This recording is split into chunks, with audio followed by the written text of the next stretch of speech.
colleagues. I think we have several of our members who are online, and we have one apology. So welcome to all those who are in the room and all of those who are joining us online. I'd just like to start with the karakia, and please feel free to join me as long as we're willing to do the karakia slowly. So, whakatehau te hao ki te uru. Whakataka te hau ki te tonga, kia mā kina ki uta, kia mā taratara ki tai, e hi ake ana te atakura, he tio, he hoka, he hauhu, ti hei mauri ora. Thank you. Just a couple of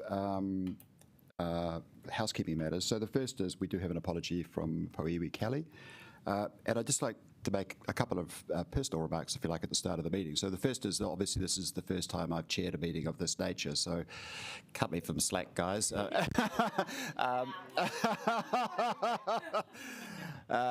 So I'm sure there'll be a few mistakes on my part, although I've got Tien here who's, very able, much more able than I am in terms of the rules. So that's the first. The second is obviously there's been quite a lot of media coverage in the last 24 hours about our mayor, Tori, and I'd just like to wish Tori kia kaha, and you've got my personal support. I think, we're looking forward to you being fully back on board, Tori, and we hope that you go through these challenges and come out stronger, which I'm sure you will.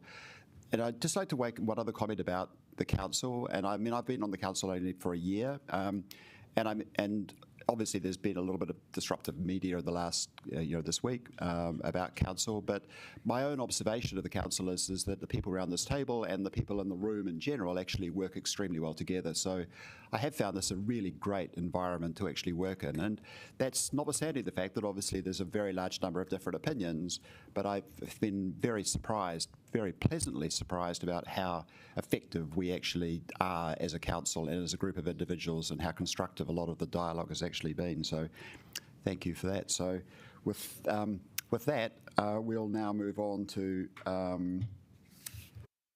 apologies, which... And Councillor O'Neill for lateness. Oh, sorry, and Councillor O'Neill for lateness. So we've got the two apologies. No, Ben's online, I think. Yeah. So what do we do? Heading upstairs right now. Okay, so I move it. Rebecca is happy to second it. Yes. So just vote in favour of that, please.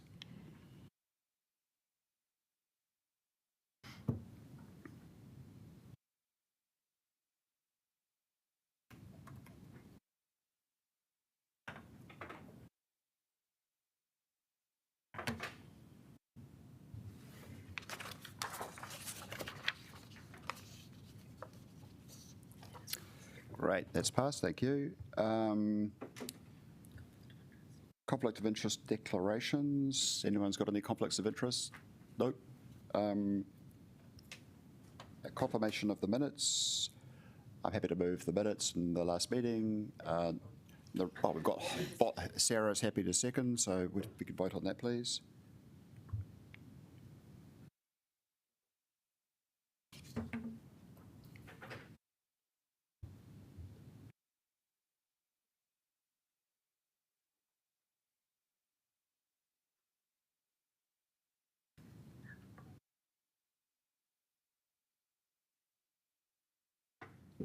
Ray, we're still waiting for you, apparently.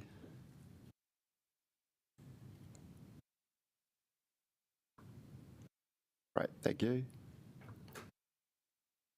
Items not on the agenda, is there anything? Nope. Public participation, we have no public participation today. There were a number of applications for public participation in respect of the cycleway and parking plan, but I didn't allow them because I felt that people had had ample opportunity in the last couple of weeks to actually present to council, and of course whatever decisions come out of today will be subject to future consultation as well. Plus I would also note, and we've already seen the benefit of this, is that a great many people have been contacting us personally by way of email and otherwise, so I'm sure that we're very accessible to the public, so it wasn't necessary to actually have public participation in this meeting. So we now move on to the Newtown and Berempore parking scheme. Oh, sorry, we don't. We have the Keys Please petition. And what are we going to do here? Somebody's meant to... Alex Dyer here to speak for 5 minutes. Oh, sorry. So Alex Dyer is... Linda? And Linda, sorry, I don't have your name on my list here. Sorry about that. But you'd be most welcome to speak to us for 5 minutes about your petition. Thanks so much. Yeah, apologies. Linda's joining me as well. I hadn't put her name on the notification. So thanks very much for running this petition for Keys Please and for tabling it this calendar year. We understand that officers and councillor, there's a lot on, so really appreciate that. Just to recap for those of you who aren't familiar, the petition was seeking a separate dedicated route for cycling along the waterfront quays to enable the Wellington waterfront to fully realise its potential as a public space. The mixed-use approach that we have currently is not going to accommodate the growing number of people making journeys by bike that we expect to see in the near future, and we're concerned that this east to northeast gap in the bike network is not being given the priority it deserves just now. So, other recent developments, of course, is there's a lot of uncertainty about Let's Get Wellington moving, and we hope that the council has a fallback plan to prepare for the worst in that realm. If this change in the government disrupts the City Streets program, we should have an idea of what to fall back onto. So a convenient, protected and separated crosstown route for people riding bikes is needed now. We shouldn't have to accept waiting for years and years for a major corridor rebuild when we could be putting something useful and effective in quickly and cheaply. Council teams are doing some really great work on the bike network, and they are demonstrating how effective and welcome changes to street allocation are. We don't want to overburden already hardworking people. Rather, this is a plea to somehow see from WCC, Waka Kotahi and Greater Wellington Regional Council that they deliver a usable, safe and comfortable route sooner than currently slated. Keys Please is a two-way cycleway, and it doesn't have to be the final design that would interfere with any MRT routes that Let's Get Wellington moving might settle on.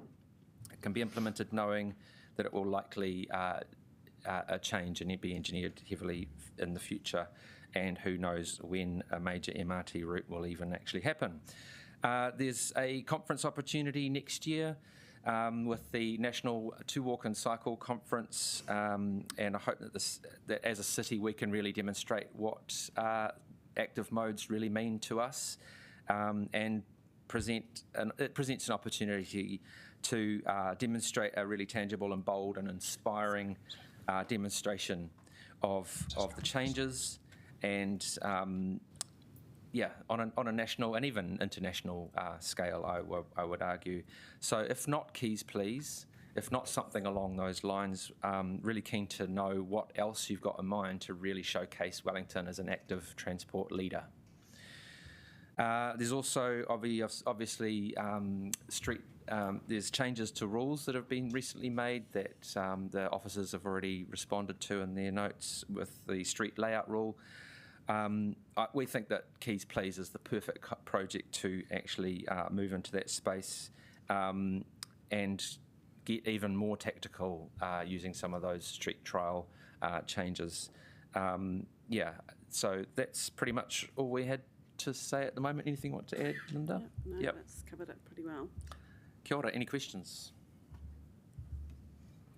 Thank you, Alex. And actually, I was going to ask you about, whether that's the highest priority actually for the city, because the other day I tried to do east-west across the city, and I thought that maybe that's even a higher priority. But would you like to comment on, if we weren't able to do the Keys Please, what would be some of the other really high priority little links that we need to do?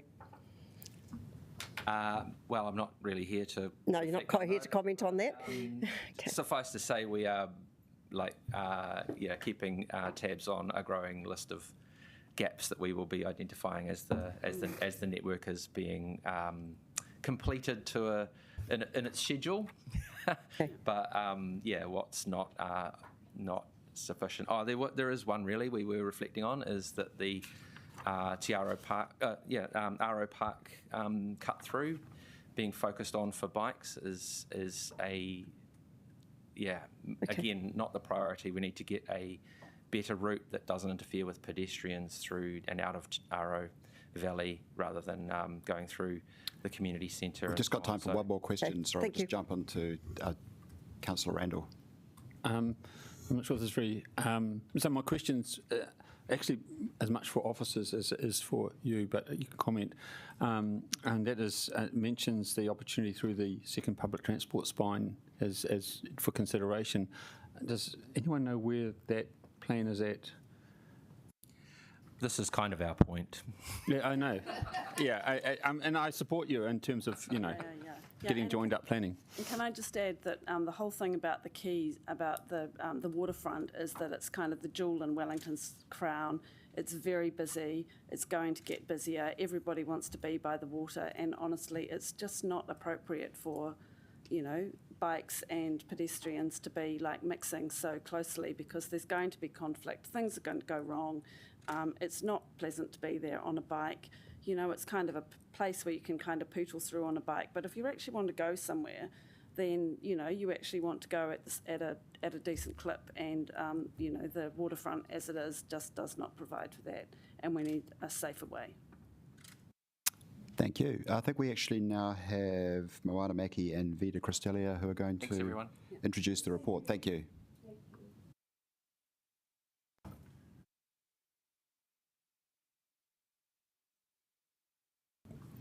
Kia ora. Thank you, Chair. I am mostly going to take this paper as read, thank the petitioners, the recommendations, and then also note that we are working with Let's Get Wellington Moving at the moment to determine the best way to deliver that central connection through the city.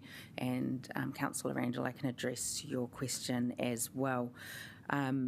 We are, of course, aware that the new government coalition agreement has mentioned the stop works notice for Let's Get Wellington Moving, but any of those impacts on what that means for the program and specific projects are not known yet, as we are still, as program partners, awaiting formal direction from the new minister in Waka Kotahi on the next steps required.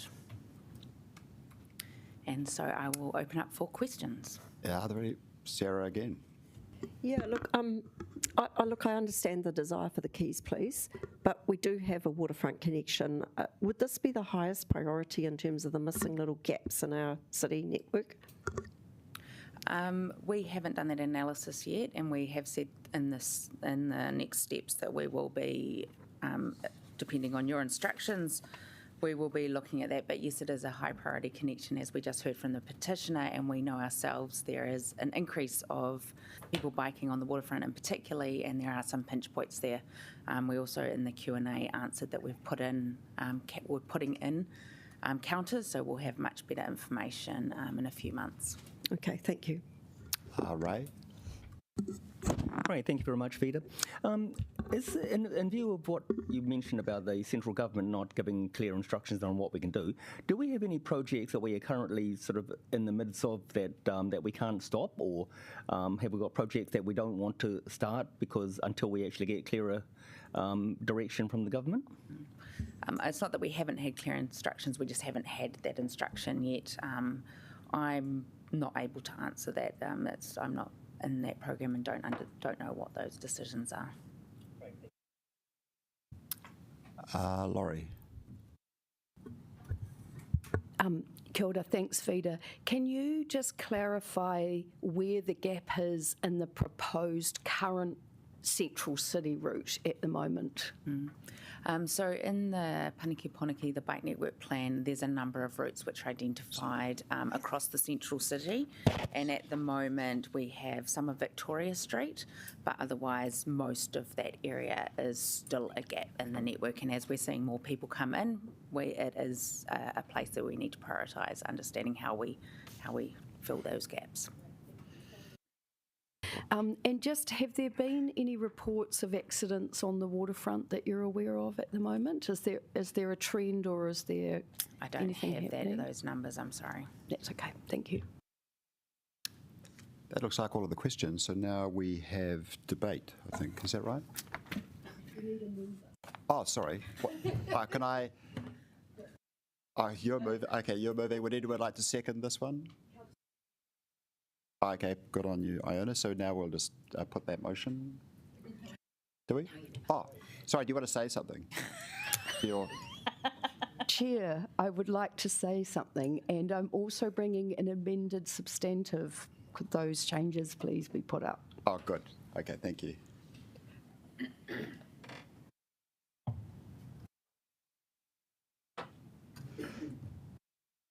So I thought I did a great job of moving things along.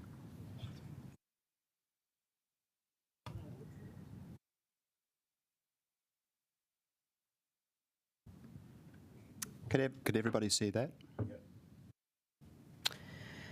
Right, kia ora tātou, and first of all, just would like to thank the petitioners for bringing this,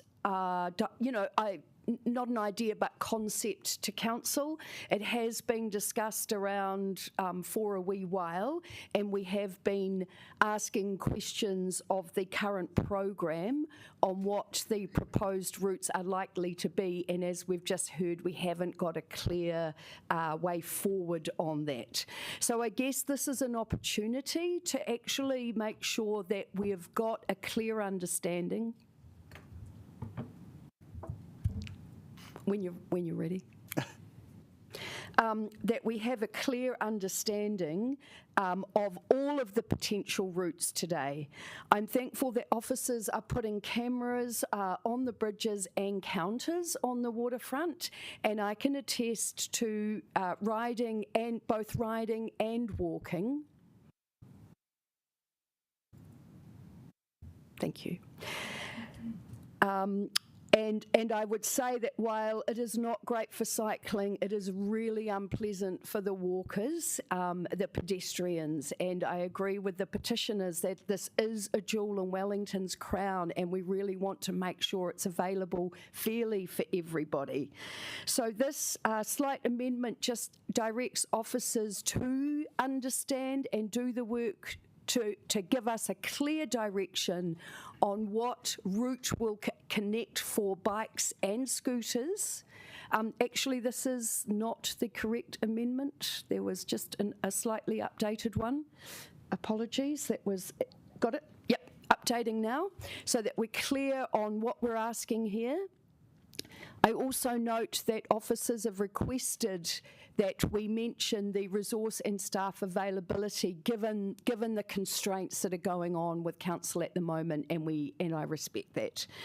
So I would like to say it's important to note too that when we gave up the land for the inner city bypass, we were always told that Gusney Street and Jervois Quay would be returned to the city as quieter spaces for different modes of travel and for people. This has never happened, and this proposes an opportunity to make that happen.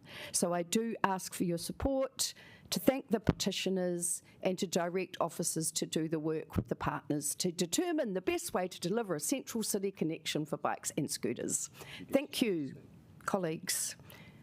Thank you. So Iona, you're seconding this. Do you want to speak at this time? Yes, and just briefly, and colleagues, apologies for my voice. I'm just a bit croaky today. Look, I'd like to thank Cycle Wellington and the Deputy Mayor working on this issue. I did ask if they wanted some more support. I think this absolutely has to happen, and I'm also saying this from a walking perspective, that we do need to get some of the fast-moving cycling off our waterfront so that pedestrians have got a really safe space to walk in. This is my neighbourhood, and it's really, really important that everyone does feel safe. But I have been a long-term advocate for safe cycling too. It's absolutely critical that every cyclist is safe on our roads, and this is just another part of the network to make sure that that happens. Kia ora. Thank you, Iona. now we'd like to debate that issue. Would anyone like to actually start talking? Sarah. Thank you. Look, I'm not unsupportive of this. I know that it's been a long-held aspiration to have a lane on the quays given over to active transport, cycling, scootering. But for me, having tried to go from this building the other day on my bike and not being brave enough this time, well, wanting to try something different, I didn't go down onto the quays. I tried to make my way down onto the terrace and then Willis Street and tried to get back through the city that way. And honestly, I am in my own mind wondering if this is the highest priority. It's really tricky to navigate that northern end of the city and cross it to be able to access some of the great cycle infrastructure that we've got. Although I know this is something that's been long desired, in my own heart of hearts, I feel like there are other places in the city that need attention as well. So I wouldn't want us to put all our focus on this and forget about some of those other connections. Thank you. I will be supporting it.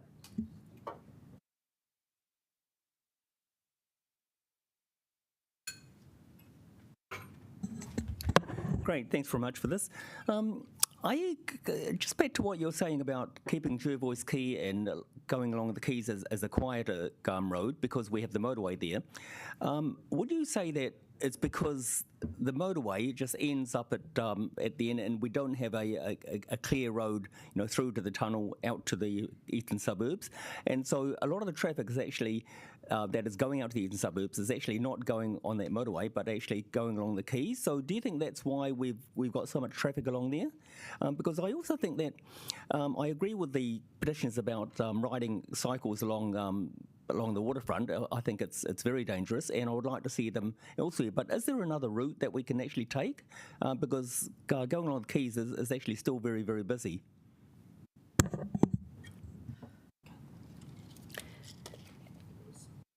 Well, there's always Featherston Street. Are you happy? Is that a rhetorical question, or you want Laurie to answer it? Are you happy for me to have a right of reply? Yeah, sure, yeah, definitely. I think it was directed directly at you. Kia ora, and thank you, colleagues. I think we had other speakers. Oh, did we? Yes. Yes. Okay, so I will save that for my right of. Tony. Kia ora, thank you.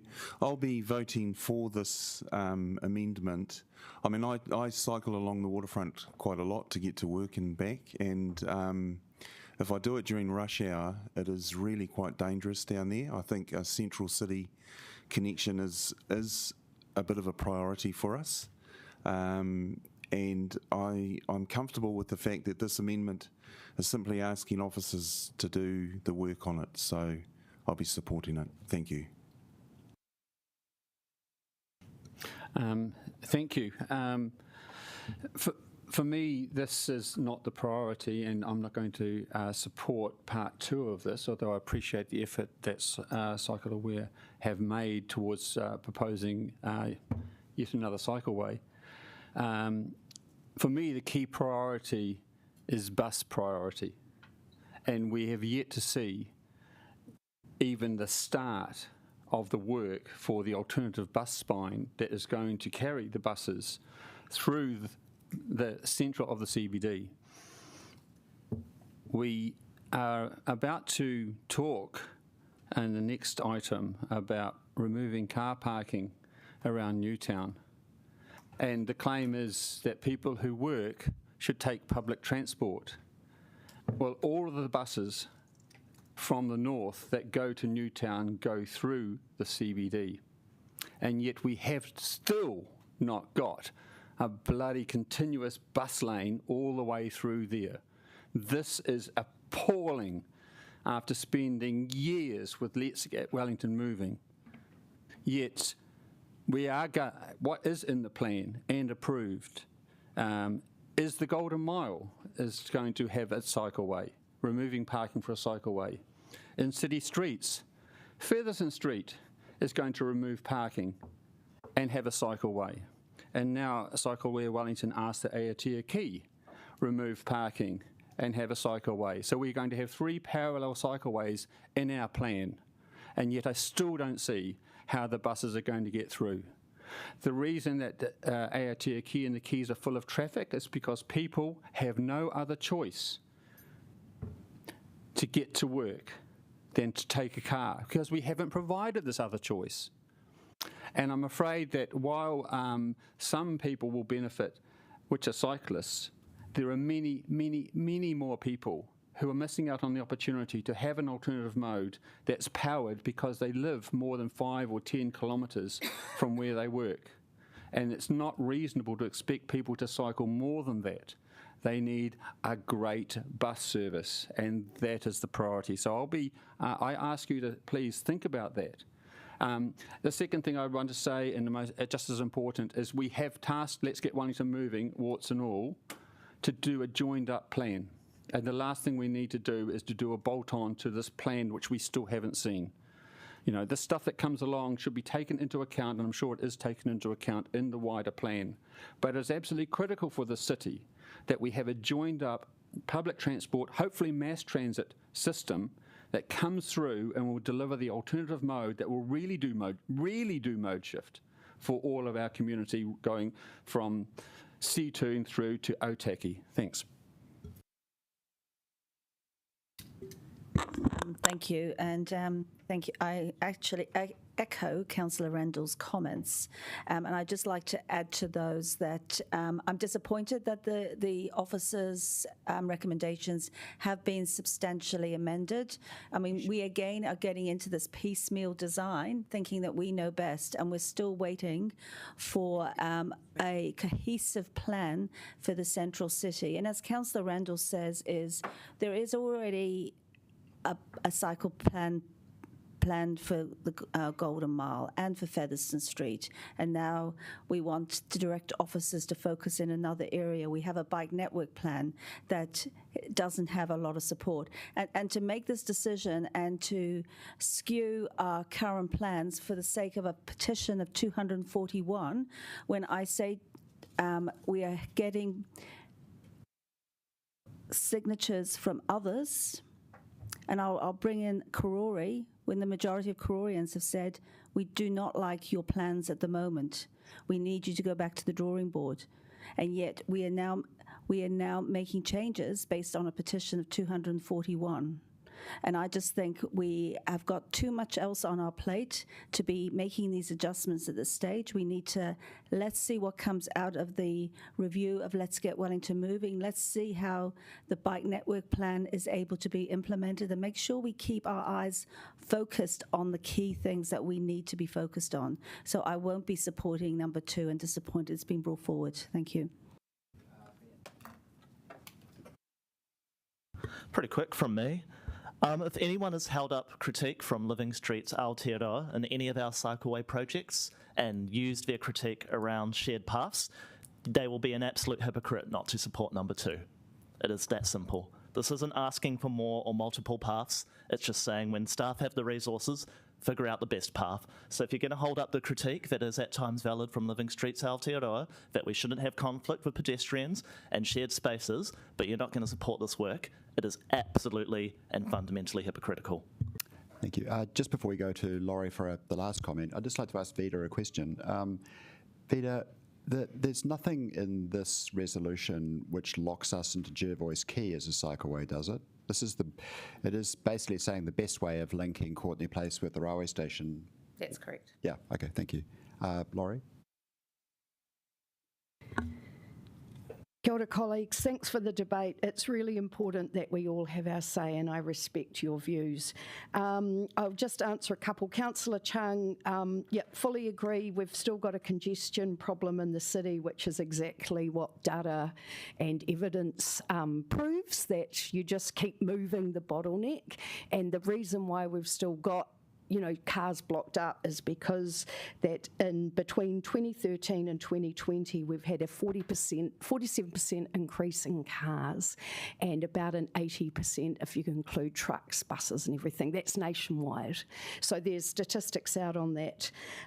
Councillor Randall, totally agree, we need bus lanes as well, so I'll support you on that. And Councillor Freed, there's a beautiful route, sadly, along the side of the bypass, and I'll happily happily cycle that with you to help you get to the east side.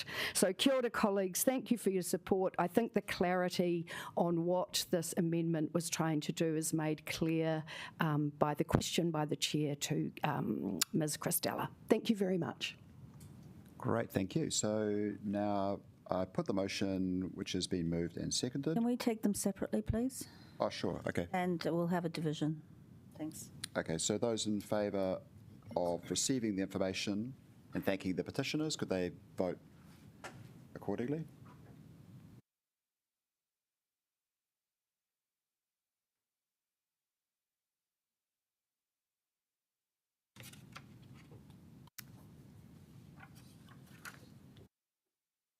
Well, everyone said thank you. That was nice. And now for Laurie's amendment.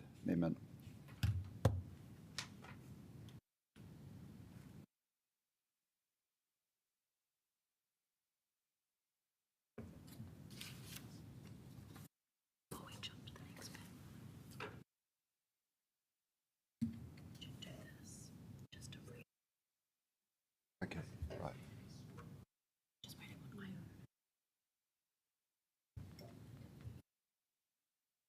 Oh, no, we're waiting for you.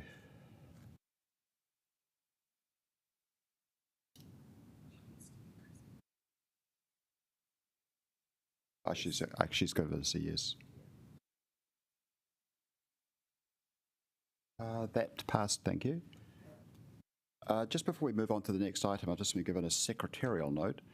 In accordance with Standing Orders 19.1, I'm going to reorder the agenda to be considered in the following order. So we're going to do Newtown and Berrinpool parking next, then the Civic Administration Building, followed by the Wellington City Council submission to GW on the freshwater management, then the Housing Action Plan, then the Old Johnsonville Library decision, followed by action tracking. So just so you know the order of things. So now we move on to the Newtown and Berrinpool parking scheme. And we'd like to welcome Paul Barker and Vida, I think, and also assisting Paul. We also have Alex Campbell from Metlink and Jay Hatfield, who is the travel plan coordinator of Wellington Public Hospital. So they're here to answer our questions.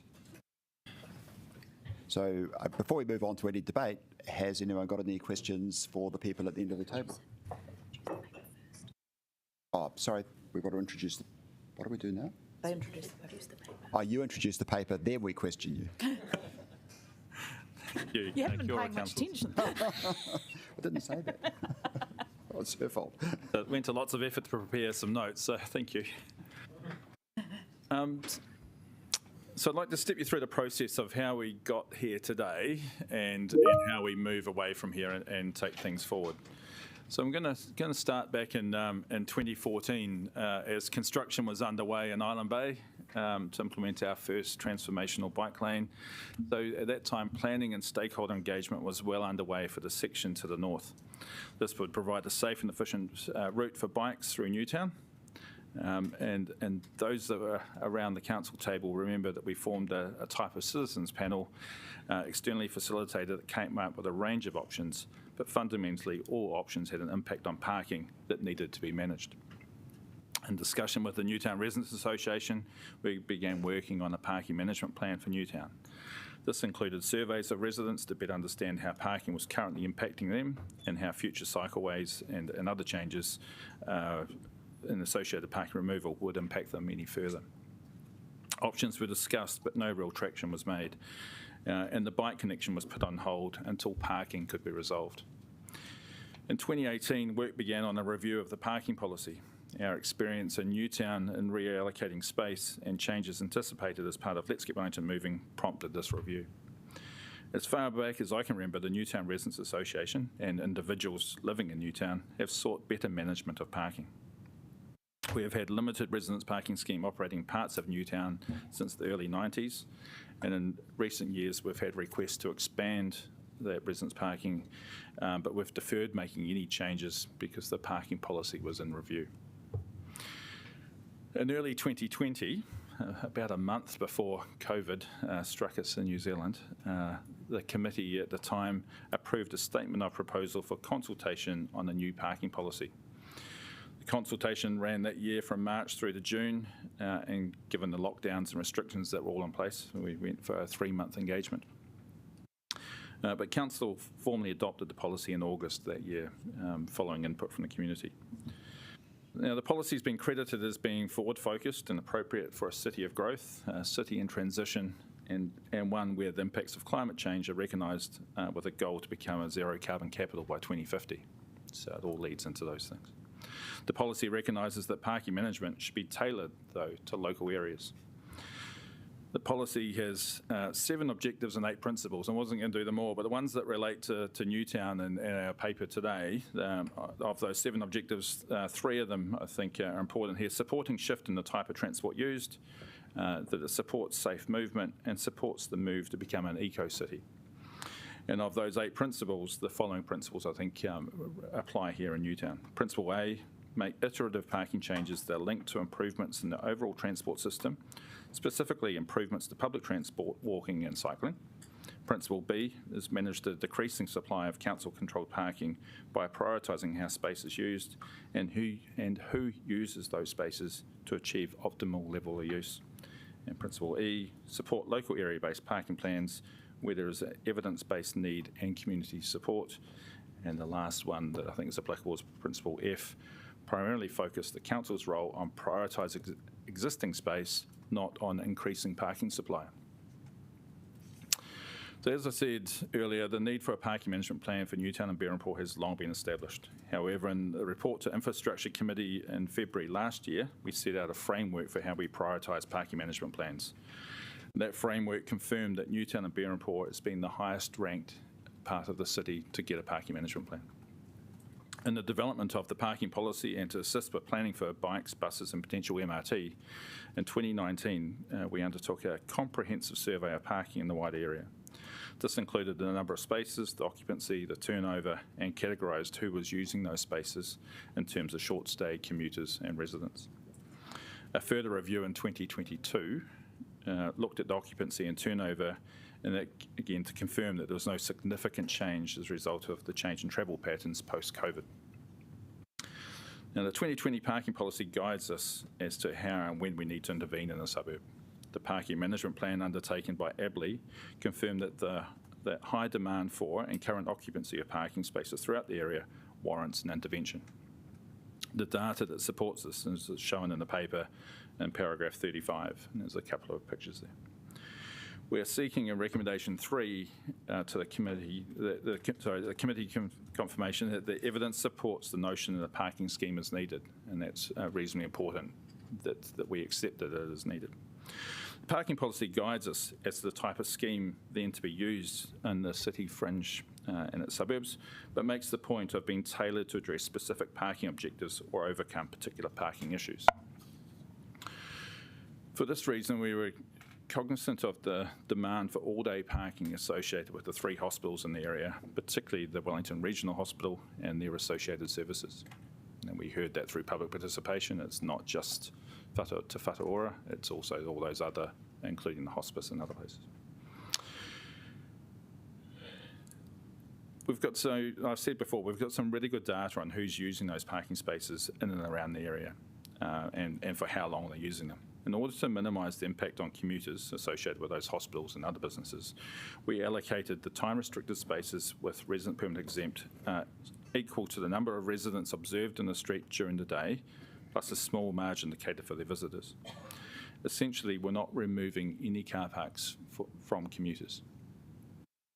There's an area around Rintoul, Luxford in the southern section of Adelaide Road where parking has been reallocated, but in that area we've tried hard to ensure that all the residents that currently park on the road will continue to find a space near the home.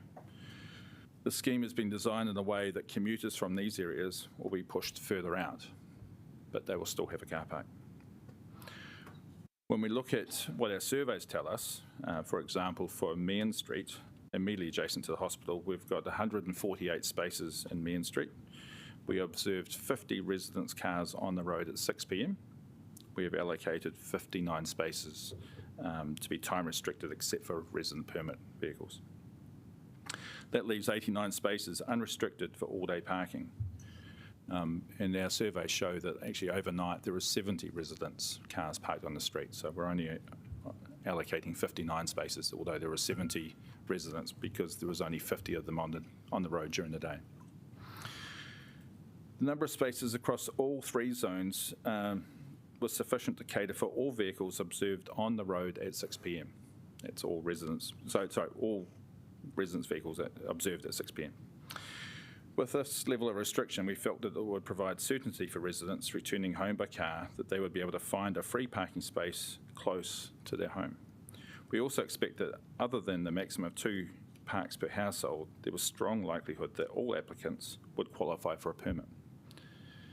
In the future, as parking demand increases as a result of increased density and or parking supply decreased as a result of using our streets for other purposes, we would only then start to see the use of that eligibility criteria to allocate spaces to those that could demonstrate the greatest need for a parking space.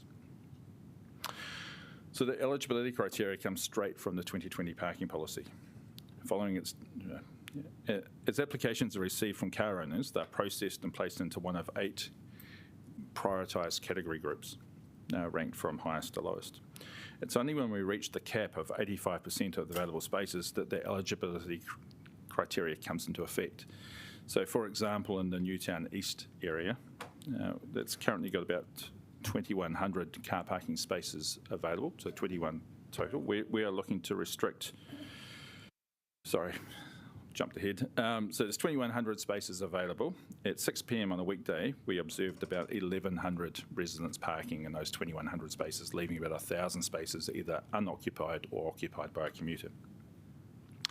It's proposed to time restrict, except for the residents, about 1,200. So that's the 1,100 we observed plus a margin for the visitors. So we're proposed to restrict about 57% of the spaces in Newtown East. So of the 1,200 that we would then restrict, we would cap the number of permits at 1,020. So 85% of 1,200, 1,020 people would qualify for a permit in Newtown East. So it's not until we get the 1,021st application that we then need to start applying that eligibility criteria and eliminating from the bottom up. So the first 1,020 that can demonstrate the greatest need, they would get a permit, and then we would start knocking people off that would be not eligible. As I said earlier, we believe it'll be some time before we reach this point, but it establishes a scheme, provides that certainty to developers and homeowners, and sets expectations about car ownership moving forward for our inner city suburbs. Our work program, as agreed by councillors, will see this type of scheme roll out and replace existing residents parking schemes currently operating in the city, particularly around the CBD fringe. Our parking services, and Kevin's here and will be here to answer questions as well, but parking services are in the process of transitioning to a new permitting IT system. That system will allow residents to apply for a permit through a portal. They can manage visitor day passes and update all their information online. This system will ultimately be used to process all applications citywide, but for now it'll be used for Newtown and Berrimpool. Now, the parking policy talks about developing parking management plans with the local community. So to do this, we undertook a 4-week engagement in September and October. This featured an interactive map of the area to understand which spaces would be affected, a comprehensive description of what options were considered and what was proposed, and an online questionnaire. And rather than just support a yes or no, it drilled down on what and why respondents answered the question in the way that they did. The analysis. Well, just quickly, how much longer do we have for your intro? And is there anything that you're putting in your submission that's covered in the report? I'm just sensing that councillors are pretty keen to get stuck in. Are they? Okay. Yeah, thank you. Well, so I wanted to cover off I'll jump ahead. We can talk about the bus system, and we've got Alex to talk about that. We'll talk about Te Whatuora and the response to that. The point I wanted to make about Te Whatuora and the hospital is that, it's noted that for many people that drive to Wellington Hospital, it's a really attractive proposition now to park for free all day on the city streets rather than even to pay to park within the hospital grounds, and we know that to be true. And then perhaps changes to the scheme that we went out for consultation on. we made some considerable changes as a result of what we heard. So we originally proposed that 2-hour parking scheme. Yeah, so I think that's clear in the report. That's clear. Why, I think what we'll do is just go to questions and. Can I just make okay the chair, point, one point just from legal? Can I just make that point that talking to our legal team, one that they wanted us to reiterate through the paper, and hopefully it's in the paper and here, is that we can't predetermine outcomes of a consultation that will come from this committee. So we're not asking committee to make decisions on how schemes will operate and where it will operate.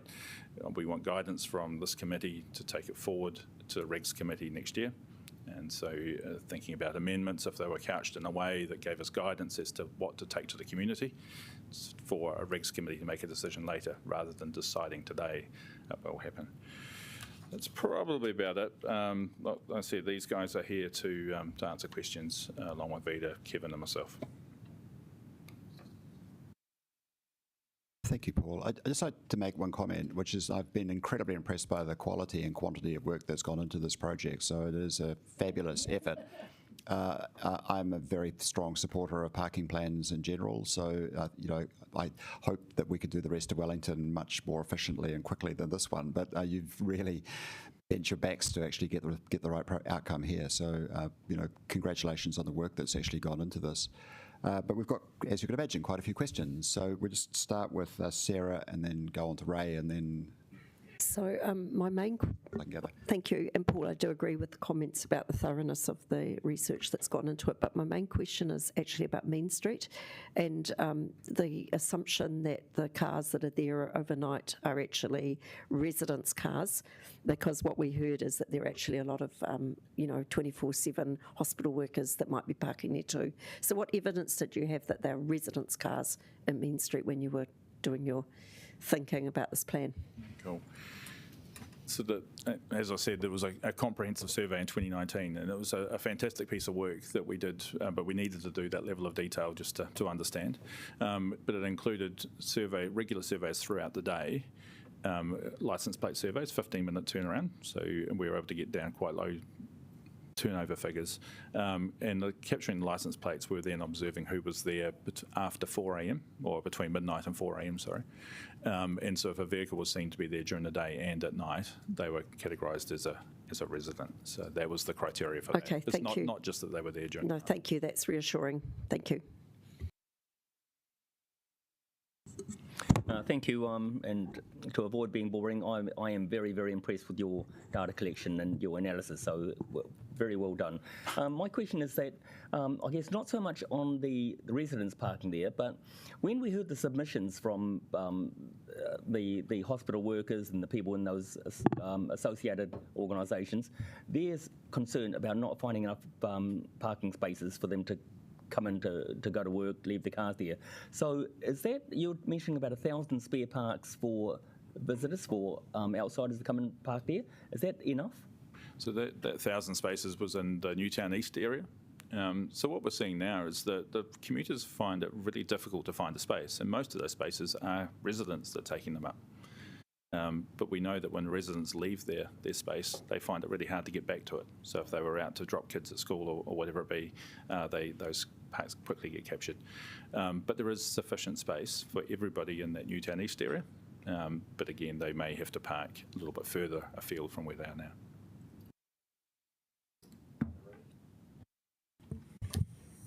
Cool. Before I go to Paul, I will ask our colleagues from the hospital. I want to ask you, are you here on behalf of the hospital employee? Are you here on behalf of the hospital, the management itself?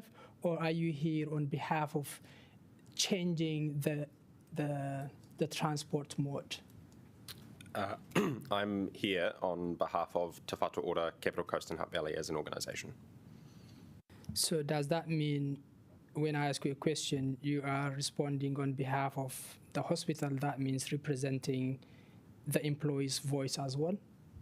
So I think in this we have three hats. We are a major employer of staff, we are a provider of health services to the Wellington region, and we are stewards of the public health system in Wellington. So which hat do you want to wear, or you will be wearing all three today? I'll do my best to wear all three. Okay, look, in the submission that the hospital itself did, it says listening to the hospital employees. And a lot of them, they send an email. And we also came to the hospital to meet them, and you were there. Only from NICU, the Natal Intensive Care Unit, the emotion, the frustration at the hospital management, and how this might gonna put them in a very difficult situations, even including leaving their job. So what have you done as the hospital management? What are you asking from this council today to address the concern of those employees? So since 2020, we've been working with partners including regional and city council to develop the travel action plan, which seeks to create other options to driving to get to the hospital for staff. And at the same time as developing that, we scoped and had approved a feasibility study to increase the supply of car parking on site. So we're recognising that there is a challenge and that both supply and demand interventions are required. We are continuing to progress both the development and implementation of the travel action plan and at this stage, indicative business case for the parking building. So my second question is, what are you expecting us? Are you asking anything? Are you asking us to go ahead? It's good, and the hospital is in support of the parking management. We can go ahead. What exactly are you asking from the council here now? I think our ask was captured in our submission, and I don't have anything else to add. So that means including listening to the hospital employees, so listening to them and presenting what they say is endorsed by the hospital? I think that councillors need to balance a range of perspectives, including those of our staff. Okay, cool. Now I will go to Paul. You talked about engagement with including Newtown Hospital, and the Newtown Hospital in their email they sent in their submission, they indicated how the community heard about it not long before the consultation started. The letter is just in front of me. What is your response to that? Even though the council engaged pretty long ago with the resident associations, but for those residents, how aware are they well aware in advance? Sorry, the residents or the hospital? The residents of Newtown residents and Berhampore residents. When did they come to know about the change in the parking? So this proposal was done through a mail out that went out at the start of the engagement period.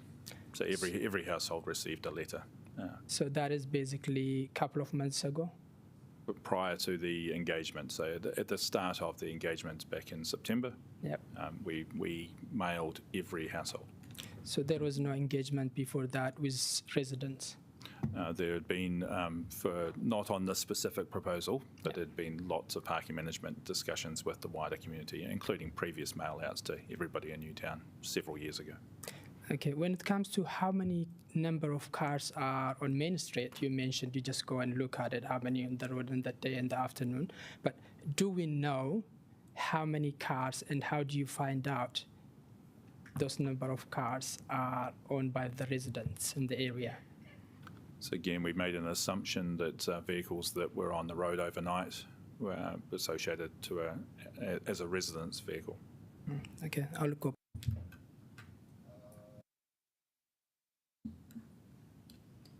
Thank you. And this might apply to the hospital, but I really just want to understand is what advocacy has this council done with the Capital Coast about providing sufficient off-street parking for staff and for visitors? I'll jump in first. Look, during the construction of the new Wellington Regional Hospital, so back in 2004 through to 2008, I think it was, we put some requirements on the construction activity that they had to manage parking. So there was quite a comprehensive parking management plan required of the consent, the building consent, and we saw at that time during the construction, they leased parks elsewhere and ferried staff to and from. So we have been advocating from the construction right through. The original resource consent from us required the hospital to have a travel plan. but that had a 3-year life to it, and so that operated and it was really good. And then it fizzled out. But what we've seen from 2020 is the hospital has taken that on board again, and we're a party to the work that they're currently doing. So perhaps I'll let Jay. So what about with the new children's hospitals built? Was there any consent in there, requirements, traffic, car parking required with the children's hospital? There was. Look, sorry, I don't have the answer to that. I'm looking down there. No, we don't. Sorry, I don't have an answer for you. So other than the building, what advocacy has this council done with either directly with government or with the hospital on requiring them to provide off-street parking, sufficient off-street parking? Have we? I might answer that through the chair. So, I mean, outside of clearly the work the team have been doing, I've had calls through to the Director Shane explaining the conflict that is emerging through the early stages of the consultation. And Shane explained to me, I'm sorry, his last name escapes me at this moment, but he is in management at the hospital, and I think he's the property director, and so his explanation around the pressures on site, and of course the funding constraints the hospital under to try to provide staff parking. But we are in contact. I've spoken to him several times since my time. What I'd like to do is I'd like to have a coffee break at 10:30, because I understand some of you guys want to do some media stuff. And of course the rest of us would like a cup of coffee. But just before we do that, could we just have Iona ask her question, and then we'll have a break for a quarter of an hour for morning tea, and then you can ask some more questions. Yeah, I mean, because really I want to understand what advocacy this council has done. And the only thing I'm hearing is that we've spoken verbally with a director of operations at the hospital, but I'm not hearing any advocacy directly with the Ministry of Health or with even central government politicians. So is that the right assumption just to be clear, that not from my time here, I haven't been involved in any meetings with ministers or senior bureaucrats in central government. Okay, thank you. Okay, so Iona, we've got your question. Sorry, we'll do Iona's question, and then it's time for a coffee. Right, you won't be surprised by my questions, Paul. Given we're in a climate emergency, and as per your report, most people in Newtown are leaving their cars parked all day, why are we not doing a lot more car share immediately? Cool. I had a paragraph on Kashi and didn't quite get the chance to get to it. No, look, we are working closely with City Hop and Mevo. The Mevo model is one where they have a roaming car. The City Hop model is probably more appropriate to our suburbs. So as soon as either of the organisations is prepared to commit to a vehicle to Newtown, we'll facilitate that through a traffic resolution. So I think we may be able to do that. So when we roll out the traffic resolutions out for consultation in February, I'd hope that we would be allocating car share spaces. So they are a part of the solution, but it's not really a thought that it was a sideline to this paper, but it is part of the solution. There'll be more than one then? You'll do a few? If the providers commit a vehicle to it, so they've got to provide a vehicle to sit on that space. It's easy for us to provide the spaces. It's harder for the providers then to allocate a car to it unless they feel there's enough use going to come from it. Okay. The other question is about the priorities given to different kinds of residents. So in this case, I actually think the commuters should have more priority than the residents, because some people, as they've said, have to come a long way, whereas residents live very close to town. When will we review that parking policy that puts that hierarchy in place, giving precedence to residents? There's currently no scheduled review of the parking policy. So do you think it's fair that people living in an amazing inner city suburb should get very cheap parking, which causes damage to our environment? We're just trying to implement the policy which was adopted in 2020. I was asking if it was fair. I'll leave it for debate. Thank you. Okay, thank you. We're taking, is it quarter of an hour or 20 minutes? How long do we normally take? Quarter of an hour. So quarter of an hour for those who want to go on TV, and for the rest of us, a cup of coffee. See you in quarter of an hour.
There we go. Alrighty. I'll need to probably go around a second time, but I've just got a few at the moment. Alex, for the benefit of councillors that might not have read the PDF that was sent around about the bus services, are you able just to sort of summarise what's happening with Metlink and bus provision and public transport in Newtown? Yes, I mean, the high-level good news is we are rapidly closing the chapter on the bus driver shortage. In 18 days' time, we will have fully reinstated all suspended services on the Metlink, on weekday services on the Metlink network, and we'll be operating the full timetable from the 28th of January next year. Our cancellations, which were at 7.5% in October, are now down at 0.5%. Our customers are responding to this. We've seen patronage coming back quite strongly. We are now at 97.9% of our pre-COVID patronage levels, and we've had the second strongest patronage recovery in Australasia after only Perth, which introduced a new rail line, so that may not even be a fair comparison. In terms of Newtown, we have some exciting developments coming. We have a number of service enhancements that are planned, not just for Newtown, they're actually for services to the east, south and west of the city, but specifically for Newtown, we have a new high-frequency Route 4 coming in on the 28th of January next year, which will offer buses every 15 minutes throughout the day, linking from Strathmore Park through to Wilton and Northland via Newtown. This will include extra early services from 5:25 in the morning, again, so that those hospital workers from the east and west will have more options to get to the hospital. The Route 18 service will be increasing from every hour to every half hour during the day, again, improving that access to the regional hospital. In terms of capacity, not only do we have the reinstatement of the suspended services, we will be adding the equivalent capacity for an additional 340 commuters in the morning peak from Newtown to the city, and in the afternoon peak, the equivalent capacity for an additional 272 commuters. That is the best news update I think we've ever had around public transport. So if I was to put it to you, the bus catastrophe will be over in 18 days, would you be able to say yes? Never say never, but things are looking very positive. Amazing. Thank you, Alex. I'll go to, sorry, I've lost what I want to put through. Not for Alex now. We got an email, actually we got this email several times or similar to it, and I just guess if staff can verify whether this is accurate or not. I'm writing to express my strong concern on the opinion of the proposal to remove all hospital staff car parking near Wellington Hospital. Do you think that's a fair summation of what we're actually proposing? Thank you, Councillor. Again, as per my introduction, we are not removing car parking for the hospital. There will still be the same number of car parks available to the commuters, the staff of the hospital in that Newtown East area. We're not removing any there. Some reduction in Newtown West, but again, there's still sufficient space for them. Cool. And just one on for the hospital. I know you've talked about when we went for the site visit that you're starting work on a draft business case and that will need to go into a Treasury gateway review and all of that fun stuff for a parking building. When did that work actually start? So we started work on scoping a feasibility study for a parking building on site in 2020. That was approved in early 2021 and that feasibility study is completed. We're in the final stages of an indicative business case. It's been through a Treasury gateway review and we're expecting that indicative business case to be completed and considered in the first quarter of next year. Amazing. All right, I'll go back on the next loop. Thank you. Sarah is next. Thank you, and I probably need to go back on the list after this. This is a question for Jay. Jay, we heard that a lot of people are saying they won't be able to continue working at Wellington Hospital because they live so far away that public transport actually isn't an option for them. Are you at all concerned that you're going to lose staff because of the changes we're making? I don't think I can answer that question today. I think that we recognise that both supply and demand side interventions are required to manage the challenge today and into the future. And this is a question, I guess, for Metlink. The Hospital Express is coming back online on the 18th, I think. What service is that? So the Hospital Express, unfortunately, one of the suspended services we had was the 7:30 a.m. From Wellington Station, which was the best used of the Hospital Express services. That one will be reinstated from the 18th of December. We heard a lot of compelling evidence that, staff at the hospital work long shifts, so 12-hour shifts, and by the time they've added, up to an hour and a half each way, that's an incredibly long day, and that doesn't work for them. Is there anything Metlink could do to provide more express services to the hospital from, say, location points in strategic areas of our region? Because some people are living in Raumati and other places. Yeah, currently on those rail-served corridors, generally the train at peak time will be faster than the equivalent journey in a car, and that's why we worked with the DHB to get the express link from the station to the hospital, because the previous issue was they were happy to use the train, but then they got to the city and it was another 20 or 30 minutes to get to Newtown, and so that's where this Hospital Express has been critical. The disappointing thing is during the driver shortage, it hasn't offered a reliable service, and so it hasn't worked well for staff to know, well, if I get my nice fast train, express train, and then that's not there and then they have to get on a local bus. So the critical thing has been getting, which is what we're now delivering, is getting that service to be reliable and dependable for those hospital workers. We have retimed recently one of the HX services to better time with one of the trains, so we are working with the DHB to adjust that service and to make it meet as best we can the needs of the hospital workers. And another thing we heard was even people who live relatively close, like in Strathmore, their bus service isn't reliable enough to get them to their shift on time. What can be done about that? Yes, so this again goes back to the bigger picture of reliability, where, as I say, in the last 4 weeks we've been delivering services now, particularly in fact, the specific route you're talking about, which is the Route 12, as of our most recent data, we're delivering, I believe, a 99.8% reliability on that service. And we do have a bus service that's in time to get them there for a 7 o'clock shift. We do, and from 28th of January next year, they will have even more options. We're adding earlier buses so that as well as the 7 a.m. shift time, they will be able to get there, I believe, even for 6 a.m. in the morning. I'll go back on the list for some other questions on a different topic. Thank you.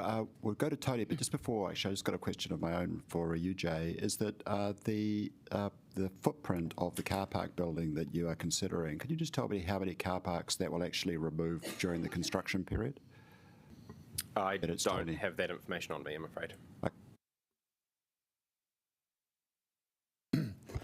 Thanks, Jay. Can you just talk a little bit about the work patterns that the site of the different types of workers? So when you talk about working during the day, what does that actually mean? And when you talk about doing a shift work, what are the sort of shift work patterns? How many different are there? Yeah, so when we use the term staff working during daylight hours, we mean something slightly different to normal business hours. And so that is all staff working non-shift work, as well as morning and afternoon shifts. So that could be anywhere from starting 6:30 to 7 a.m. And finishing 7, 8 o'clock at night. So that's a much wider range of staff who are working to daylight hours, noting that that's not daylight hours for parts of the year. We think that's about 84% of our staff who are working in that block, with balance doing night shifts. Yes. Yeah. So, question. But in terms of the but in terms of the actual people who are on actual shift stuff, yes. 8-hour shifts or whatever, what is the pattern for that? Yeah. So the bulk of staff work across one of 3 shifts. So day shift, the afternoon shift, and the night shift. The shift patterns vary, the start times vary by service and function, and shifts can be 8 hours, they can be 10 hours, they can be 12 hours. So there's a really diverse range of shift patterns across the hospital, and staff will often rotate through those different shifts across the year. And when's the cut over from the day to afternoon shift? What time's that? It varies by service. So we have an afternoon car park, and that opens at 10 a.m. And so that's recognising that for staff that start after 10 a.m., we reserve some car parks on site that are kept available for them. But in terms of when afternoon shifts start, as I say, it varies by service. So it could be 10:30, 11 o'clock in the morning, or it could be 2 or 3 o'clock in the afternoon. Okay, and just one last pointer on this. Is it reasonably common for people to work past the end of their shift for various reasons, and so not be delayed about getting home? Yes, it is not uncommon if an emergency occurs in the area of the hospital that they are working. It is not uncommon for people to be asked to stay beyond their shift time to support that incident.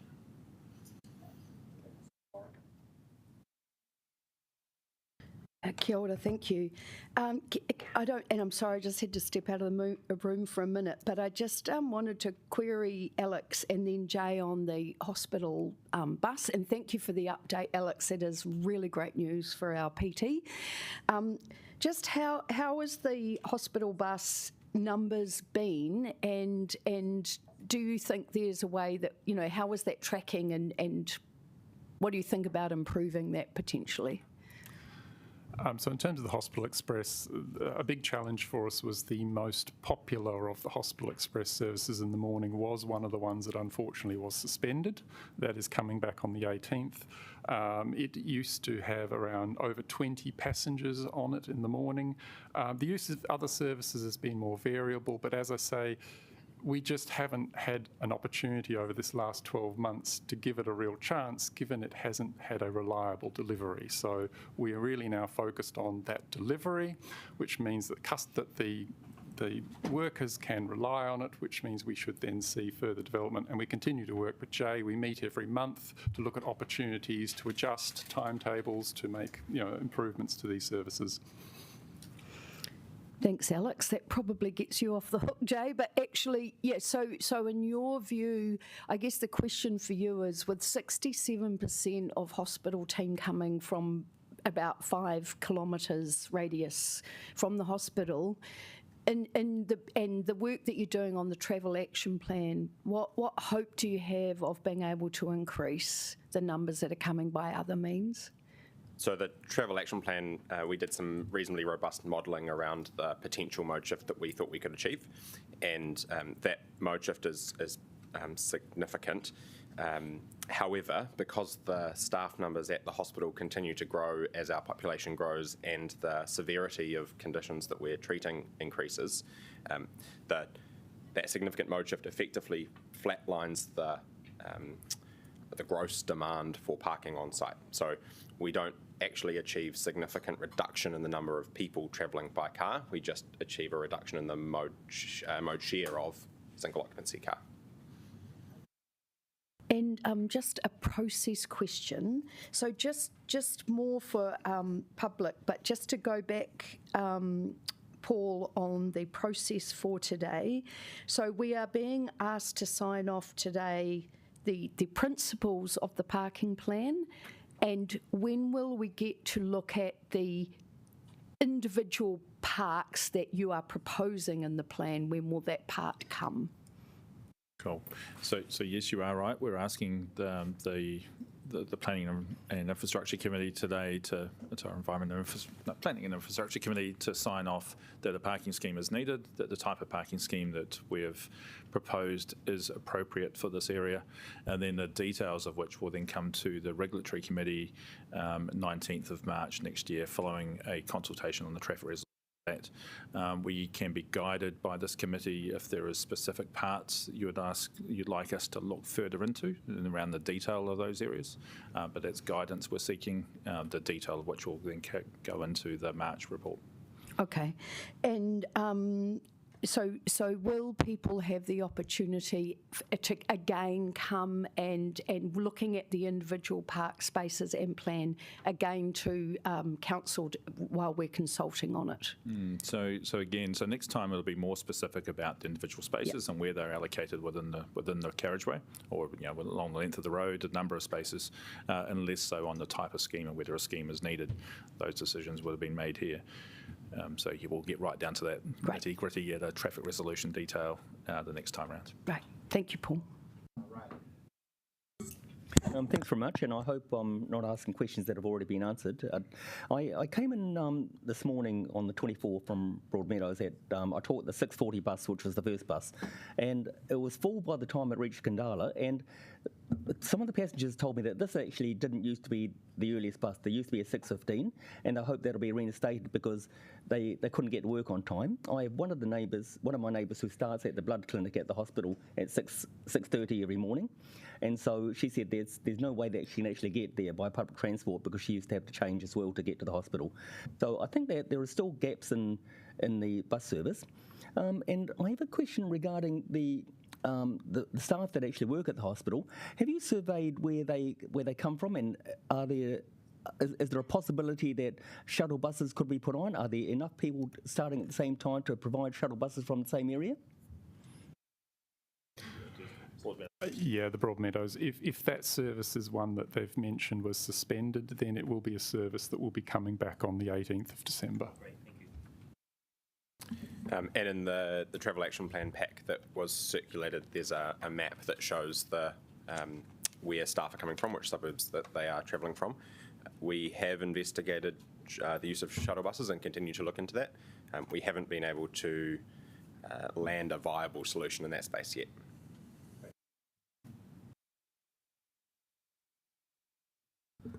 Just for you, Jay, when we came to the site visit, I think you talked about that car parking had previously been issued sort of on a first in, first served basis. So you have the ability to actually prioritise areas, say by geography and need parents shifts. Is that something the hospital can do and will look at doing? It's something that we have done. So as part of the Travel Action Plan, one of the supporting actions that was identified was a needs-based parking policy. It's quite similar to the work that Council's done with the on-street parking management plan, and it prioritises people based on their access to the hospital via public transport, as well as their care responsibilities and other things that we identified from surveys with staff that were important to be prioritised for access to the on-site parking.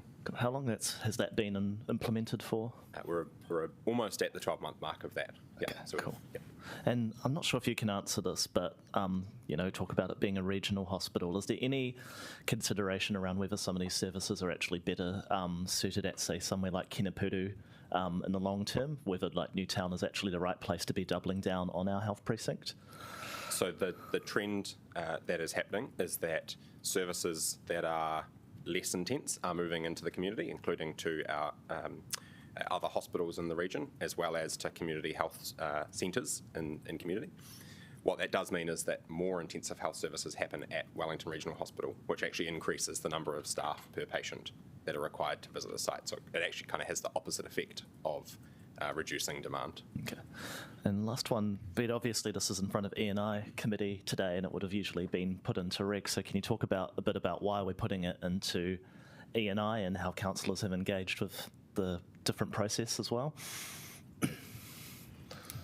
So in terms of why we put it into E&I, this is the first time we are implementing the parking policy, which was approved in 2020, and so taking it, and the parking policy is quite clear about the process and how we do that. What we need to implement a parking management plan is a traffic resolution, and that delegation lies with the Regulatory Processes Committee. But what we have done here, because it is the first time that we're actually putting it into an area, we wanted to ensure that there was a place for everyone, a committee of the whole, to discuss it. And this was also requested by the Chair and Deputy Chair of the Regs and Regulation and Processes Committee. Yeah, sorry, Regs in short. And one tiny one for the site visit you arranged. That all okay? I'll come back then. Thank you. I've got a question about, the proposal you might be looking at for a car parking building. Is there anything we could do in terms of the zoning for the hospital site that might be helpful in terms of making your car parking building easier or maybe more economic? I'll just jump in there quickly. I've got a little bit of information around the zoning there. So there are some different zones within the site. Some of the areas zoned to 21 metres, so about 4 to 5 car parking decks, and then some of the other area where it may be is around 34 metres high, which is 7 to 8 decks of car parking, and then there's also an area which is 50 metres, which would be more than 10 stories. So that's what is enabled in the proposed district plan. Yeah. Does that sound like it would be what you require? And if not, I'll ask offline about any processes that we might be able to use to assist. So through the development of that plan, council officers engaged with us and we provided an overview of our master plan, which included the car park building, and we had a really good conversation and productive result with council to make sure that the proposed plan lined up with what we would need to develop the site according to our plans.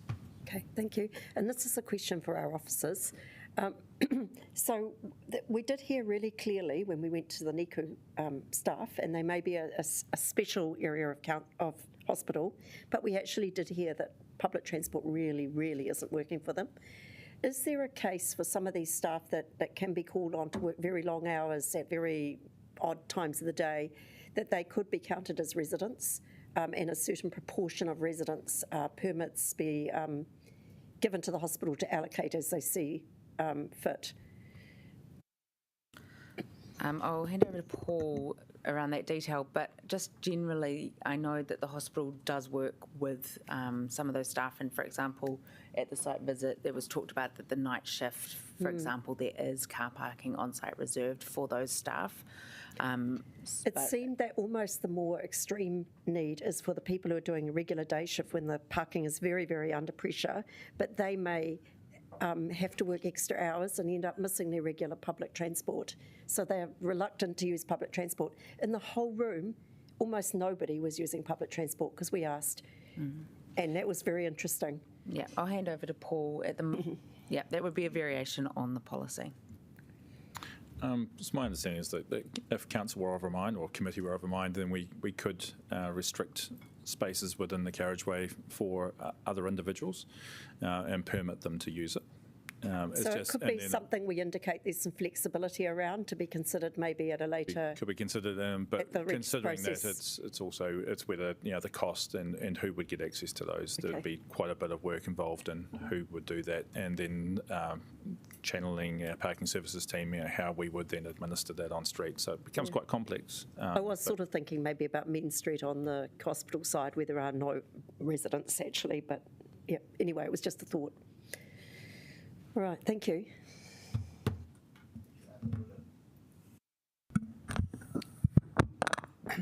Cool. So this is divided into Newtown East, Newtown West, and Berhampur. And currently, let's see if what the media see it is just like the hospital. This is Wellington East and Newtown East, and this is the West, and that's Berhampur. That means a lot of people, they park near to the hospital, right? Yes, that is correct, and the work that the hospital have done asking their staff where they park when they drive in, and the majority of staff that park on our streets park in the Newtown East area. So my question is, if a lot of the people who are asking in Newtown, mostly because of people parking in the East, how would this plan is going to solve the problem of the residents asking for parking management when it's not getting implemented the first? Instead, Berhampur and the West is the one the plan is doing to implement first. So we are not addressing the residents' issue that's currently a big issue in the East, right? Right, so immediately adjacent to the hospital in Newtown East, there is an existing residents parking scheme, so we would leave that operating. That's working to some degree. It's not working as well as the residents would like it to. Our rationale for not doing Newtown East first is that we want to get into Newtown West and provide that alternative with the improvements to walking, public transport and the cycle route that connects Island Bay through to the city.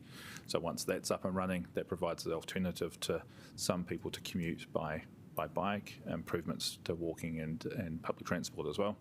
And then we think the settings are right to introduce the Newtown East. Yep. So I get that. So for me, Newtown East, the community is not benefiting. Let's go to the second layer of it. If we are introducing in the west and Berhampur again, that means we're driving a lot of people who currently parking to come to the east, even to put more pressure. That means it's not helping the employer as well. Is that right? Cool. Yep. So when we looked at the current number of commuters associated with the regional hospital is about 60 that we think are parking in Newtown West. So it's a small number that they would move across. The bulk of the commuters in that area aren't associated with the hospital. They would be from parking in Hanson and Adelaide Road, walking into the city, or to other parts of Newtown.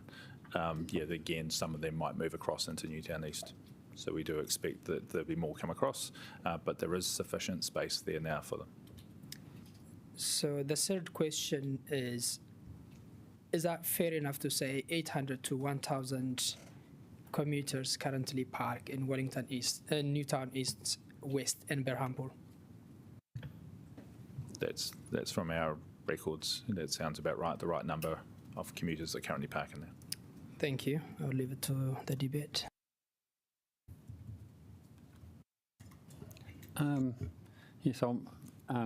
So I'll just pick up from that comment one other thing, because we're talking about the hospital. How many hospitals are there in Newtown, and where are they? I'm happy to, from my reckoning, there's 3 hospitals. Of course, there's the main regional hospital and all its associated services. So there's lots of add-ons to the regional hospital, and perhaps Jay can talk about all those additional things that get incorporated under the umbrella of the regional hospital. In addition, though, there is the Southern Cross Hospital in Hanson Street, near the junction of John Street.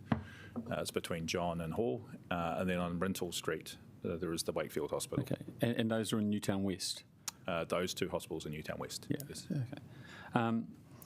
And so they're going to have their restricted they're in the first phase of the change of the parking. And that's what we propose. Yes. Okay. Next couple of questions just to Jay. I know you're sitting up there, but with the officers. So thank you for coming. What is the position of the hospital with respect to supporting or opposing this plan? We don't have a position on supporting or opposing the plan.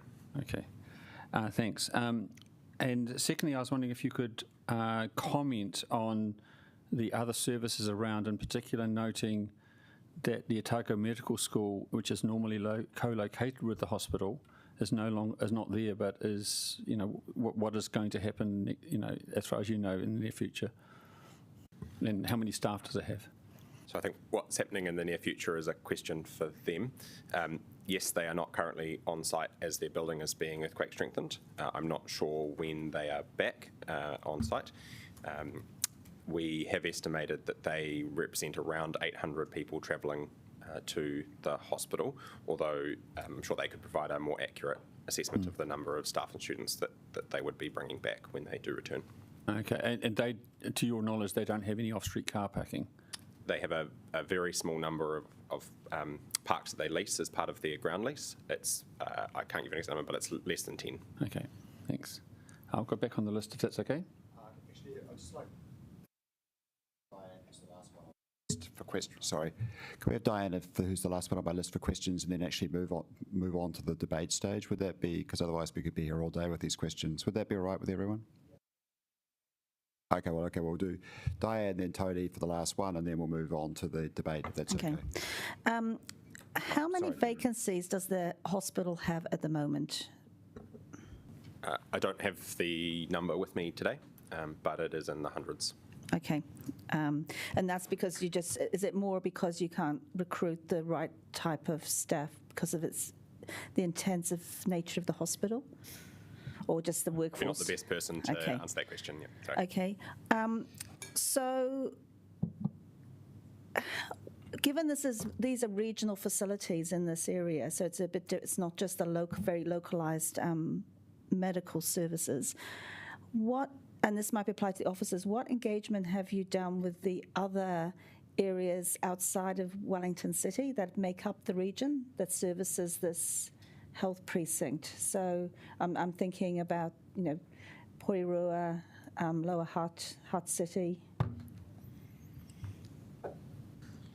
So we do work with, amongst other things, the Wellington Regional Leadership Committee and some of that in the future development scenarios and that spatial planning. But we haven't done any consultation specifically with members of the public from other areas. Are they aware of this, the Wellington Regional Committee? I mean, have they had a say in what they think about it? In the parking plan? Yeah. We didn't receive a submission, right? No. No, so but you haven't, it hasn't been on their agenda or anything for them to consider? Okay. And has there been any, we talked, my last round of questions was advocacy by this council, but it seems to be the advocacy has been directly with Capital Coast. And even the hospital, what advocacy has there been about getting some extra, getting the funds for an off-street car park building, for instance, so I just want to be clear that there has not been any advocacy to help that along? No, as Liam said, we haven't been talking to central government about that as officers. And also from Capital Coast, you haven't raised it with higher up with the Ministry of Health? We're working through the appropriate process. I know, but you haven't till now, you have not raised that with them? I certainly haven't. I'm not aware if anyone else in the organisation is. Okay. I thought you said it had gone to Treasury. So we're working through that business case process. In terms of advocacy, we haven't, I'm not aware of anything outside of that process. Okay, so when you say going to Treasury, what's gone to Treasury? A business plan for a car park, off-street car park? Yeah, through you, Mr. Chairman. I think Councillor Calvert may have been out of the room when you were answering that question. So just for clarity, the indicative business case is going through Treasury at the moment. Has been through Treasury at the moment? Gone through its gateway review. Gone through its gateway review, yeah. So you're effectively in the system, in the central government system, to try to achieve funding for the car park. Did you talk about when would be the earliest it would be available? Yeah, if it was approved? Q1, we've heard that as well. Yeah, the indicative business case is expected to finish early next year. Yeah, but when would it be delivered? I mean, how long would it take to build a car park building? I think that's part of the business case process, is establishing the construction timeframe. Thank you.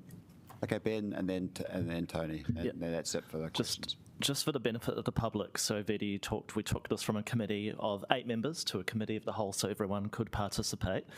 You took us on a site visit. How many councillors took the opportunity to go on the site visit of the 16? I think that, Mr. Chairman, we'll probably move on now for another question.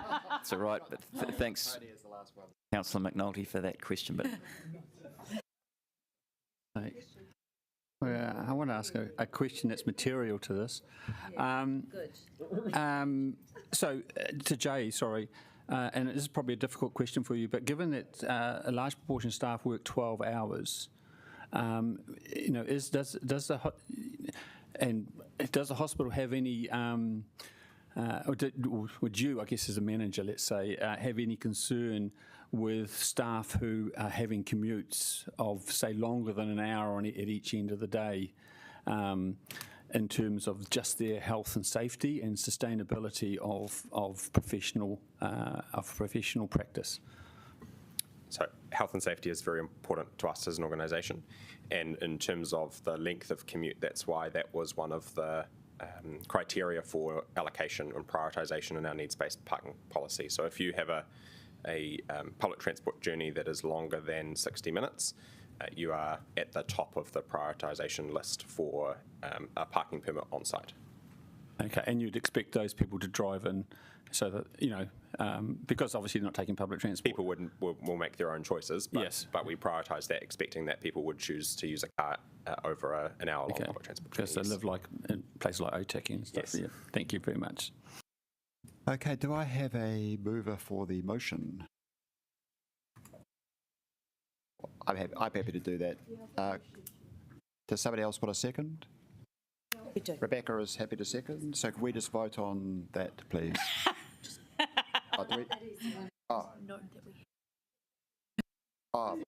And I also have to note that we have an amended substantive. But do we debate? What do we do now? Do we vote on something, or we just debate it? Okay, we debate it. Okay.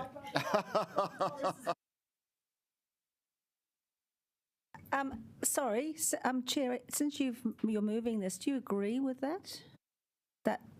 Putting that in there? Because if you're moving it, these are your recommendations. No, because I'd like to move the paper otherwise. Yeah. I think what needs to happen is... You as chair need to move it. That would be better. And then if... You have. But what I'm asking you as chair, do you agree with that thing in red? No. Well, yes, it does. No, as long as you're comfortable because you're moving it. I'm okay with this. I mean, but I'm also okay with some Tim's able other to say stuff if he's as well. not comfortable. I'm not uncomfortable with this. Because he's new, I'm just making sure he's aware of. Yeah, no, I'm a big fan of car parking plans, as you know. Okay, so it's me and Laurie. Okay, now we move on to debate, right? Does anybody want to have... So can I just have a question of officers around this amendment of the substantive of point 9, and that is, do officers support this change in their recommendations? We don't support it or not support it. But we have helped supply wording around it to make it be able to be put into effect. What? Hang on. I think through you, Mr. Chairman, the question. So is it practically? Can you implement it? Yeah. So the thought there is an investigation. We all may unearth all sorts of things in the investigation, whether it's feasible to do this. We equally this is leasing to the hospital. The hospital may decline and not wish to lease car parks from us. So to clarify, Tony, the officer is saying that it's okay to investigate and we'll report back if it's actually feasible and practical. Yeah, I think I understand that. Yeah, I think that's okay. Laurie, as the seconder, do you want to... We're going to go to... Are there any other questions about the amendment? Is that even legally? Because it says leasing. I just want to know what that exactly indicating. Leasing, are we talking about? In that case, you can even offer 10% of the whole scheme to be dedicated to, example, to the hospital. Yeah, look, I'm just trying to get it. Yeah, it's to investigate leasing. Yeah. So investigate. There's no action. Okay. Yeah. Okay, Laurie, do you want to say anything? Go on, your turn. Open mic.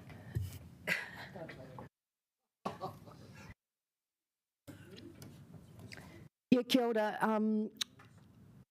I just really want to thank the officers for the work on this, and it was really useful to hear how long this has been going on for this morning, and a reminder that we didn't proceed with the bike plan in 2017 because of the parking challenge, and that is why we had to do the work on the parking policy to establish the principles to help us to go forward.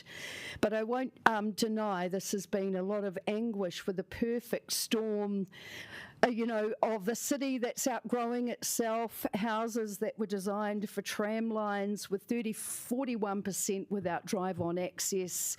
We've got hospital staff that are growing and rightfully saying that it's really a hard place to get to at the hours and the time that they have to work.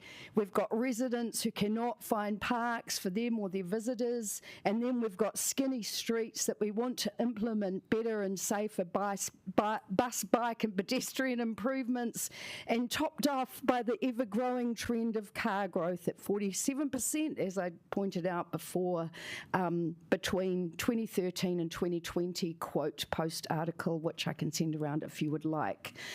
So there is no doubt in my mind that actually this is a time for a solution, that we need to do something. I did debate with myself, do we do nothing and just carry on? But as the councillor for the area, I cannot do that knowing that we need to do something. I think, we've got two issues. The big issue of the hospital, and I think we've heard and we'll hear some good debate about that. But I think the amended substantive proposes a really good solution that, to me, will really help the situation, even as a transition as we go forward. But meanwhile, we have listened to the hospital submission. By delaying the implementation and having a review and providing longer stay for visitors. To be honest, the data and evidence that I have says we should do it all at the same time. So this is a bit of a sacrifice for me, because I think Councillor Abdurrahman and I know that we will be putting extra pressure on Newtown residents for a period of time, who are the ones that we're trying to do this for. But I do have faith in what the hospital are requesting, that the staff travel action plan needs time to get going, and with 67% of staff coming from between 2 to 5 kilometres away, there have got to be solutions in that will start to ease the need to drive to work. I just want to acknowledge my own community. As I've said this morning, this has been very hard to hear. Many of the residents that are close to me have been not overly happy with the plan, but I do want to say that officers have listened to that. We're coming in with a 3-hour visitor time frame, removing the plan on the weekends, and have really listened to where and how we can make it easier for residents. But I think at this point I need to stick to my principles on my vote, so I will be supporting the parking plan, because to me, the streets are a shared space to move people fairly and safely, not a place to store vehicles. And this is the direction we need to go in, and this is a softly approach. So I will support it, but I will be listening hard to the Regs Committee and what our residents want, and also to the review. Thank you.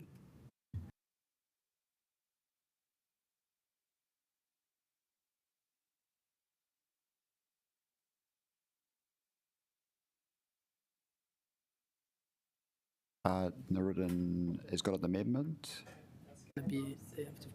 And Sarah's seconding that amendment. Can you put it up? Is that correct?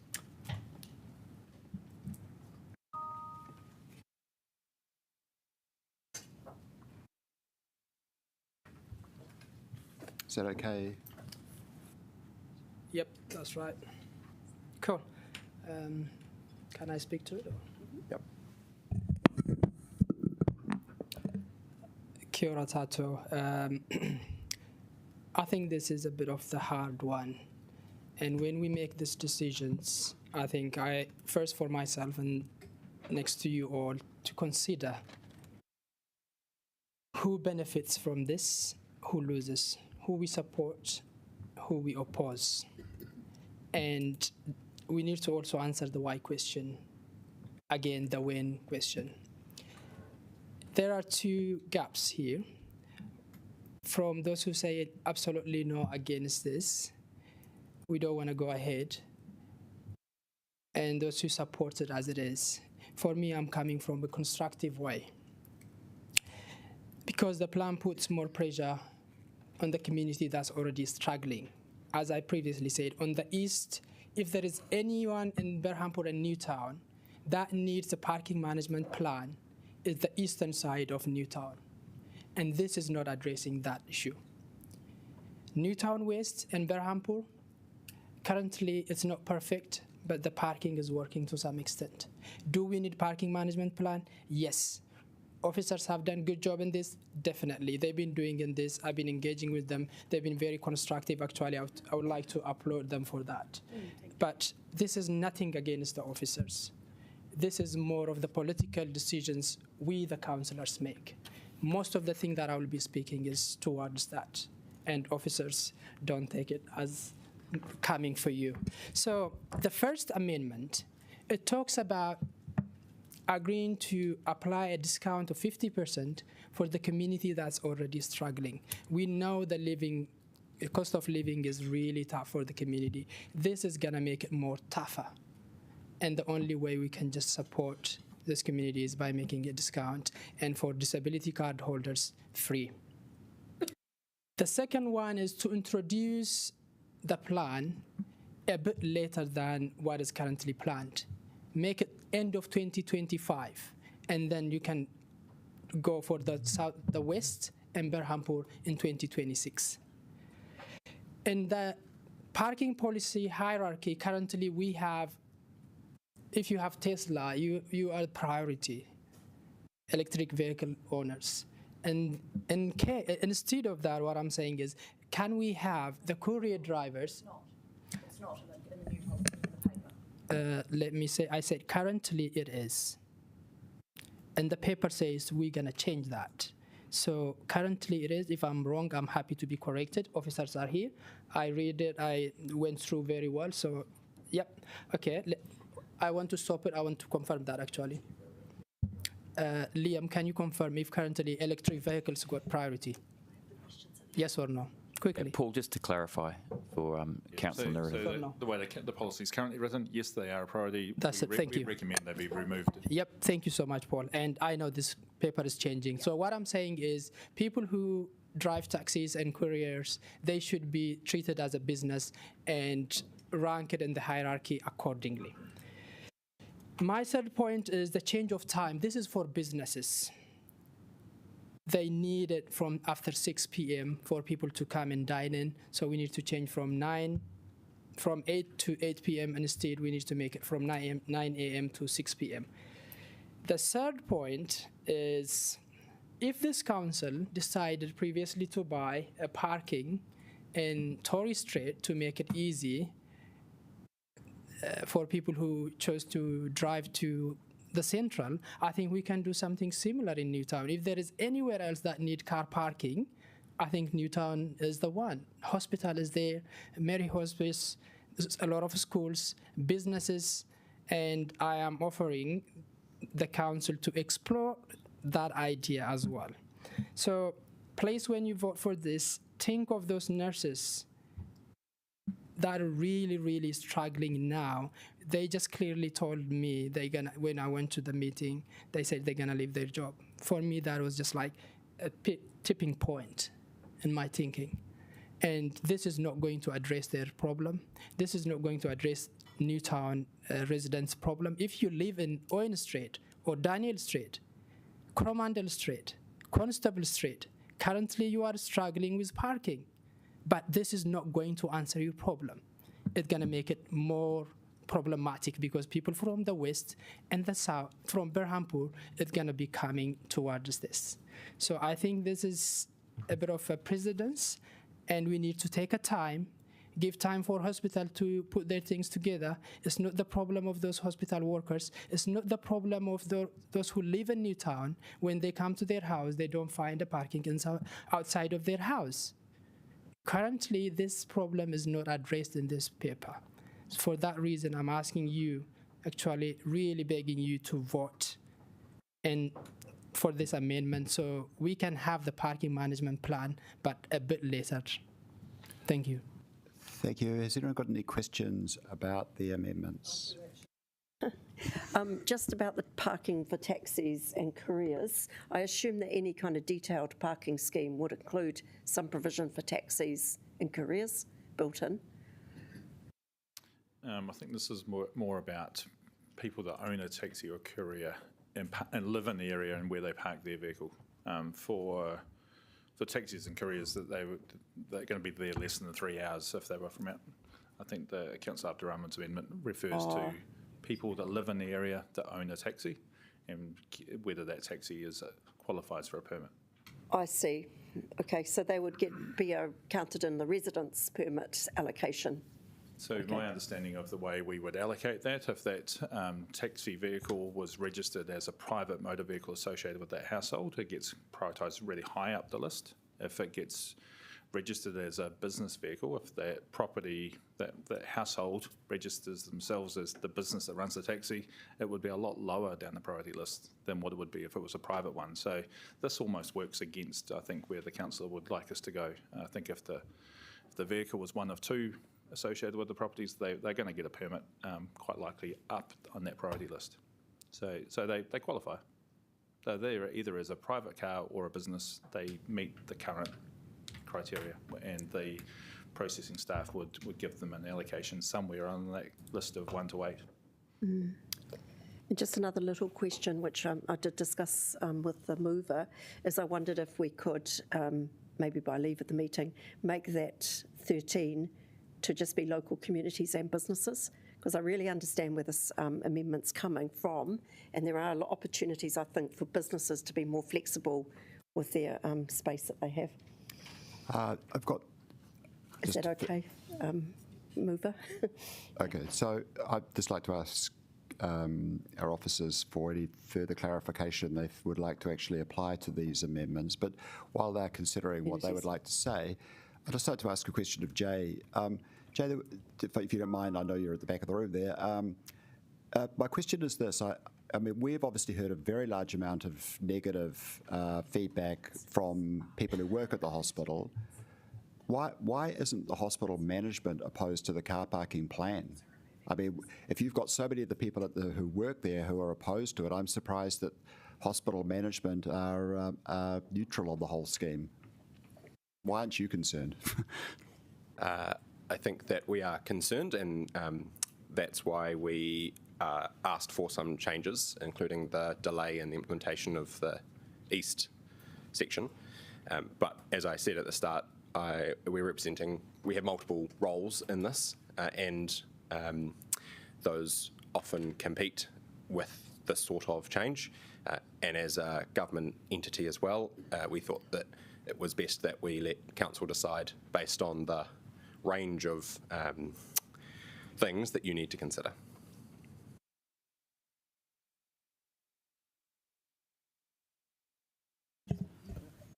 We're just going to take a couple of minutes while the team work out, to the chair's question earlier, the team work out whether they can provide some advice on the remaining changes. Can we just take a 5-minute break, because then I think the head's clear?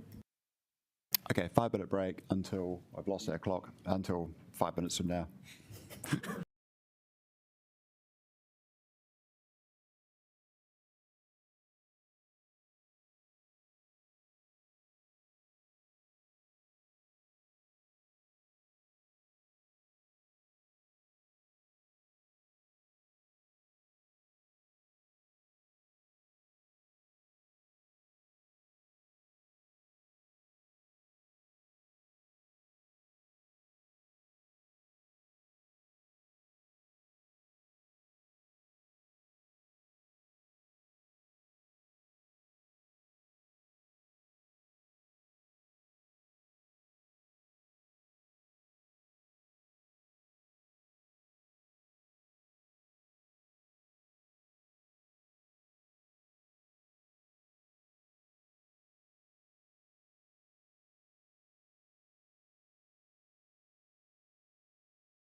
What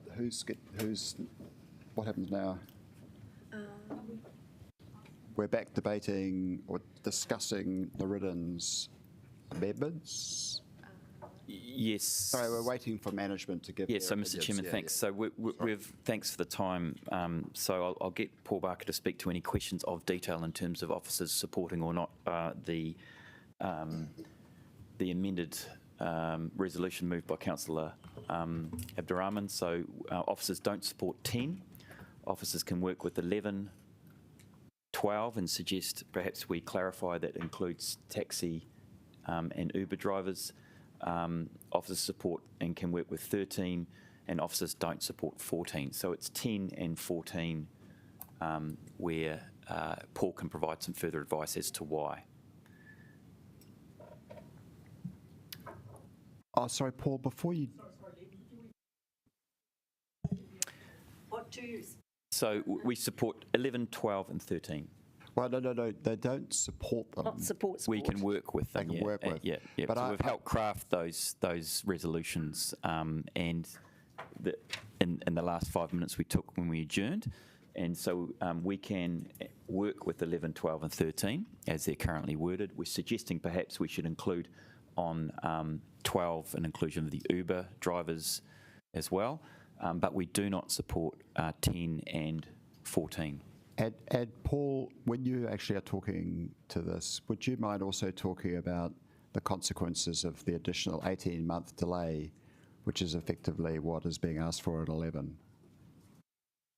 So can I make it easy by removing 14, but I will stick with the rest.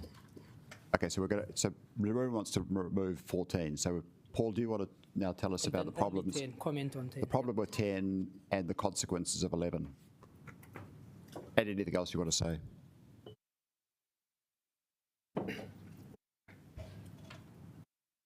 I've just talked with our legal team, and in terms of 10, they would like us to add subject to legal advice to that.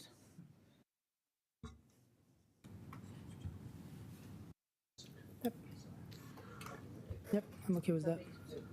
Yep, I'm okay with that.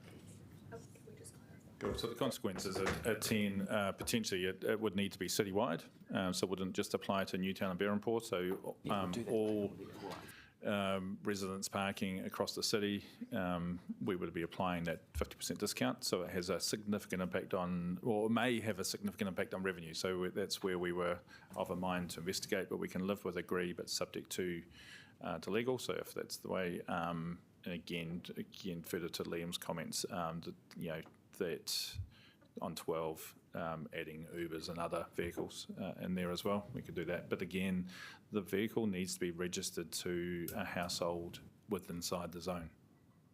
So just because it's a commercial vehicle, if it was registered to a commercial premise outside the zone, it wouldn't qualify. So if somebody gets to take a work vehicle home, we'd have to work through that process.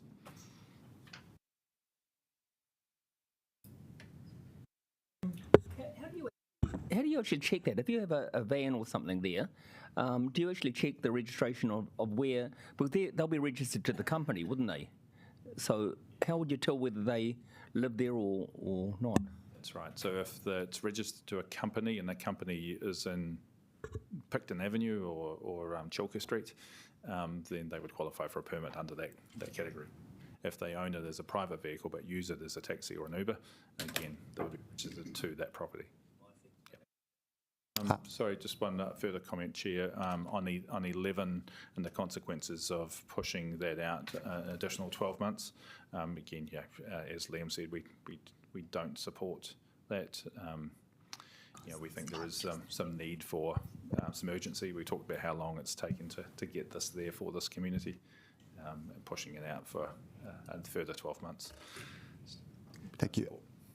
Just got a formal, as this has been moved and seconded, can I confirm we have leave of the meeting to make these changes to the amended substantive? Everybody okay with that? Yeah. There have been some quite significant changes suggested for 12, and that Ubers be included, and that the car be registered to a property within the zone. So I would like to suggest with the leave of meeting we include those.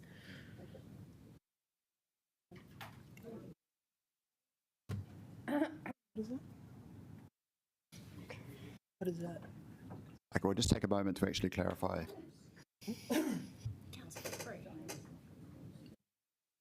Sarah? Are you able to leave? What's that? Oh, yeah, because It was they suggested asked. by Paul. I think Sarah was just clarifying exactly what Tim was saying. Yeah. With leave-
So just to clarify my understanding of what's happening, so an amendment has been moved and seconded, and after some discussion, there have been a number of changes proposed. The changes are subject to legal advice being added to the end of clause 10 and the removal or not moving of clause 14.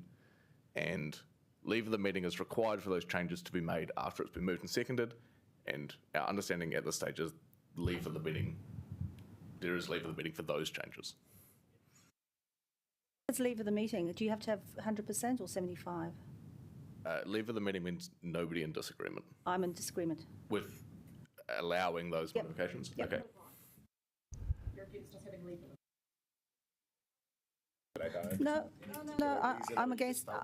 Okay. No, I'm against it. Thanks. So, given that there is not leave of the meeting, we have to revert to the original amendment that was moved and seconded.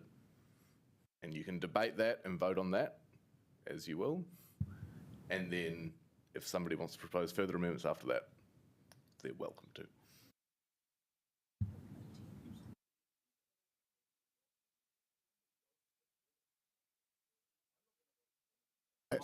Hey guys, let's get a wriggle on. So let's vote. Let's just vote on this. Sorry, I'd like to foreshadow an amendment then. Yep. Okay, so should we just move on to Yeah. Should we just vote on this? Ben has foreshadowed amendment to 10, with 10 amendment to include the word subject to legal advice. Yep. Yep. Easy. Yep. Yep. Now we got. Yep. Sorry, Tim, why is there no debate? We haven't started. We haven't started. Note to self, don't second before we've got everything sorted, right? Next time. Okay, we will start the debate. So I think we'll start with Iona, shall we? She's had her hand up a long time. Oh, sorry. I had a question of officers and Nariddin's. Isn't he talking about it? Doesn't he need to move it? He has moved them. He has moved and spoken. Right, sorry, I've got so confused with all the questions. Sorry. All right, Sorry, yes. Sorry, it's been got officer. I need all the help I can get. Yeah, no, thank you. I'm obviously not, my brain's not working totally. Sorry, Paul, can I just absolutely clarify? If we wanted to help the people that Councillor Abdul Rahman wants to help, the taxi cars and the couriers, your advice then would be that they should be residential cars, is it? So then they get the biggest priority? Thank you, Councillor. Yes, that is correct. From advice we gave to the Councillor earlier, 12 is not needed at all. It's already inside the policy would account for somebody that owns a vehicle used as a taxi or an Uber. So that's already, they would qualify for a permit, provided it's one of the first 2 vehicles associated with the household. And it's just whether they apply as a business vehicle or apply as a private vehicle. Partly up to them, but they would qualify. Okay. And the other one is 13. Look, I've got very strong concerns that officers are continuing to support providing the off-street car parks. Is this going to be an ongoing policy position, and at what cost to the planet and to our budget?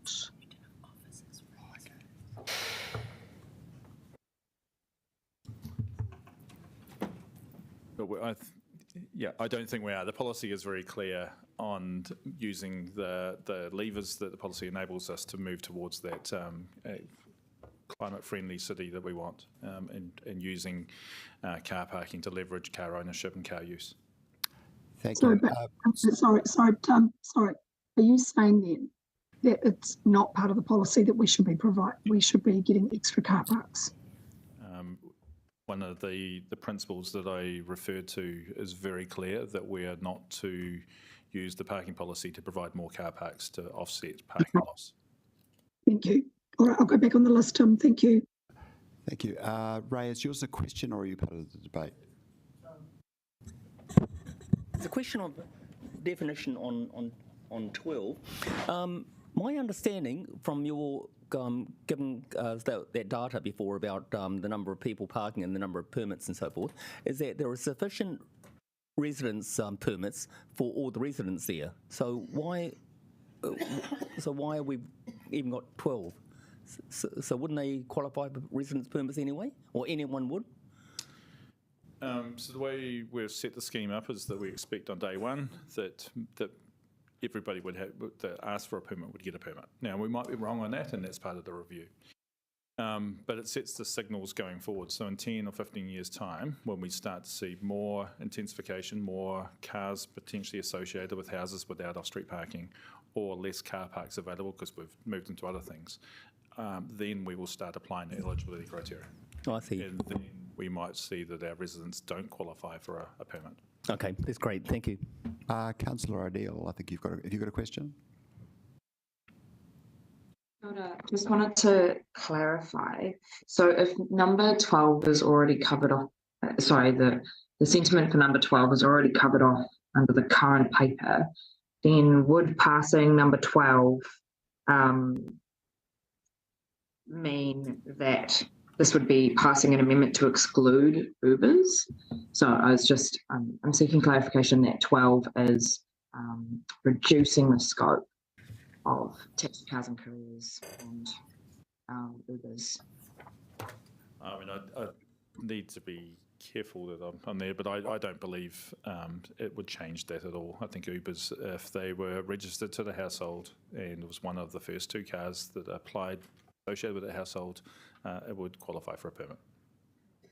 Thank you. I think we've had all the questions for the moment, so we can move on to Sarah, who's the second. Yes, he did. Yep. So. Right, well, thank you, Nuruddin, for putting so much thought and care into trying to look after your community and come up with some ideas. And I know from talking to Nuruddin, he's actually been really proactive about walking around Newtown, actually seeing what's happening on the ground, looking for some solutions for some of the shortfall that's going to be evident right now and will be more evident once 400 or so students come back to the School of Medicine. I'm really happy to agree to second this, but I'm probably not going to be supporting them all, especially after discussions we've had. I will be happy to support the foreshadowed number 10 when it comes, so I won't be voting for this version. I actually don't wish to slow this down. I've talked to Jay and they have already negotiated a staged approach, and they're relatively comfortable with the stage approach they've negotiated, and I think there is there is a point at which we do have to start moving, and I think that the point that I know Councillor McNulty has made before is that when it's not sometimes until things have to change that you actually get responses to that change, and we are seeing a genuine desire on the part of the hospital to at least investigate providing more parking on site for their staff, but that is going to take some time, and so I am really, really pleased to support 13. I do think that there are pockets of underutilised parking in Newtown, owned by churches, owned by businesses, owned in other ways, that actually could be used more efficiently. And this is about trying to maximise the space that we've got to try and provide some short-term solutions, because it was unnerving to hear the hospital staff say that they may have to stop working at the hospital. They're already short-staffed. They're already finding it really hard to attract quality staff that they need for these specialised medical services. And I do think we've got to be a little bit cognizant that we don't want to destabilise a workforce that's really highly needed and providing services that are incredibly important. So I know, Councillor Pannett, you've got a philosophical objection to this, but I actually think this is an exception. This is healthcare for the whole region. It's incredibly important that people that need that healthcare can access it, and that staff that provide that healthcare can find some ways of getting there. We did hear that the current public transport system isn't working for them, and yes, that's hopefully going to improve, but right now we've actually heard they're under incredible pressure with 12-hour days, and if they add an hour or an hour and a half commute on either end of that, that's a 15-hour day, and that's putting pressure on their own well-being and their families' well-being. So if there are some solutions there, I think it's really, really reasonable that we put a bit of time and effort into trying to get some conversations happening and finding out what can be done. Off-street parking that WCC might be able to provide, and this is why I do support this little bit, is there is quite a bit of parking at Te Whaia. I don't know if there's a chance to look into something like that. That is land that we own. There is the option perhaps for us to look at our land and see what we can do, and I think it's incumbent on us not to rule that out right now. So I don't actually support the changing hours of operations. So out of all of these, as it's worked out, it's gone. No, it didn't go, because we weren't allowed to make any amendments because we didn't have the leave of the meeting. He can withdraw. So, can he not? So, at any rate, out of all of these, I'm actually really grateful that you've brought them and that we've had the chance to discuss them. But in actual fact, I'm only going to be supporting 13 and a revised and the foreshadowed 10 when it comes to us. But that means I'm voting against this 10. And that's me. Does anybody else want to have any debate, or shall we? We've got Iona's hand still raised. In fact, she's raised both hands. Electronic and real. Your turn. Thank you, Councillor Brown, and I'll just speak once to the amendments and to the substantive, just to save you from listening to me, my croaky voice. Look, I just want to thank officers who've done heaps of work here, and in a sense, this is a small incremental improvement and progress towards making our transport system truly sustainable. I subscribe to the principle that polluters should pay, and so we're at least getting that. Although it's a pathetic amount of money at less than $200 a year and whatever it was, 53 cents a day. One of the things that I've struggled with a bit though here is around the hierarchy, and some of you may be surprised to hear that I don't actually support putting residents above commuters. Now I know that we've got a policy, but I never agreed with that part of the policy, so this is consistent. In the inner city suburbs, it is possible to live a very sustainable life in terms of your transport choices, and that's what we need to be encouraging people to do. And I do feel for the people that are coming from Kapiti or Porirua to the hospital, and I think it would make more sense to take some of the residents' parking off and give it to hospital staff who are doing absolutely critical work. And I thank those people for the service that they do. We all benefit from their work. It's good to hear that there's going to be some car share, because this suburb can be car free, primarily some possibly for taxis for disabled people, but it is such an accessible suburb And we were told during the debate over the MPSUD and the district plan that we would all be more sustainable. I can assure you, as someone who has lived that life, who's been a 3-generation caregiver, it is possible to be car-free. And there are some really good things that are coming through the pipeline. And I do want to encourage people to be thinking about how having an individual private polluting vehicle is not the way forward. So just in terms of the amendments, I will support 10 just as a just thing, because I don't see why well-off people in Newtown should be getting very, very, very cheap parking, but people who are coming a long way, who don't have much money, should have to pay. Or sorry, that's just for the permits, for the residence permits. Yeah, that's an equity issue. I don't support delaying. Councillor Abdurrahman, I'll support you on 12, but I'm not sure it's quite worded right. It seems to me that you could get the outcome you want under the current system. I strongly oppose 13, and thank you, Mr. Barker, for saying we're not all about growing the number of car parks. If we want to be sustainable, we cannot increase the number. We just have to reallocate them better. And yes, oppose number 14. But appreciate, Councillor Abdurrahman, that you have to come and support your community, and you're doing your job, and really appreciate the chance to debate this. Thank you. Does anybody else have any Tony would like to? Yes. These set of amendments have made me think very hard about my support for this plan, but in the end, apart from 13, I have decided I am not going to support them. But I do want to commend Councillor Abdurrahman for his efforts to make what I think is a terrible plan into a better plan. As a Southern Ward councillor, he's responsible for improving the lot of his residents in the suburb, and this plan will make life better for them. But I also appreciate that he's reached out further and taken on board the consideration of people who live outside his ward and are trying to deal with the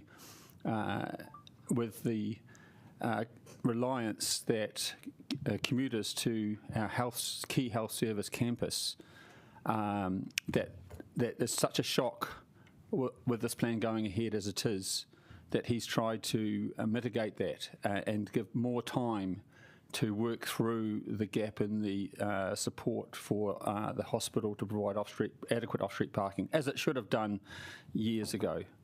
And is in the process of doing at the moment. But in the end, I think the council needs to make a decision as to whether it's going to continue to ram in these sort of anti-car plans when there are key services that are wholly dependent on their viability for car commuters, people who have no choice, people who, due to the city's incredibly unaffordable housing, are forced to live far away if they want to have their own home, who want to raise their children in an owned house, and so are forced to buy in Porirua, Upper Hutt, Kapiti, even Otaki, and so there is no choice but for them to drive, and so I thank you for that.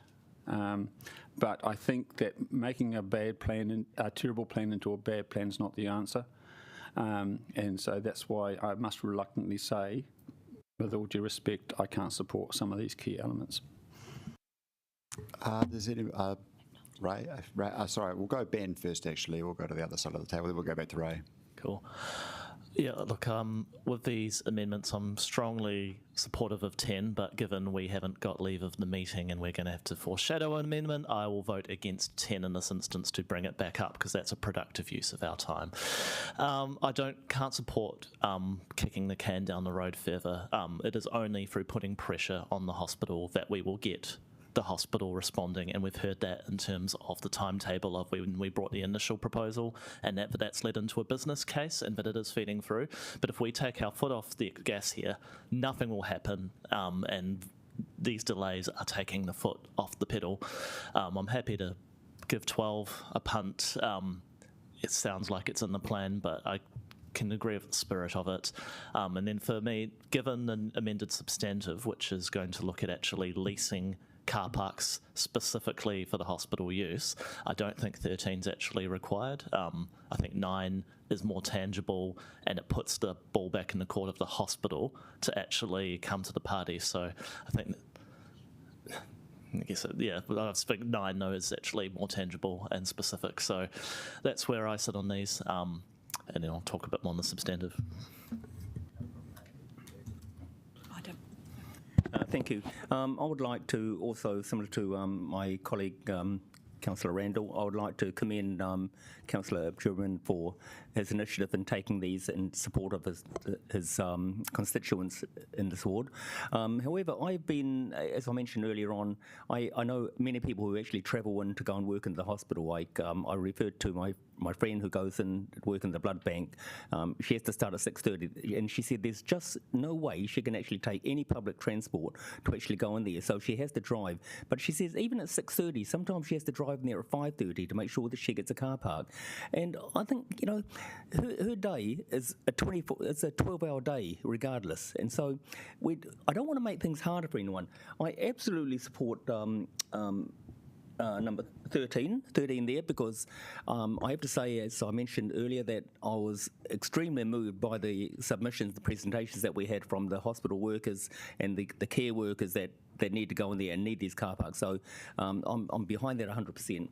The other ones I'm not so sure about. Of course, in number 10, I want to support the people with disabilities, of course, because, you know, they are, we hear this too often, but they are the vulnerable members of our society, and if we can't help them, then who do we help? So I think that's actually very important.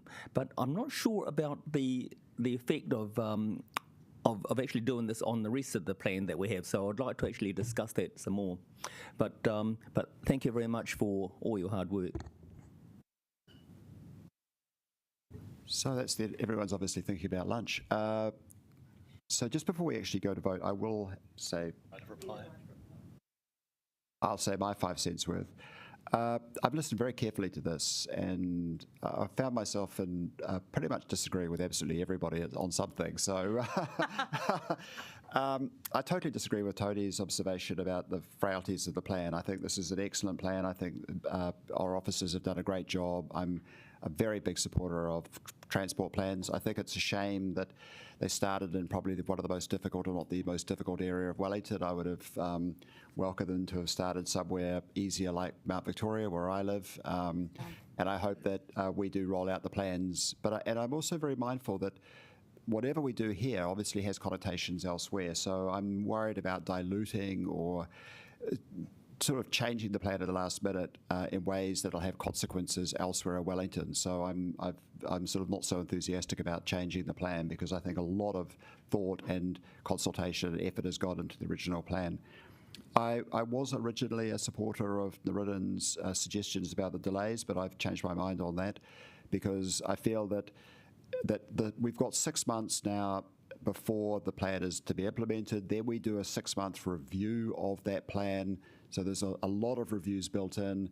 Plus we have got the additional car parking, which we're making available to the hospital for their staff as a overflow. Plus I do like the clause 13, where we'll work with the hospital. So if it turns out that the additional car parks which we're making available to the hospital to prove to be insufficient to satisfy the needs of the people who've been raising concerns, I hope that we can actually do something afterwards. But I'd rather get the show on the road, because I think this is very important that we do get this going. And I'm not so keen on the twiddling around the edges around allowing Ubers and taxis and discounts and all the rest of it, because of the wider connotation. So it's quite remarkable to find out you can find something to disagree with absolutely everyone. So, It's your talent. Except Nico, he never spoke, so anyhow, so we now will go on to the vote. Oh, sorry, the written, you get the last right of reply, sorry. Cool. Look, when I was reading through the paper and doing those amendments, I was thinking of those nurses, I was thinking of those residents. The residents, when they're working somewhere in Pararua, coming back to their home, they will not be finding car park in front of their house. I was also thinking of those who are driving from Kapiti Coast, and maybe they called to do an emergency, and they couldn't find a parking because they have to park somewhere, they have to walk all the way. And I just kind of say, am I going to support saying that, oh, let's go ahead, so it's going to make it more easy for someone who lives there and ignore the challenge of those community members who are part of the community, actually, those nurses and people who work at Mary Hospice, people who work at the Salvation Army, people who work at school, and all those people were in my mind when I said, can we find a solution to some extent? That is where this comes. And again, I totally agree with you, Councillor Brown. I don't know why we need to penalize the community that's already going through a tough time. And I see number 10 amendment my support to some extent, but still they are going to pay even with that 50% of about $95, which means I think a lot of people, they don't understand what it means for people who are going through that struggle. $95 is a lot. And we are starting from those people. We're telling them they are the first to pay. Even in that case, if you live, and as I said again, on Adelaide, on Daniel Street, Owen Street, Coromandel, Constable, you're not getting the priority in this parking management plan. Your problem gonna be even get more worse. And we created some of those problems. And I acknowledge that the time where one household own 5 cars is not the future. It's not even the current. But it's not the problem of the poor employees and staffs who live around that area who currently using the space to do their job. And we didn't provide them. The hospital didn't provide them. Now we just wake up and say, we are doing this in 6 months' time. And if you are supporting the last one, number 13, but not number 11, what you're basically saying is just go ahead with it, but just come back and report it to us. That's why I really encourage you, if you support number 13, you need to support number 11 as well. That is going to address the issue of those hospital employees who really, how many emails do you guys receive in the last 2-3 days? I'm one of those people who went to that meeting, and when it was very emotional, they asked me, what can we do now? And I told them, just send the email to all councillors so they can see the pain I'm seeing sitting with you there. And if you have read through that email, you can see what they are going through. And some of them, they say they can resign. For my conscience, I don't want to be in that position where anyone will face that challenge, where they will be resigning from their job, where anyone going to hospital not getting that treatment. I will leave you with that. I'll leave you with your conscience. I really encourage you to support. If not, I'm also understand. I'm only one voice. I tried my best. This is how democracy works. Thank you to you all. Thank you. So do we want to vote? Separately and division on all, I think. Okay, great. So we'll go for the first, which is number 10. Remember division. You remember what it was? Okay, this is the discount one. Can we have division, Tim? Someone hasn't asked. Yep. So just to confirm, I foreshadowed an amendment around number 10 should this fail. Thank you, colleague.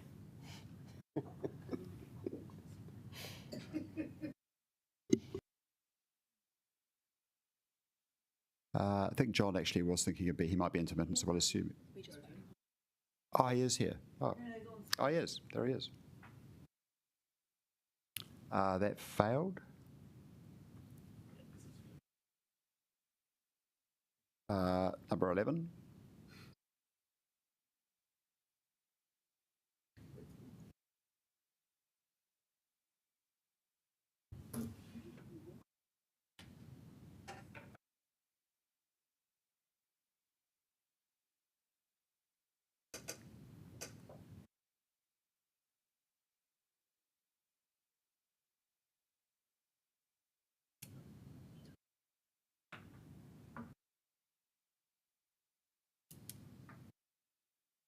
have that casting vote. This is what I would not want to have a casting vote on. Sorry, we're just waiting on the mayor. Yeah. Oh, yes, she is now.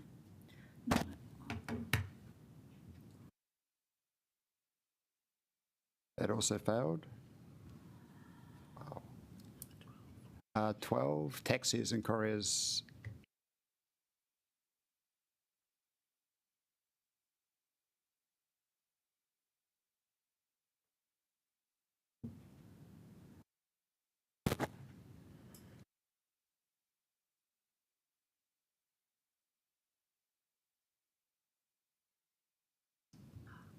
Oh, so what was the result? Okay, that was carried. 13, officers to engage with the hospital.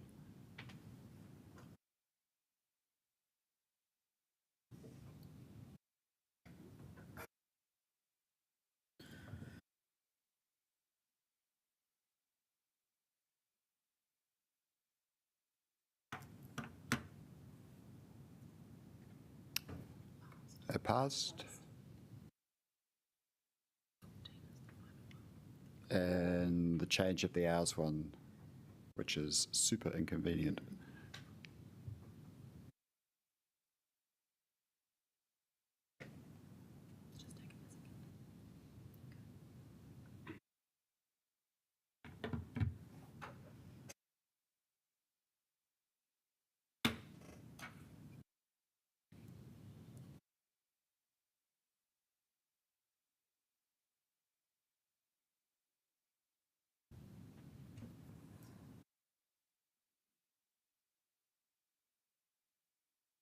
And that failed as well. So now we... The foreshadowed. No, the foreshadowed amendment. 10, moved by McNulty. Right. So I'd like to move an amendment. Thank you. It's up there. We know what this is, and I think Councillor Wheneta has agreed to second that, and I will leave that as my speech. Hopefully I won't need a right of reply. Can we just vote on this, or do you want to say something? I would actually like to say something, yeah. I'd really just like to express my great displeasure and exasperation at the objection of a single member to a very minor, very procedural change to an amendment from a ward councillor, seemingly for the sake of it and with a refusal to explain any further. So I'd just like to remind every... Go ahead. What's the point of order? What's the point of order? I have no idea. So I'd just like to remind everyone that if you do not agree with a certain aspect of a motion or an amendment, you are very free to vote against it. I would encourage us all not to take each other's time and our staff's time and to cause needless delay and to not do your colleagues the decency of an explanation. Look, I'm not even particularly inclined to support those amendments that went, but I'm going to second this for the sake of the debate and for the sake of good order and for the sake of everybody's time. Can I also just encourage us all, please, and look, I've been guilty of this myself, we all have, we've all done it, but please try and get your amendments in good order prior to proceeding with the debate. It saves a lot of time, and I think we could all give a little bit more aroha, a little bit more support to our new chair, who's frankly doing quite a good job at moving us along. Quite a good job. Let's just wrap around Tim. Let's just behave ourselves and let's get on with the job, eh? Come on. Well said. Okay, thank you. We can now vote. Oh, sorry, Tony would like to... Sorry. Tony would like a comment on that. Yes, just want to answer Councillor Wheneta's commentary and just remind everybody that we're in a democracy and we're following the rules. And it's in the rules that any member can object to leave being given and does not have any requirement at all to explain themselves. And I think it's unreasonable and possibly rising to some issue around points of order that, and I'm thinking particularly of 17.4, members shall not be disrespectful, that's saying that somebody followed the democratic process and there's something wrong with that. I actually find that disrespectful. These rules are put together to enable people to exercise their democratic right as a council, and it's absolutely fine for council to follow the rules, and I don't think it's right to complain. If they want to complain, they should get the rules changed. Okay, thanks. We'll move on to a vote. No, I want to speak. No, I'm sorry. I do want to speak. Because anybody can object. And I just want to remind the councillor who spoke the time and energy we spent in your amendments at the long-term plan and the leave of the meeting that was given to allow you to have your say in the appropriate way. So yes, you can, but it doesn't mean you should. And I think that we would like to use these things where there is genuine good reason, and it does not appear to be so in this case. Okay, so we've got Ray, and then we have the right of reply from Ben. I think that's actually a bit frustrating. I get quite annoyed when someone comes out and says that, look, we've got this much of time because we want to finish before lunch. I think that everyone should have their say, and they should be allowed to have their say without being interrupted. Okay, thanks, Ray. Ben would like to finish this off? Yeah, since this has become a debate on something else, I think incredible leeway was granted in the LTP debate to make sure that the amendments of the independent councillors could be considered, and some were successful on that. Given this today, I will not be looking to give leeway in future debates around the council table. Thank you. Okay, let's vote.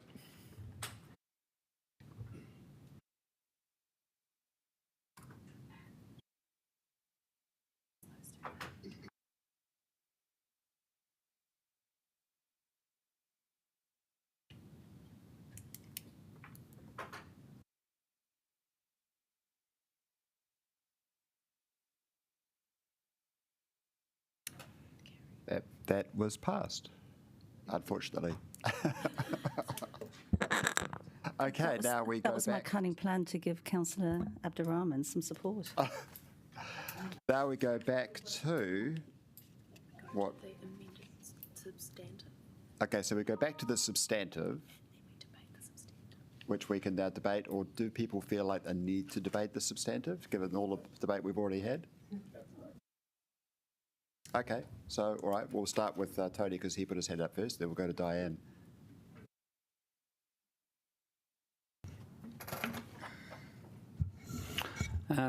Thank you, councillors. I don't oppose. I oppose this plan because I don't think it's a good plan. I initially was going to base my opposition to the fact that the plan has 51% of submitters opposing it, and a minority supporting it. And I think this is indicative that the plan has not hit the mark. But I was thinking more about the plan and the comments that we were getting from health workers, particularly from the hospital, about perhaps opposition would be greater. And I was thinking that, of the people who would struggle to submit, I think shift workers who work 12-hour shifts are probably a key group that would struggle to find the time to even to do a submission, even if they knew about the plan.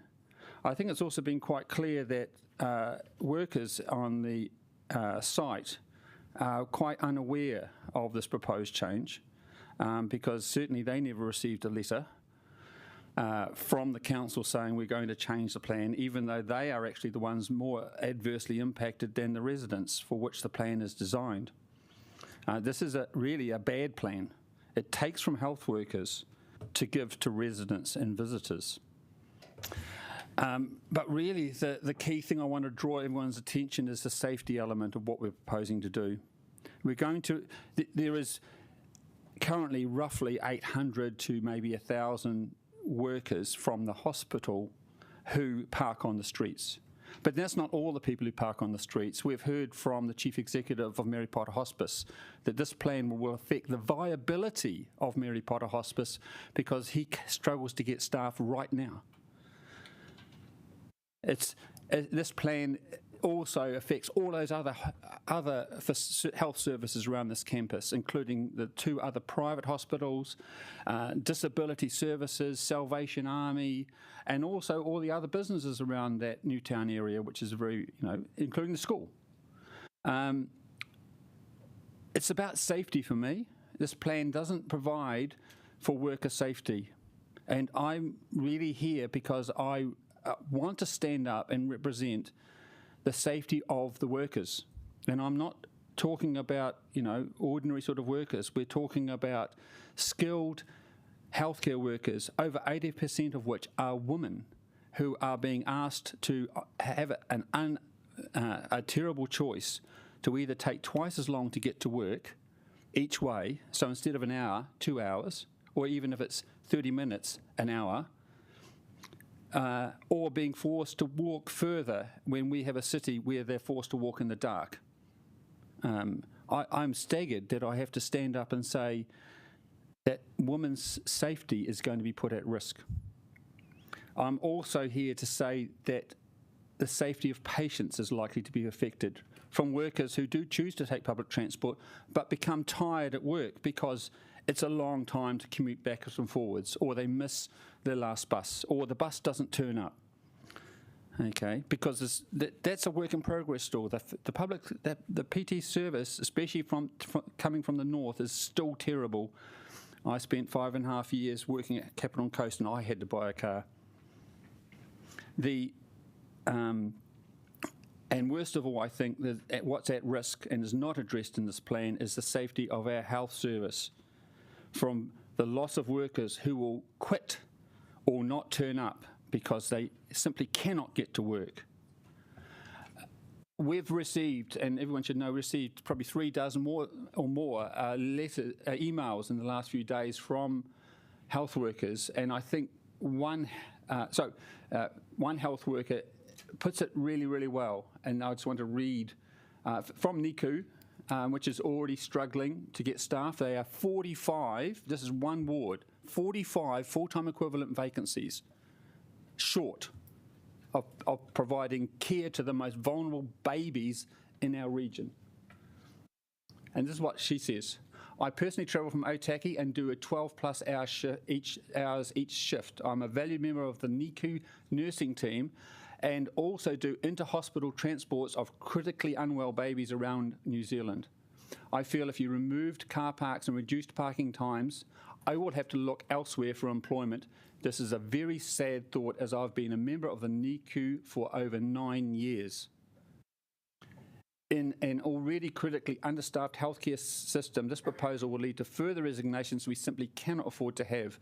At a minimum, the proposed changes will be paused until the appropriate alternate solutions for parking that are proposed by either Wellington City Council or Te Whatu Ora are in place.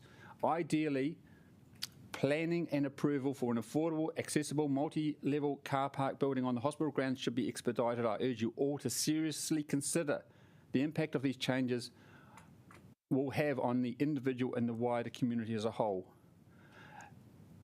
And yes, they are going to improve off-street, but there's a whole lot of other people. Another email is from another nurse or another worker that who looks after nursing students and says there can be over 100 students in any given week who do not have space or finance to park on the hospital grounds. In fact, they don't even get priority. So the training is also terrible. And Otago Medical School is going to move back in there with what I understand is 800 staff and 400 medical students. Okay, so there's going to be another over 1,000 more people in that place, and there isn't parking there, and we're going to, at the same time they're coming back, we're going to take away their key car parking. This is absolutely wrong. No, that's not quite correct. It's quite a small. I don't think those figures are actually very accurate. Well, we heard that Otago Medical School has maybe 10 off-street car parks, and they're going to return to that campus site, and there's 800 staff and 400 medical doctor students. Most of the people are already there. There's only a small number that relocated into the central city who are going back south. They vacated. Okay. I accept that hospital management has failed. They should have increased off-street car parks. And they are in the process of doing that now, but we can't simply implement a plan before we know where the workers will park. Thank you, think Tony. that Sorry, Tony, can you make a... Yes, and so I urge you to vote against this plan for the sake of the workers, for the sake of our regional health services, please. Thank you. Thank you. Ray would like to say his piece. And nobody else? Thank you very much. I also have a for and against. I am very impressed with the work that our council has actually put into this, the data that they've collected, the information that they have, the number of used car parks and available car parks. So I am absolutely in agreement with the fact that we actually need to have a plan. But I just have misgivings about what we actually have. I feel that we can't have consulted well enough for all these people to be coming to us at this late stage and in the last few weeks to actually say that, look, this is what's wrong with the plan. How do I actually get in there? I was very, very moved by the submissions that we had just a couple of weeks ago, and there weren't many councillors who actually attended all those sittings over the 3 days, but they were so moving that I couldn't help but feel as if I'm going to provide any value as a councillor, I have to look after these people. You know, they are the most important people, I feel, that in our city who care enough to go out and look after other people. So we've got to look after them. And so whatever their issues are, we've got to be cognizant of that. Now, it was those presentations that have actually moved me the most. I don't agree that when we say that, we have workers in there and it's okay, they can park a little bit further out. The trouble is that it's very difficult after doing a long day to actually go out and walk the streets to go and find out where you park your car. I mentioned specifically about my neighbour who has to travel 1.5 hours from Broadmeadows to the hospital to get a car park in the morning, and she starts at 6:30, so she has to leave home at 5 o'clock to go ensure that she has a car park. So I just find that I can't in all conscience agree to this plan until we actually sort out those problems, so I'll be voting against it. Thank you. Cool. Look, when we're here, are we elected to do easy things or actually fix things? And the easiest thing in the world today would be to vote no on this and just let the status quo and just go, no, this is hard, we're pissing off people, we're balancing the rights of others against others, and the equation doesn't come through, and let's just kick it down the road and let another council do it. That would be the easiest thing in the world to do. But I would be an absolute hypocrite to give in to that, because I stood in front of people and I said I was going to run to make long-term decisions when I put myself up here. You know, I won't go through the semantics and the facts of how this scheme works. The main thing is we have a partial rollout where half of Newtown, so quarter, will be in this scheme. Then we have a 6-month review period. And if we get it catastrophically wrong, I think everyone here will say, okay, we need to immediately rebalance. 18 months before the major rollout and subject to the review period. This is not just a blanket overnight, everything changes type of policy. And we're still talking into the middle of next year, even for that first 6-month rolling out. I think for me though, not voting for the plan doesn't fix a single thing.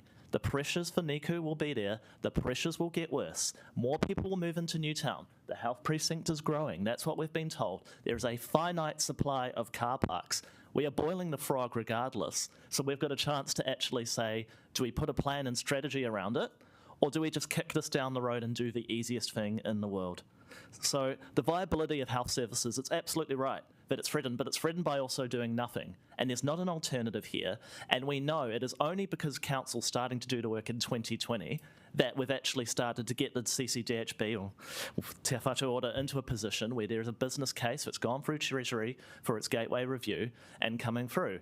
So we know there's more parking required on that site, but as I said in the previous amendment, unless we keep our foot on the gas and that pressure on the hospital, it will not happen. And we know that around the city, when we take our foot off the gas, things don't happen. We'll come to Johnsonville a bit later on, but my goodness, what an example of taking our foot off the gas we have with Stride in 30 years of absolutely nothing happening.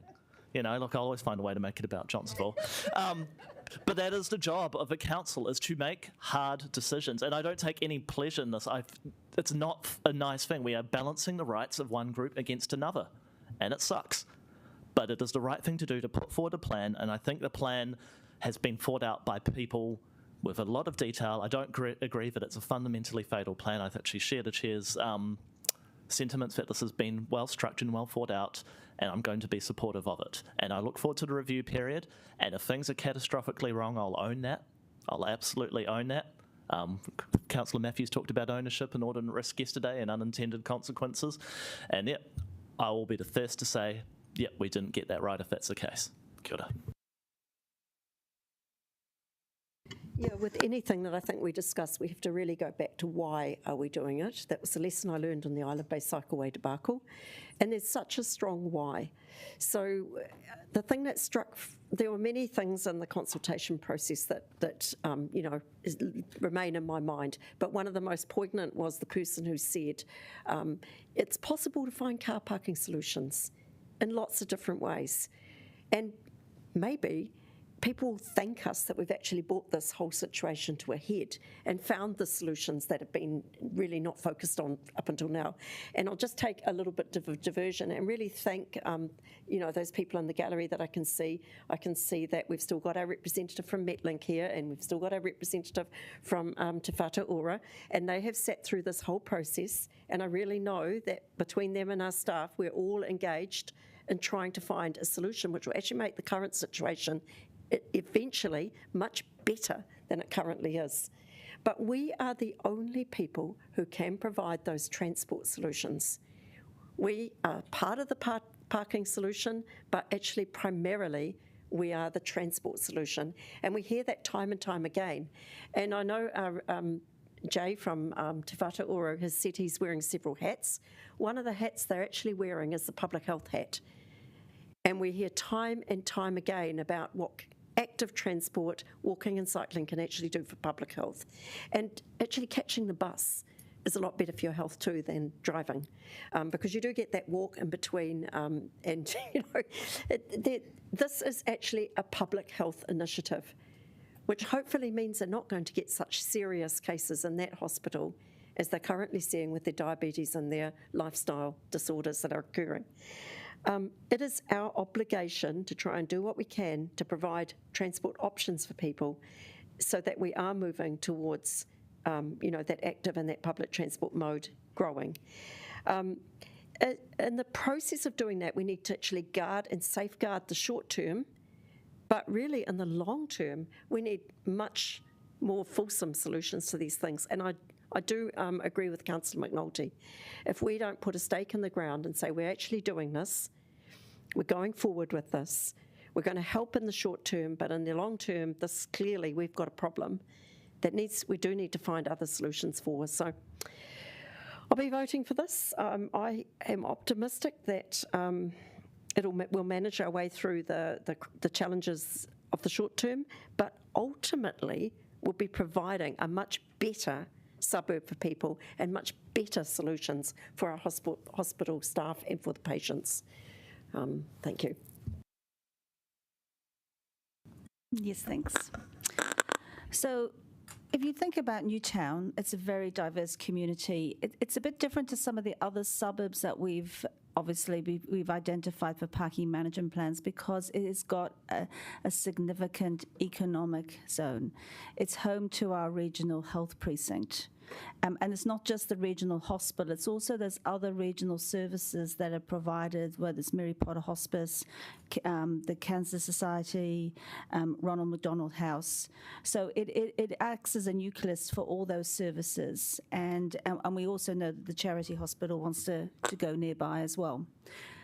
And so that also helps the property values. It actually helps the council because when property values increase because of a significant economic zone, we collect more in rates. And so we want to make sure that this is a vibrant suburb and area of Wellington for more reasons than one. We've heard that the council has enabled a regional hospital to be built there, a children's hospital, but very little conditions have been placed on about providing off-street parking. We heard about a travel demand plan that lasted for 3 years, but we haven't actually required them or had significant discussions with them or with the Ministry of Health or with the government. So since 2017, since we've been aware of it, we haven't helped to advocate or been in touch with the government, with the ministry. I checked with the local MP, that was an MP for 6 years, Paul Eagle. I said, has anybody approached you about getting support for parking, off-street parking for the hospital? He said no. So we, somebody says it's easy just to vote for this, just to let it go through because of the work that's been done on it to date. But actually, it's braver to say, no, we're not satisfied. No, we need to actually think about having a better plan. Because when we have these plans, it's just about a transport plan or a parking management plan. We have got to think of these spaces as places. This is a whole precinct, and we've got to see how it works, how vital it is. And, it's easy just to ignore what we've been hearing from in particular from the workers. And I won't read, I know one of my colleagues has read out an email. There's lots of other emails saying similar sentiments, even from people who actually live in Newtown and work in the hospital and see the issues. So actually, the hard part for us is actually making sure we come up with a plan that works. And this doesn't work. And so it is, yes, we could tinker around the edges, but that's all this really is. It's not, we should be now making sure that we advocate strongly. There's nothing in here about us making sure that that Treasury business case does get approved. And if it doesn't get approved, what are we going to do to make sure it happens? And, look, we just need to make sure that we don't have catastrophic events. I don't want to be sitting here 6 months later and said, I told you so, because that's not what I want, because we've got people visiting the hospital, needing to go unexpectedly to the hospital. We need our workers there. We've heard that there's hundreds of vacancies. The harder we make it for workers to get to that to the hospital, the harder it is for them to look after the people, whether it's us, friends, colleagues, that need assistance, that need those support services. So, I'm pleased Councillor McNulty was talking about foot on the gas, because that's what we need. We need to make sure that we can provide the parking for those vehicles, those people that need to travel to that area using the gas. Thank you. Thank you. As the mover, I get the last word. I think it's a good plan. I think it's great that we have a plan. I think to use the words of President Eisenhower, plan beats no plan. So that, I think that's the starting point from my position. Obviously, there are consequences in terms of people who work at the hospital, and I think the hospital management have not looked after their staff to anything like the extent that I would have expected a caring business to actually to do so. But they are taking steps now. I think the words we had from Metlink were actually very encouraging in terms of the public transport. We are providing an additional 60 car parks, specially earmarked for hospital staff use. And I'm sure that if it turns out that things are desperate, come July, August, 6 months down the track, once this is implemented, I'm sure we could actually come up with a sort of additional Band-Aid solutions. Hopefully that's not necessary, because I do think this is a good plan. That's my last 5 cents worth. I'm looking forward to one of these plans being rolled out in Mount Victoria where I live. So, yeah. Anyhow, so do we want to vote on the whole lot, or do we want to vote each one? Yep. I'd like to, the 13, I'd like to vote against that. Thanks. So, okay, so we want 7 and 13 separate. 1, 2, 7, 13. Okay, is that all right? So do we make 1 and 2 together? Okay, 1 and 2 together, 7 by itself, 13 by itself, and everything else is a block. Okay, thanks. Let's go.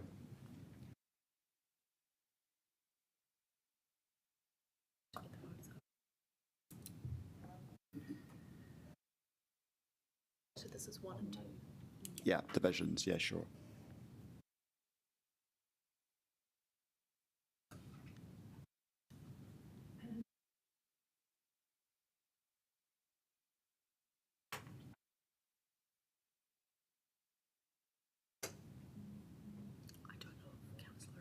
John Padowitz, are you out there?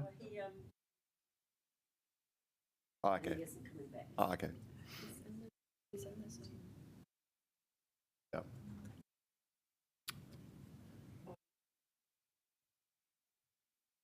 Oh. John, you're radical. He started as he means to continue. 7, is it? So this is voting on 7 next. Agree to remove electric vehicles.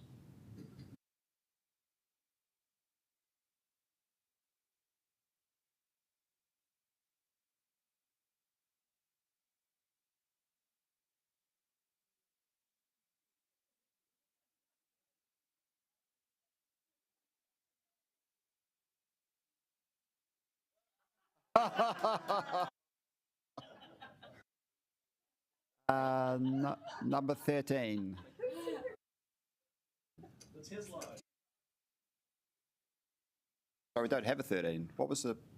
Sorry, it's 11. 11, sorry, because the numbers have changed. So are we going to do 11, Tim? Yeah. Thanks.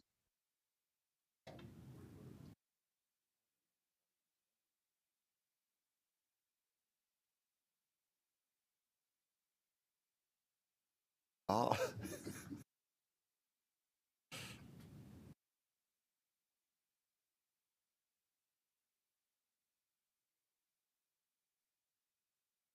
Come on, John, push the red button. Yeah, I think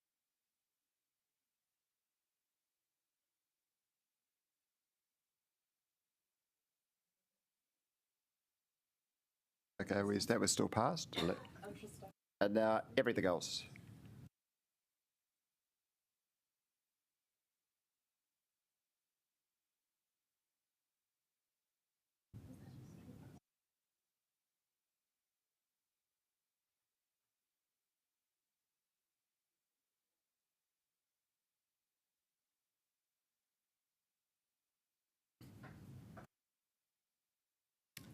That also passed, and now we can break for lunch for half an hour, then we'll get on to the really tough topics that we've got to address afterwards. Are there any easy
the fun part of the proceedings today, where we get to decide whether we're going to use dynamite or bulldozers to get rid of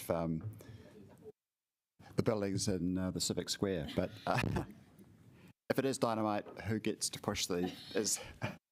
We're going to allocate that job to the person who speaks the least. James, you're going to tell us what you want to tell us. Kia ora koutou. Thank you very much for allowing me to push my way up the agenda. I appreciate that.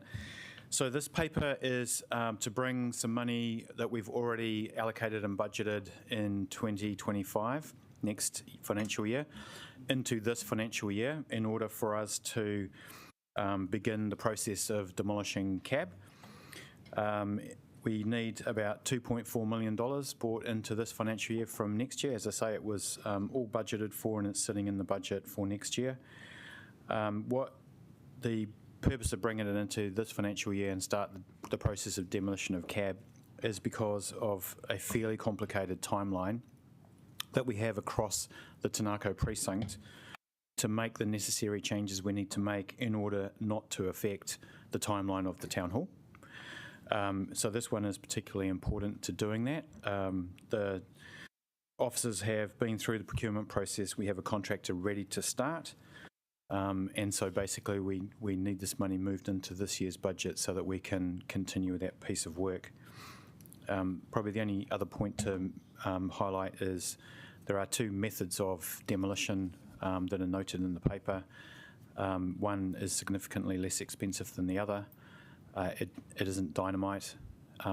It's a big machine that's got a big teeth on it that kind of just grabs and pulls the building down. But we're firming up the estimates for the two different methodologies and we'll present those back at a later date.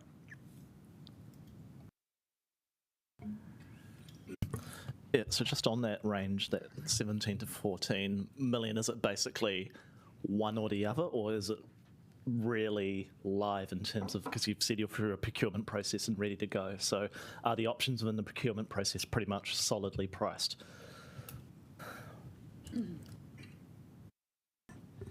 So the main contractor has been procured. The main contractor would contract a demolition company that costs both options, and then we go through basically a second procurement process for that demolition company to consider the both options. The nibbler option, the machine with the mouth, has probably significant impact on the traffic and the functionality of the other construction sites, so we have to consider that carefully at the time, depending when we start doing the nibbler kind of process. Yeah.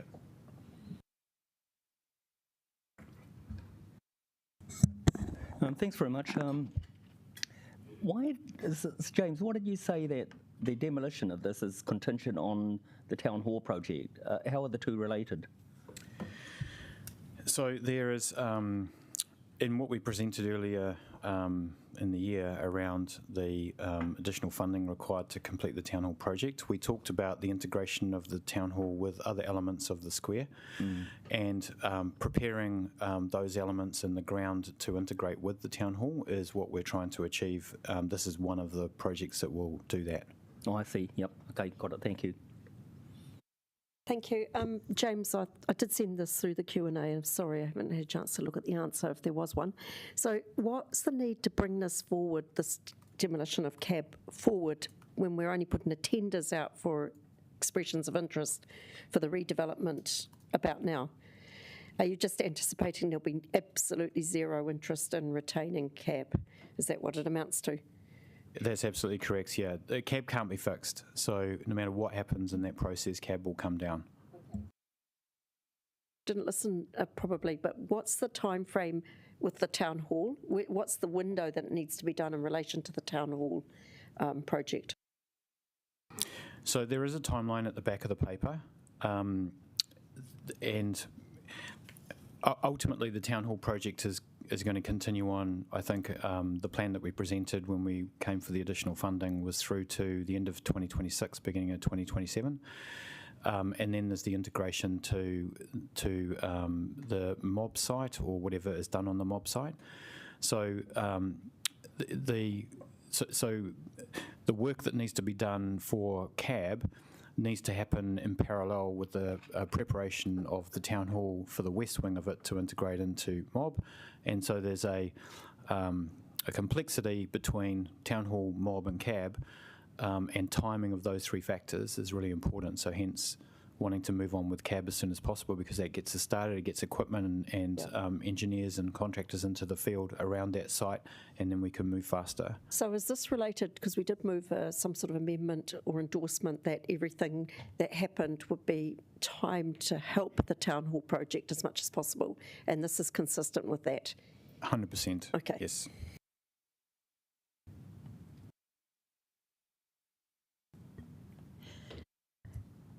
Two questions. What is the waste minimisation circular economy story we'll be able to tell?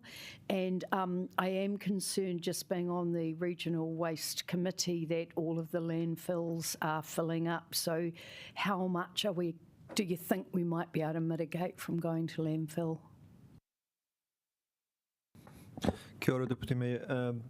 Yesterday, following your questions during the Q&A, I confirmed with the contractors that both methods of the demolition have the basically maximum capacity for waste minimization and recycling of concrete and steel.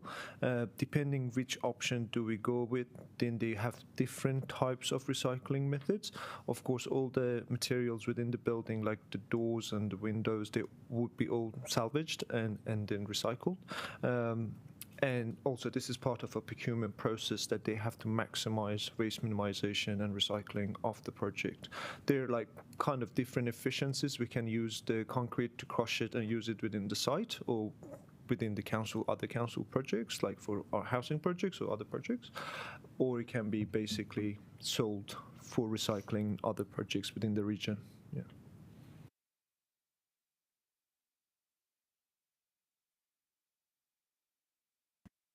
Thank you. Just on that question about recycling, can any of this fill be used for the reclamation that we're actually doing for the new ferry terminal? They're putting a lot of big things in there at the moment. That is possible, potentially. Yeah. Okay, great. I think it's on hold, Ray. Sorry, just looking at the timetable you've got. So I just wanted to make sure that the demolition work was going to be coincident with, ongoing disruption with the library. Because I mean, I'm sort of very aware that the businesses in that area have clearly been disrupted by activity that's happening at the moment, and getting rid of cab at the same time as just other stuff is happening means that, I wouldn't want us to be elongating the disruption period any longer than was necessary. So is that right? I mean, I couldn't quite work it out from the...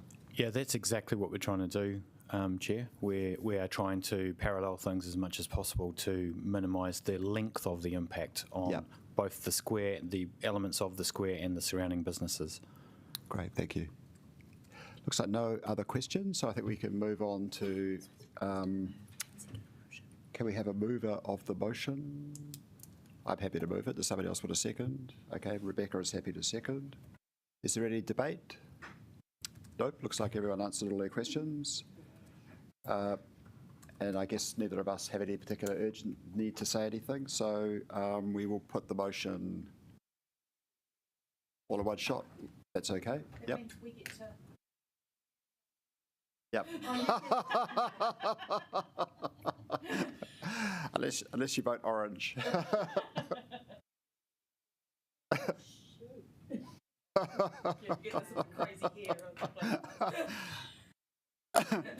A lot of people told me about you, Rebecca, that you were the person who would like to go around blowing up buildings. So, all accurate.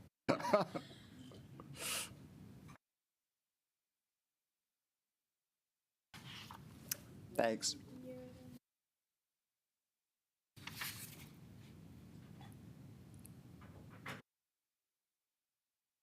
We've got Tori.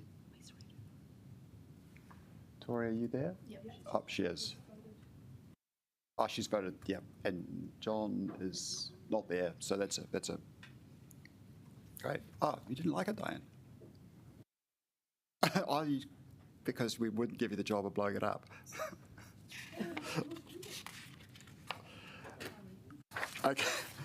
Okay. You'll have to talk to Nico about those afterwards. Now we have the Wellington City Council submission to Greater Wellington about freshwater management.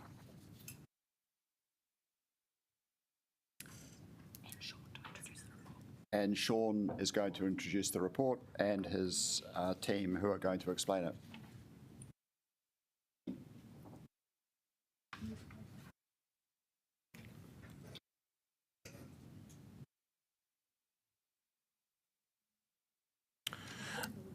Good afternoon, councillors. I have with me Michael Duendam, the District Plan Manager, and Maggie Cook, our planner who is most specialist in these freshwater matters. Given this is a relatively technical process, I think it's best that the specialists speak directly to the paper and answer your questions rather than myself. Kia ora koutou. I guess just a bit of a summary in regards to the submission. I'll keep it brief, but the submission relates to the Natural Resources Plan Change 1, which the Regional Council has released for consultation. It's a very dense document. The focus of it is on land, air and water regulation, but the primary focus is around fresh water. We've prepared a submission. Its focus is largely on the freshwater content and how it relates to urban development. The submission's broadly supportive. There are some amendments that are suggested to their proposals so that they can improve workability, but also to recognise that there's some duplication that we've seen between our functions as a regulator and an infrastructure provider, but also what the Regional Council is seeking to achieve through its regulations. I'm happy to answer any questions that there may be. Thank you. Iona has some questions for you. Thank you, team, for doing such a thorough job. You've done a lot of work, so that's much appreciated.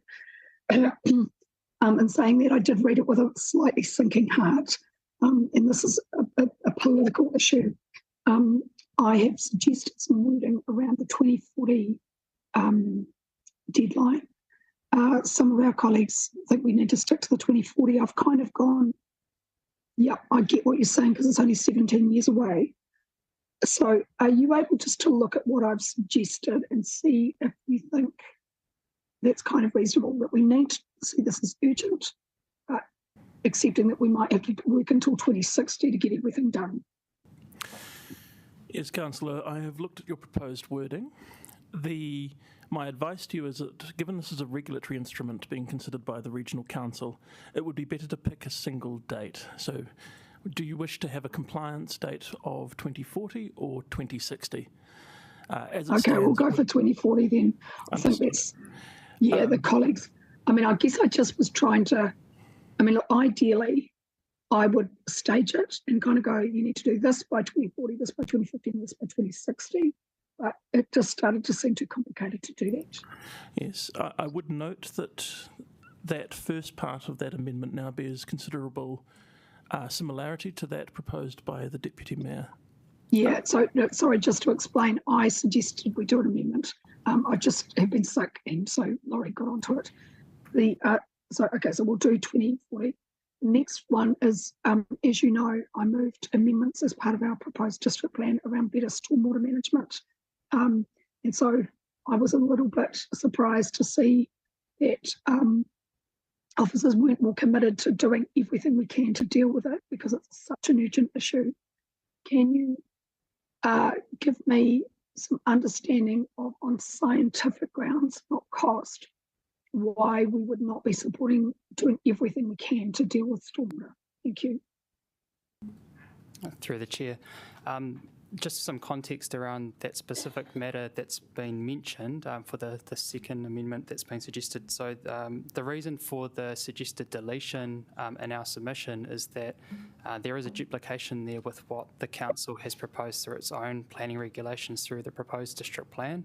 So the consequence of also having a regional regulation in place managing the same thing would mean that an applicant would need to come to the City Council, should they do a development, but also seek another consent from the Regional Council, which would add additional cost, but potentially complicate the process for developers as well, which we felt was unnecessary, given that we were achieving similar outcomes through our own regulatory instruments. Sorry, you clarified So that to this would not.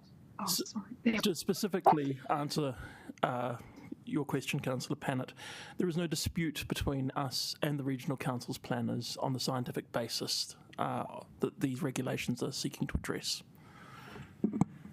Okay, so can you just clarify what we've got in our proposed district plan and what we've got here? There really is no difference because I think Greater Wellington has used stronger language generally, which I've appreciated.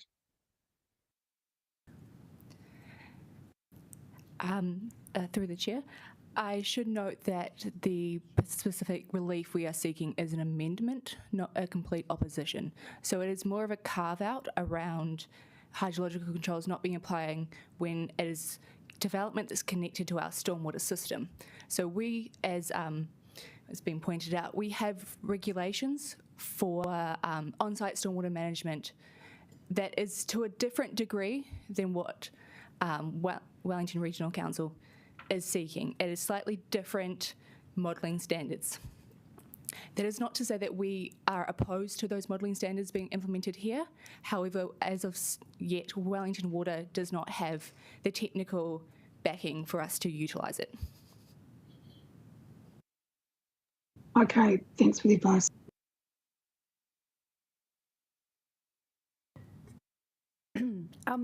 Probably just two questions around.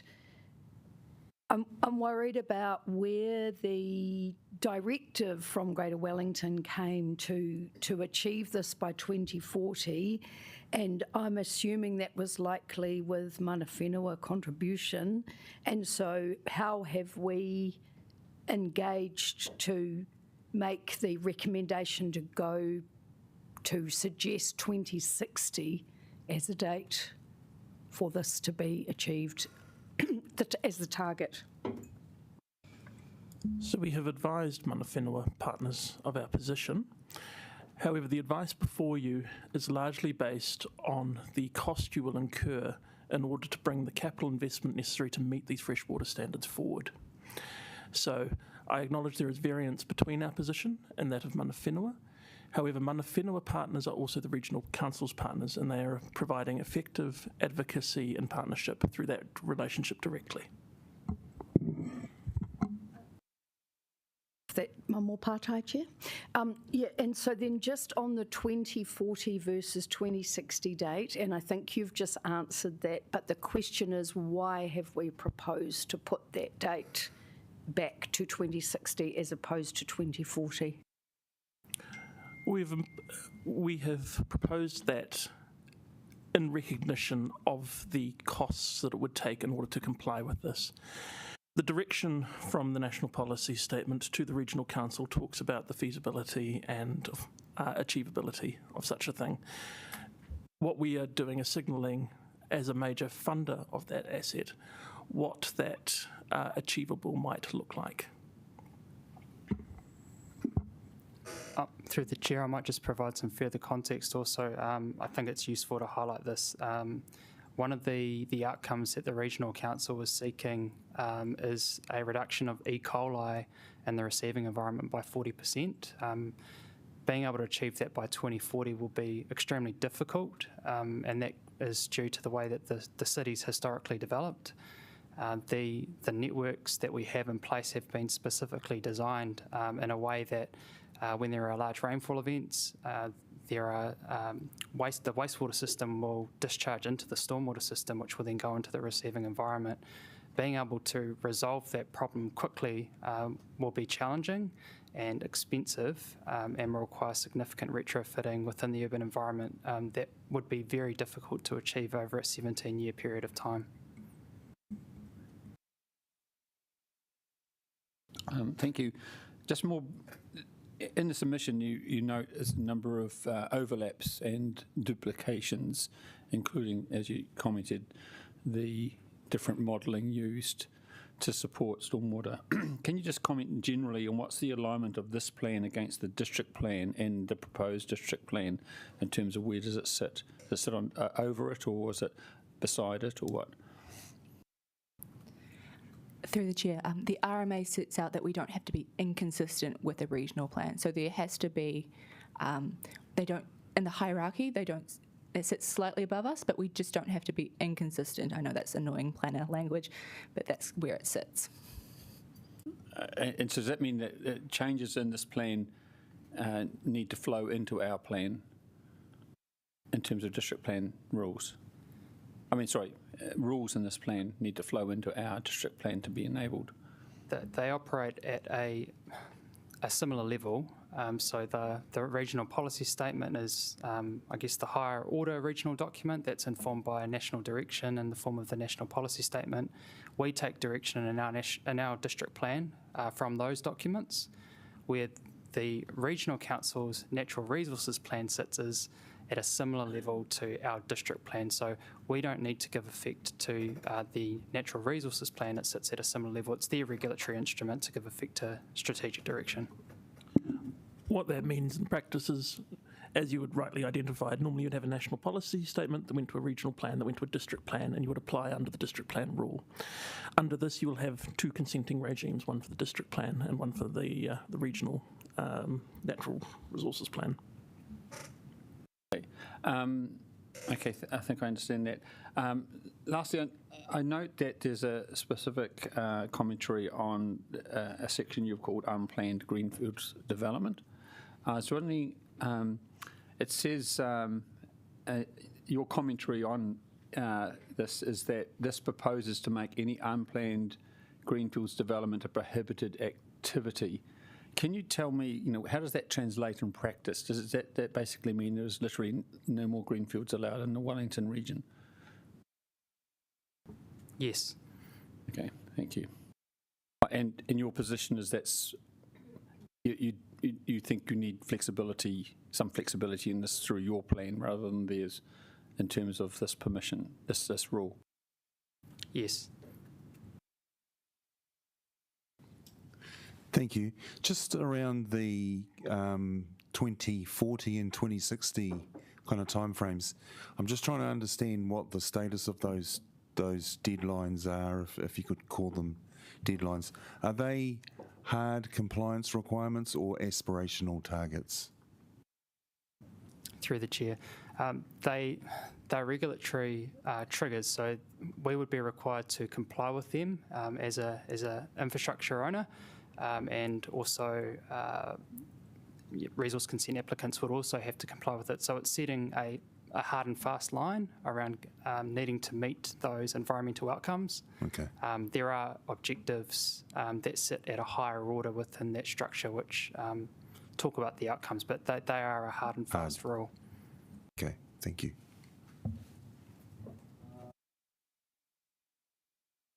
Iona, your turn again. Yes, sorry, just a question following on from Sean's comment. Sean, I get the arguments about cost. Unfortunately, they have been made for decades. So what scientific evidence are you relying on to ensure that that 2060 deadline would be a safe one environmentally?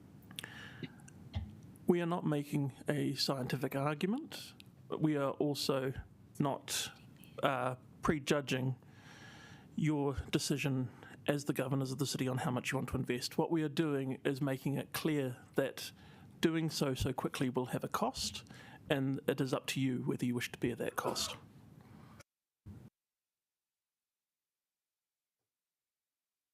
Okay, so what happens next?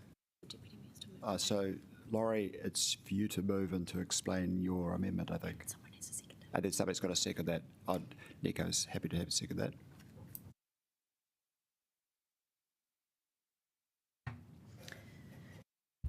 Kia ora, happy to move this paper, and I do want to thank the officers for an incredible amount of work in a very short time frame and appreciate the complexity.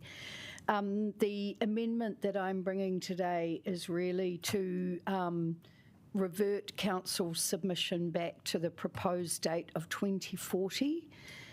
While I appreciate the cost factor, I think this is the very reason why all of my values about coming to council kind of align at this point. And so in the best of my reason for being here, I cannot propose that the council put the date back to 2060. I appreciate we are going to have to navigate the pathway on how we get there, but I must say I am channeling Pauiwi Kelly, particularly around the E. coli in our waters. And we've got a situation going on up at Ōtari at the moment where we've got sewage water, wastewater running into the car park and into the park, and people are finding condoms and tampons just, kind of strewn around the car park. And so that is exactly the reason why I cannot, in good faith, put forward a proposal to try and extend this out to 2060. I just want to say I appreciate other councillors may have their own views, and it's also a very complex issue, but that is why I'm bringing this amendment today. Thank you. Thank you to officers. I think Tony would like to... Just got a question of officers. I'm not sure. Yeah, they've just left for some reason or other, I think. But I'll put my questions. It's been a long day. Well, there's always a chance for more questions. So my question is very simple. It was explained that it would cost a lot to meet this amount. Now it's been proposed that we do settle on the 2040 date. Can you put a high-level estimate on the amount of money that's going to need to be spent between now and 2040 in terms of meeting this rule? I mean, are we talking millions of dollars, or are we talking more than that? Through the chair, given the time that we've had to prepare and respond to the material that the regional council's released, we haven't been able to quantify that. I couldn't give you firm information on the cost implications. What I can do, though, is give you context around the spatial plan costs that were, the costs associated with providing for growth over the next 30 years. That was between $2.3 and $5.3 billion on Three Waters infrastructure just to provide for growth. That funding alone will not resolve the additional requirements for the increased environmental regulations that the Natural Resources Plan is seeking to introduce.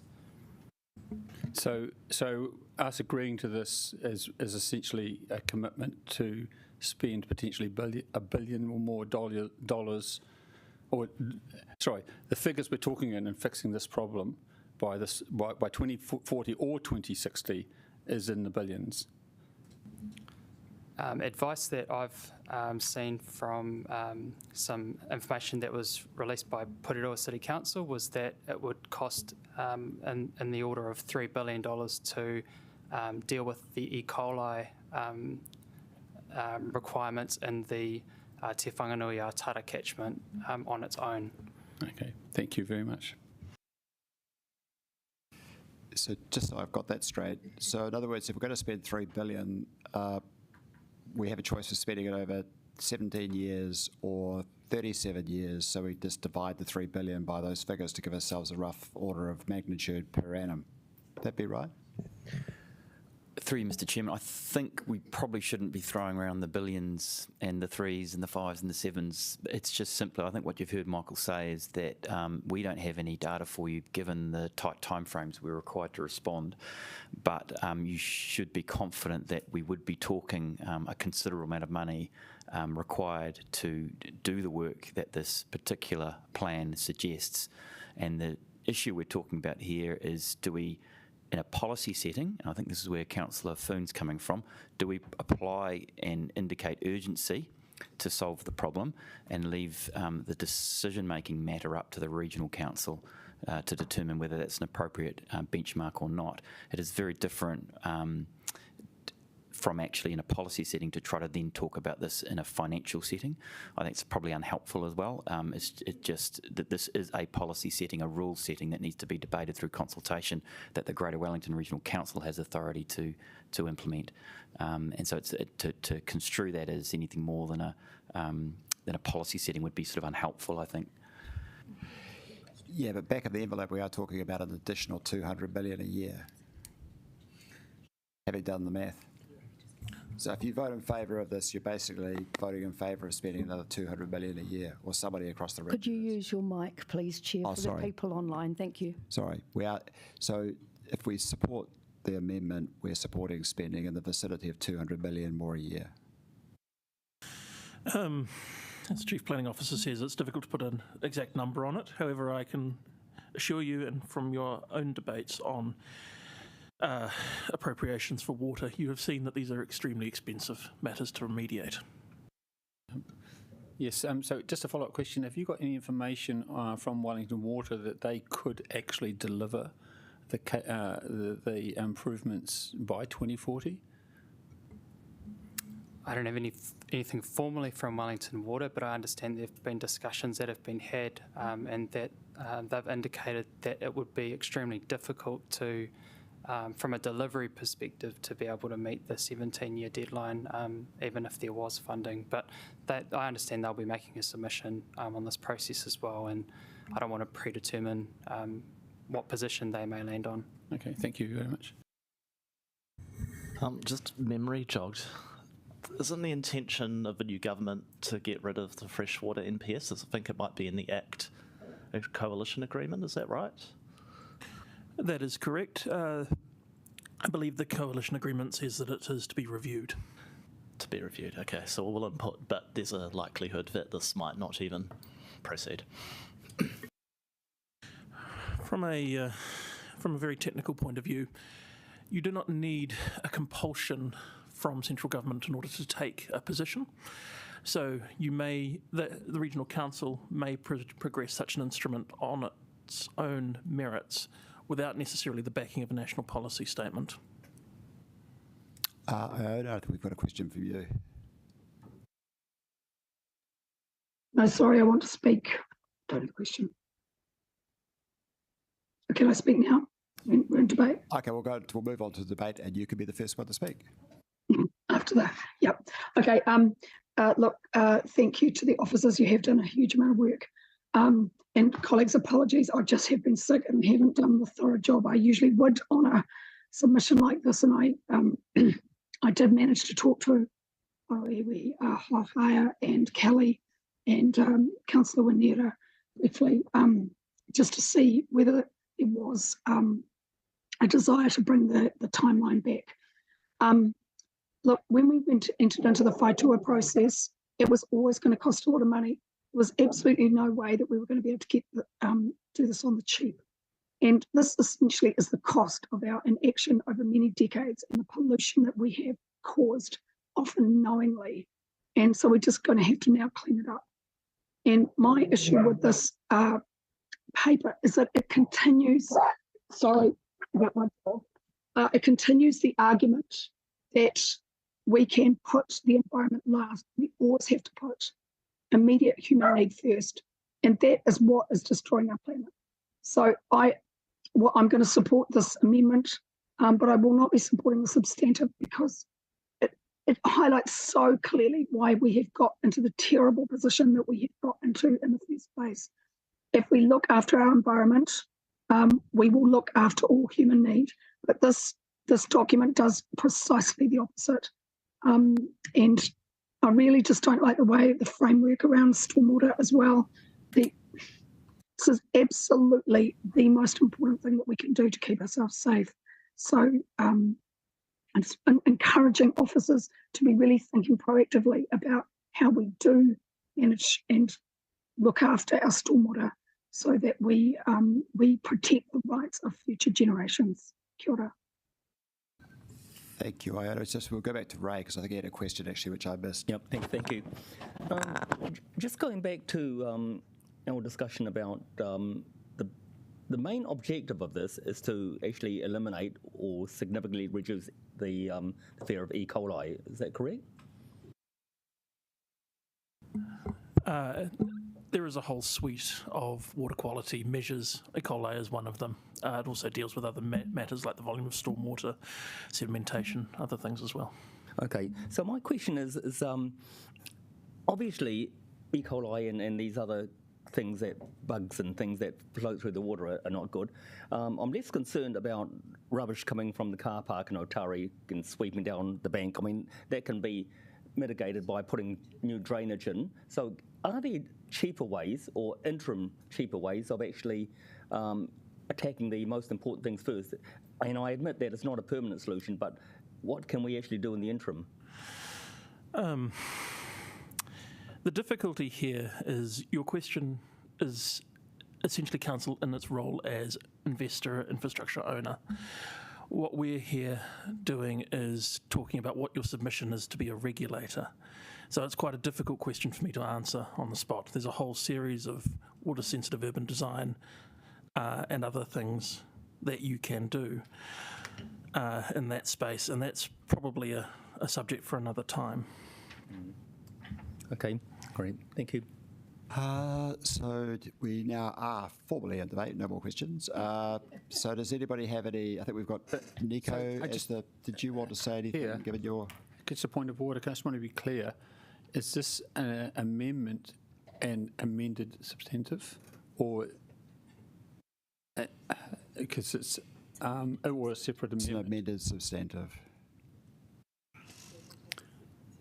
Yeah. Yes, because I just am a little concerned that the officers have recommended that the 2060 date, and we have an amended, we got a substantive motion that we're to do it by 2040 date, and we're being put into the position of I don't know how to support the officer recommendation. Yeah, because I want to take it separately and vote against. No, but how do we support the original officer recommendation? That's what I'd like to do. You just don't. Don't support the amendment. It is an amendment. It's not an amended substantive. Okay, so can we move on to the votes now then? Everyone ready for that? Okay, 2J, all right. Okay, you want to have a small debate? I thought we'd already had it. Sorry, mine was a point of order, and I thought other people actually wanted to speak as well. No, I just want to thank the officers for their work, and I agree with the officers' work. I think it's very comprehensive, given how comprehensive and complex the proposed changes with pages and pages and pages of rules and amendments, and the fact the officers have gone through so quickly and systematically and identified some key issues, including overlapping responsibilities, misalignments potentially between the district plan rules that we need to apply, and also identifying some duplication in terms that developers may need to consent twice on the same thing, essentially, and possibly under different rules. And so I support the officers. I want to support the officers' submission as work well done, including the retention of the 2060 date, because quite frankly, I don't think we should put officers in the position of trying to achieve something which is even totally unknown to be able to be achieved by Wellington Water even at a policy level. I think that we should stick with what the officers recommend, and I find myself oddly looking across to people who say that to me quite often, and so I'm going to vote against that 2.1, I think it is. Okay. Sarah, did you have something? Yeah, I did. What I find difficult about this is, of course, we all want this to go faster. But by signalling that we want to go faster isn't enough. What the officers have clearly said is they've got a time frame for trying to implement this. And what we, in my view, would be better to do would be to absolutely get behind them in their plan to make progress in their time frame and what they think is achievable, rather than signalling that we want it done in 12 or whatever it is. We want it done in a time frame which is probably not doable, especially given, some of the political changes that may take place in central government. So, look, I just think the longer I'm on council, the more I think actually you only change officer advice with really, really good reasons. I don't understand enough about this to vote against the officer advice. Maybe other colleagues think they do understand enough to vote against officer advice, but personally I don't. So I'm not able to support an amendment which changes their view on what's achievable and what's doable and how it works with other legislation. Yep. Yeah, just I'll be voting against 2I to revert to the substantive as well. This plan has, laudable goals, but it does get at tension with our capacity to build more housing, and I think especially up in our area, which is about to boom if the new government gets its way. So there is a tension there between enabling more housing and the environment, which sucks, but it's there, it's reality. And I think until we have a solved housing crisis, I'm not in a position to speed up this timeline, so I'll vote to revert to the standard. But I appreciate the sentiments that both Councillor Pennant and Deputy Mayor Foon are trying to bring. Thank you. Holden? Thank you. When I first saw the time frame of 2060, I kind of thought to myself, that is a long time to wait for something this fundamental to be fixed. And look, I get that it is a lot of money we're talking about, but I do feel I need to vote in favour of this amendment because, in 37 years' time, you could be getting extreme weather events on an annual basis. Do we really want our teko to be going into our harbour every year? It could be that extreme, that often that it's happening. So, I'm worried about. Look, I know 2060 is probably the realistic time frame to set. But I do think we need to be aspirational. I don't think it's the end of the world if we don't achieve it by 2040. But I would like to put a po in the ground and make a statement in terms of our kaitiakitanga. Kia ora. Thanks very much. I understand, very similar to Holden, that we all want to get these things done. We all want a clean environment. When the first vote that I ever made for local government was actually for this candidate who said he was going to clear all the sewage out of the harbour, and I thought that is a noble aspiration. So I voted for him, and he got 300 votes. So you can vote, you can want these things, you can wish that we can actually do these things, but what's the practical problems in actually getting there? So I think that I'm more inclined to follow the officer's advice and say, when can we actually do this by? Because I don't believe that they're even considering the financial implications of it. It's up to us to look at those things and think, can we even afford to do it in that time period? So I tend to think that it's much wiser to actually follow their advice and look at 2060. I mean, that's a long time away, and I certainly won't be here to see that I was right or wrong. But 2040, if we can't do it, we're going to be pushing so many other things out of our budget, out of our long-term plan, out of anything that we have to actually achieve this, because it's such a huge amount of money. So I'll be voting against the substantive and voting for the substantive and voting against this amendment. Thank you. Terry, did you have something? Yeah, look, I would like to thank Councillor Pennant, Deputy Mayor Foon and Councillor Weneta for bringing this amendment today. I will be supporting it, and that is kind of grounded in my understanding that I have of the RMA and how plan changes work through my own commissioner training that I've undertaken. I think it is ambitious, yes, to bring forward the goal, but I also am concerned about the current government's policies and plans to roll back things like the MPS on freshwater, and I believe that, in terms of not having enough information to understand the implications of this amendment, I'd just note that it is a submission to a plan change. So that means that it will go through a thorough process, and Greater Wellington can request more information to better understand the aspirations to protect groundwater, rivers and natural wetlands by 2040. Lastly, just to encourage my colleagues and acknowledging that the ecological crisis we have in Aotearoa. Wellington is one of the only cities in the world where biodiversity is growing, but we also know that biodiversity is growing largely on land with our land mammals and with our flora and fauna, but it is not so common in freshwater. So those are my reasons for supporting this amendment. Thank you. I think Laurie had the last right of say. Yeah, actually, colleagues, I really do want to thank you for the debate. this is a hard place that we're in. I understand that we don't have the money and are not likely looking like we're going to have the money we need to fix all of the environmental problems we have created. So I thank you for that, and long way may we go on having these debates about the challenges that we have to all be living in this beautiful place. But I guess what I would finally say is that this is part of a process. We are offering our message as a council to Greater Wellington for the Natural Resources Plan, and if we are not aspirational, we are giving the, that is what this message is about, saying we are willing to be aspirational. So I do encourage you to support, but fully respect where everybody has the debate you've given. Thank you. Thank you. So now we'll move on to vote. So we have our first and our second. Can we take a division?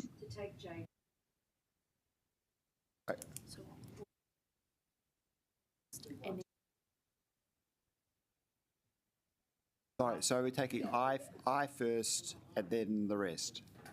Can we take a division on that, Tim? Thank you.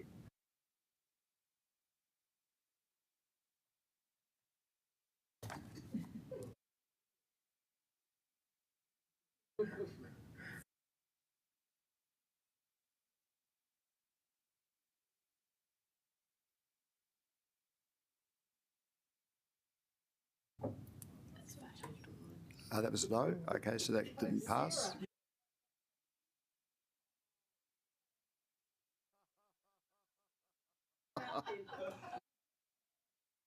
Now we're voting on the original.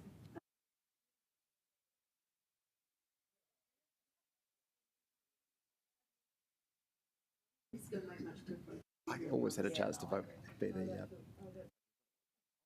John isn't around, so I should even number. Oh, no, we don't, because...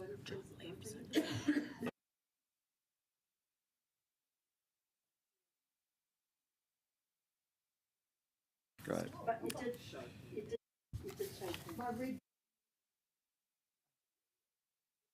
Actually, you're right. Okay, we've now got Paul McCory, who's going to bring us up to date with the Housing Action Plan.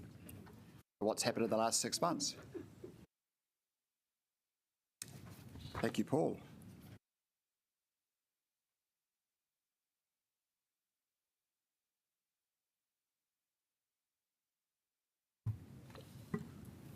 Kia ora, councillors. Thank you, Councillor Brown. So in June 2023, officers brought the revision of the Housing Action Plan to committee, and it was approved by committee, and it gives us 7 streams of work that ultimately deliver on our housing strategy. And part of the action plan is to report back to committee every 6 months. And today's the first of those updates. I want to thank Hayley for her efforts on putting the report together. A lot of coordination going into that. We held a workshop back in October, which socialised a lot of these updates with you guys, and so you're probably very familiar with them already. But given it does span almost all of council, the Housing Action Plan, we've got a room full of experts ready to answer any questions that you do have on it. You'll recall in our June paper there were 15 amendments added to the paper, and 7 of those didn't have a timeline associated with them. And so what we've also done here is add a timeline to those 7 that didn't have a timeline, and so we're asking for your approval of those today. But yeah, happy to take any questions, and as I say, we will call on the appropriate expert in that area when a question does come up.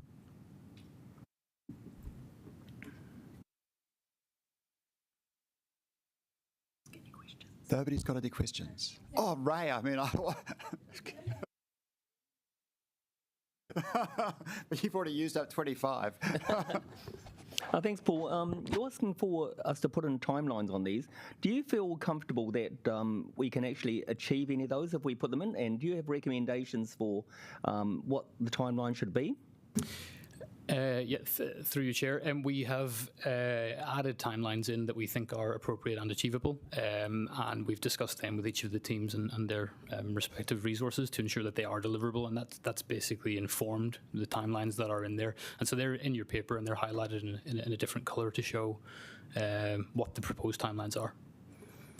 If you had to put a probability on that, on those timelines, what would you give them? Would you say that they're easily achievable, or 80%, or? That's a very difficult question to answer, Councillor Chung, given there are over 40 actions and each of them has an independent timeline of their own. So it wouldn't be for me to say the probability of a business unit delivering on a particular action, only to say that we've added in timelines that we think are achievable and appropriate. Great, thank you. Sarah? Yeah, I'm just looking at the Warmer Kiwi Homes program. So I remember something about we didn't recommend continuing funding, I think, for sustainability trusts, energy advice, but this must be something different. So what is this? So that was for the home energy saver, which came through, I think, in a meeting last month, whereas the request from councillors was to provide advice to scale up the Home Energy Saver program and the Warmer Kiwi Homes program. So the focus of this paper is advice on the Warmer Kiwi Homes program. All right, so that's an insulation thing, is it, rather than the advice thing? Okay, thank you. Ben? Something I was really pleasantly surprised to dig out in the paper is the work around rental inspectors with MB and powers we've been given under the Health Act. So is that something Wellington is solely leading the country in, or are there other local authorities that are already doing this work? Just interested in a bit of the national context. As far as I'm aware, we are the first to have done that in the conversations we've had with MB and the particular people that we're having that conversation with. We are the first.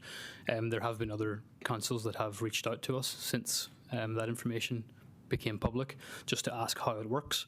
But yeah, as far as I'm aware, we are the first.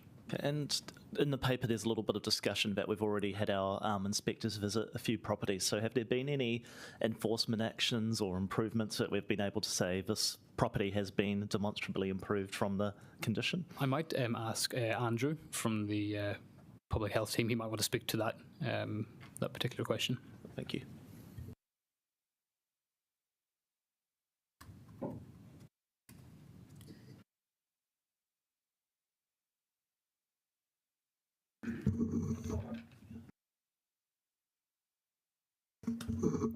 Good afternoon. So yes, we have had several investigations of rental property concerns raised to us during this time period where the idea has been introduced. I can speak of one I did in Hataitai where a leaking sewer pipe pushed into the living space, or into the bedroom space. I went and did a site visit, negotiated, worked with the people on site there, reached out to MB for advice. It turned out that thankfully had a responsive property manager, so they undertook significant work, improved the situation, repaired the pipe, improved the ground level surrounding it. So it's a really good result. Sorry, fantastic. Thank you for sharing that.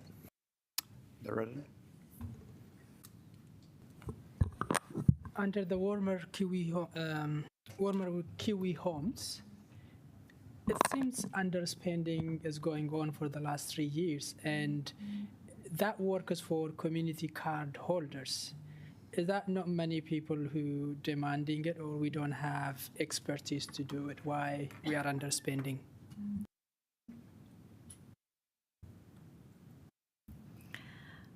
So the people that are eligible for the Warmer Kiwi Homes include those that have a community services card, and it also includes certain homes that fall within deprivation zone areas 10, 8 and 9, and more recently opened up to deprivation zone 7.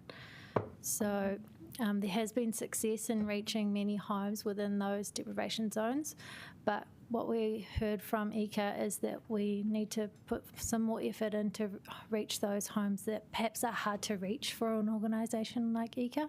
So we're proposing working more on the ground with community groups to connect with those people that maybe don't have an awareness or not engaged with the program just yet. So is that fair enough? Because the model that we follow to engage with those communities who are most disadvantaged, we're not getting into them shows that we got a gap even when it comes to the organization that we engage with.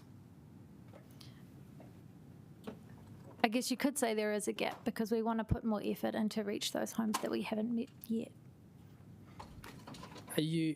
Well, I'll ask you later, but it would be good to know the organization that you're engaging with. Yeah, thank you. Diane? Thank you. With the housing action plan, I mean, it covers a multitude of the aspects of where we want to take housing. Is there any things that are currently being thought to pull out in some way to talk to the incoming government on, and what that might be? Through your chair, yeah, definitely there are some aspects that we want to talk to the incoming government about. As we have discussed, the Te Kāinga project is one of those programmes of work that we'd like to talk to the incoming government about.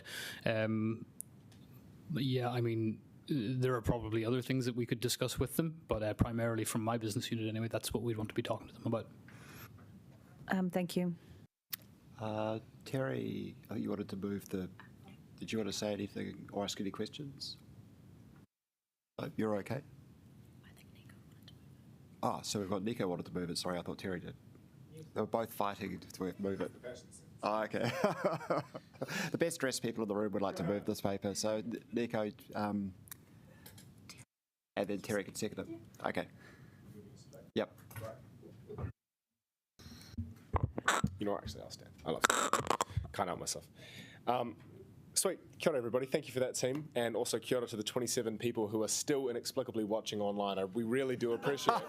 We seriously appreciate your interest. Yeah, we get paid to be here. You fellas are doing it out of the goodness of your hearts, so thanks for that. Hey, look, yeah, another awesome update on this program. Obviously, it's a pretty all-encompassing program of work. It's a pretty big undertaking. I just want to pull out a few really cool progress points that are in the report if you haven't had a chance to look. So obviously our support, first of all, for whakamaru is trundling along really well. I hear they've just had a general manager appointed for 2024, which is awesome. We helped to get Te Pā Maru built. For all of you who attended the opening, I'm sure we can all agree that was a really awesome space. Obviously the Te Kāinga program is proceeding. We've filled 212 units at full capacity, which is 3 buildings. And we've also been having twice annual meetings with renters. We're starting up twice annual meetings with renters orgs. Also, the HUP 2 program cracking on well, moving into our tranche 1 bit of funding, and finally, one that's particularly dear to my heart, we've managed to find better accommodation for all of the tenants in Granville Flats, and we've returned the site to Mana Whenua. How great is that? But today, I want to offer a few general mihis. So obviously, great mihis to the team for pushing this through and keeping all these really big actions trundling along well. I want to offer some pretty specific mihi, obviously, to the City Mission for partnering with us on those really transformational programs for the city. Want to offer a big mihi to Renters United, and particularly Geordie Rogers, who's an excellent steward of that organisation and who really led us in getting on board with the rental inspection scheme. Now, the rental inspection scheme, for those 27 online, is basically a process whereby our officers are trained up by MB to go check out substandard housing, and if it's mouldy or damp, then we can report it back to MB, and they have the enforcement powers to sort it out. That's really, really awesome. And it's something that, as Councillor McNulty identified, is a totally unique proposition in the whole country. It's something that Wellington is leading the way on, so I'm stoked to get that happening. Aside from that, there are some really fantastic things in this paper. I encourage all 27 of you to read it, and I'm really proud to move this today. Kia ora.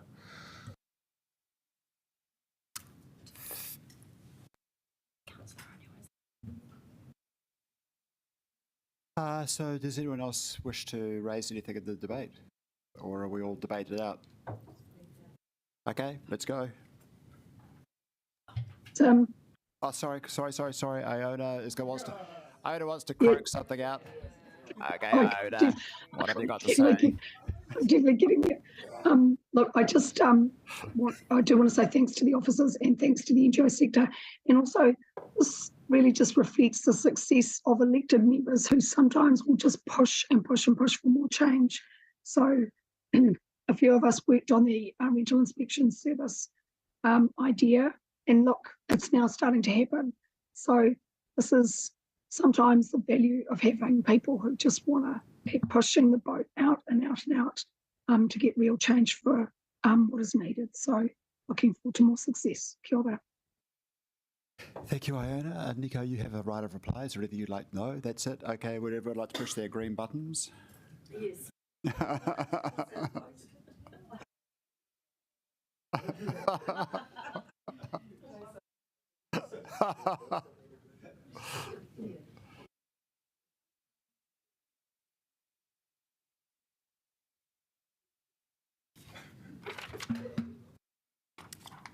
Well, great, finally, a solid green. So now we move on to something which is much more contentious. The Johnsonville Library site. And Paul and Liam will be taking us through this. Thanks, guys.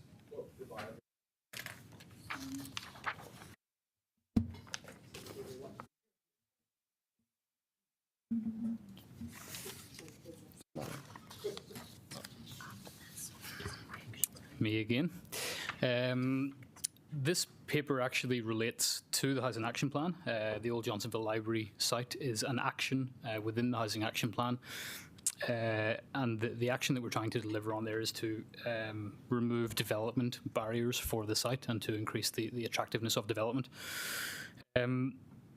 We, at our last meeting, discussed there was some contractual and legal questions that were unanswered regarding the future use of the site, and so they have been resolved, and that's noted in the paper. And whilst we've been working to reduce and remove those development barriers, we've been approached by a developer with an unsolicited bid to develop the site. To allow us to consider their proposal, we went through a RFI procurement process, which is basically a market sounding to find out if there are any other alternative viable developers that would be interested in working on the site. And there were 4 respondents to that. Of the 4, 2 with some assessment were considered to be viable. And so we've presented them to you in the paper alongside the unsolicited bid. Sebastian Barrett, who's beside me here, has been working on this project, and so he's here to answer any questions that you might have as well.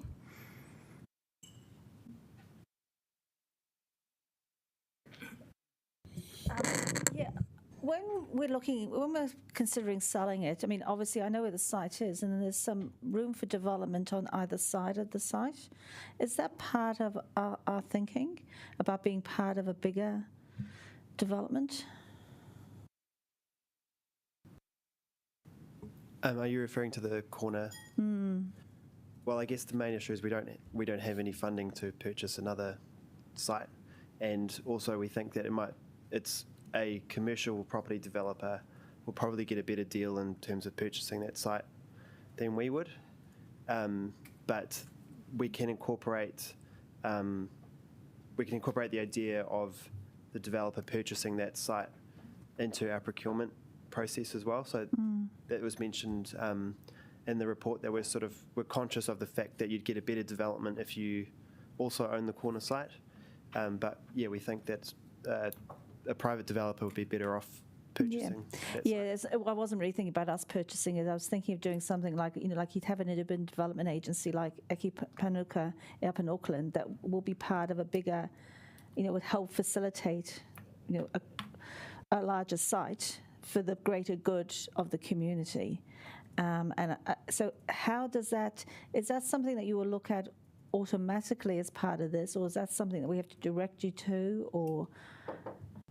Through you, Chair, we are already, as part of the Housing Action Plan, looking into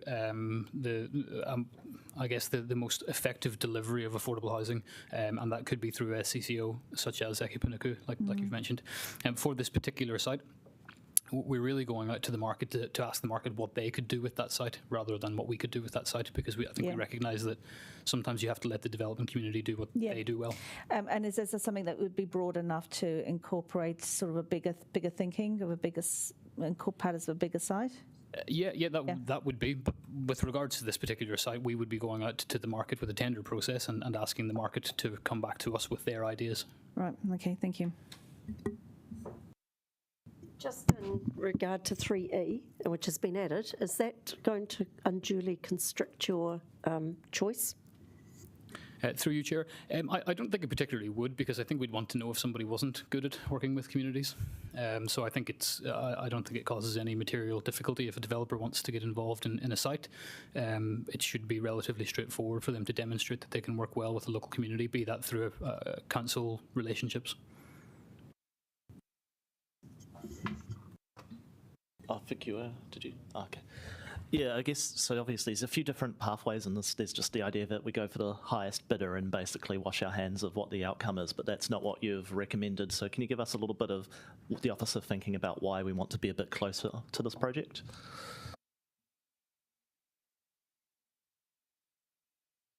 So yes, I guess there's a range of options depending on what you want to get out of the site, and the option of putting it straight on the market to get the highest price would achieve, obviously, financial goals, but would mean that the council has no ability to influence the outcomes on the site. So it really, I guess it comes down to what the objectives of the council are. I mean, this site has been identified in the Housing Action Plan as a potential housing site when the council's debated this in the past. So I guess that's the background to us presenting it as a housing outcome. Yeah, and I've just lost my train of thought, so I'll come back in a minute. Thanks. In this similar sort of vein, in your reasoning and in what you're looking at, my understanding is that, and I've heard from many of my colleagues previously, looking at Johnsonville, we need more accommodation up there, and that's a given.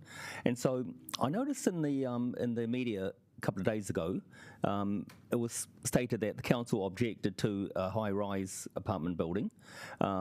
Could you give me your reasons for that? Because it seems to me that if we want more housing, wouldn't we want to maximise the section? Yeah, absolutely. Through you, Chair. I think to clarify what was in the media, we didn't say that we didn't want a high-rise. We have undertaken some feasibility work through an external party on that particular site, and their feedback is that if you maximise the height limit, the construction cost of that vertical construction would mean that the end product that you would deliver to the market would be just sub $1 million per apartment.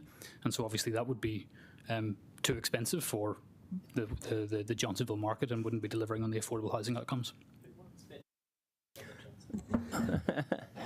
Okay, and now looking at the two options that you're talking about, one is that it goes to the open market, so again, you don't have any control over what's being built there, and the second is that you have some sort of say in what actually gets built there. Is there any material difference between the two options? Through you, Chair, only really to emphasise what Sebastian has already said, that this site has been identified as an affordable housing opportunity for council to interact with the Johnsonville market. By releasing it to the open market, a developer may develop affordable housing, but there's absolutely no guarantee of that. This option gives us some leverage through a development agreement whereby we can influence the outcomes that are on the site and therefore deliver on council's priority outcomes, which are to deliver affordable housing for that location. Okay, sorry. Iona? Sorry, can we move on to Iona? Yep. Thank you. Sorry, can you just remind me, do we have to pay down debt when we sell land like this, policy-wise?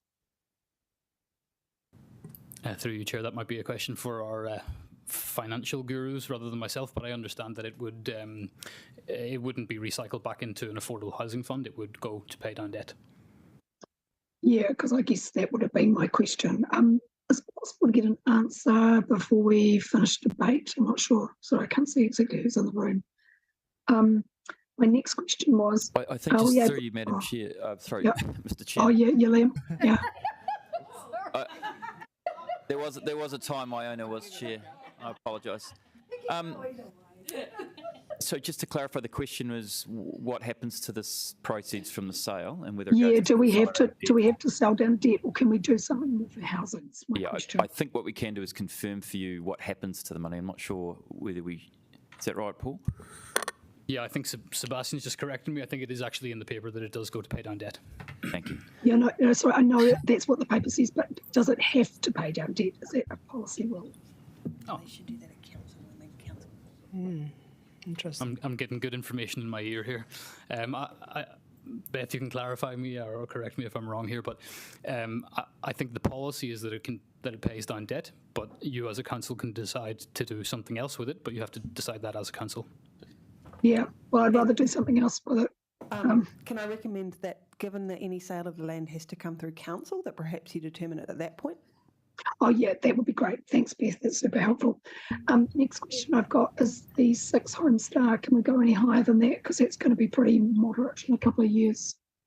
So might as well keep pushing the standards up.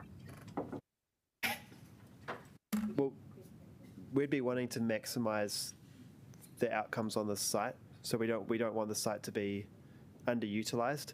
But ultimately, whatever constraints we have on the site are based on what can be delivered by the market, because we're not the ones paying for this development. So in terms of achieving higher density above sort of 3 to 4 stories, it may not be something that can be delivered by the market. I think just to follow up on that, just to clarify, because I think, Iona, you were asking about Homestar 6. Yeah. Yeah, I think we have included it in there, and obviously we would want it to be higher. I think, for example, Kāinga-ora now demand Homestar 7 in their developments. Ultimately, though, any additional requirement that we put on a developer for them to deliver a more expensive outcome will reduce the amount that they can afford to pay for the land.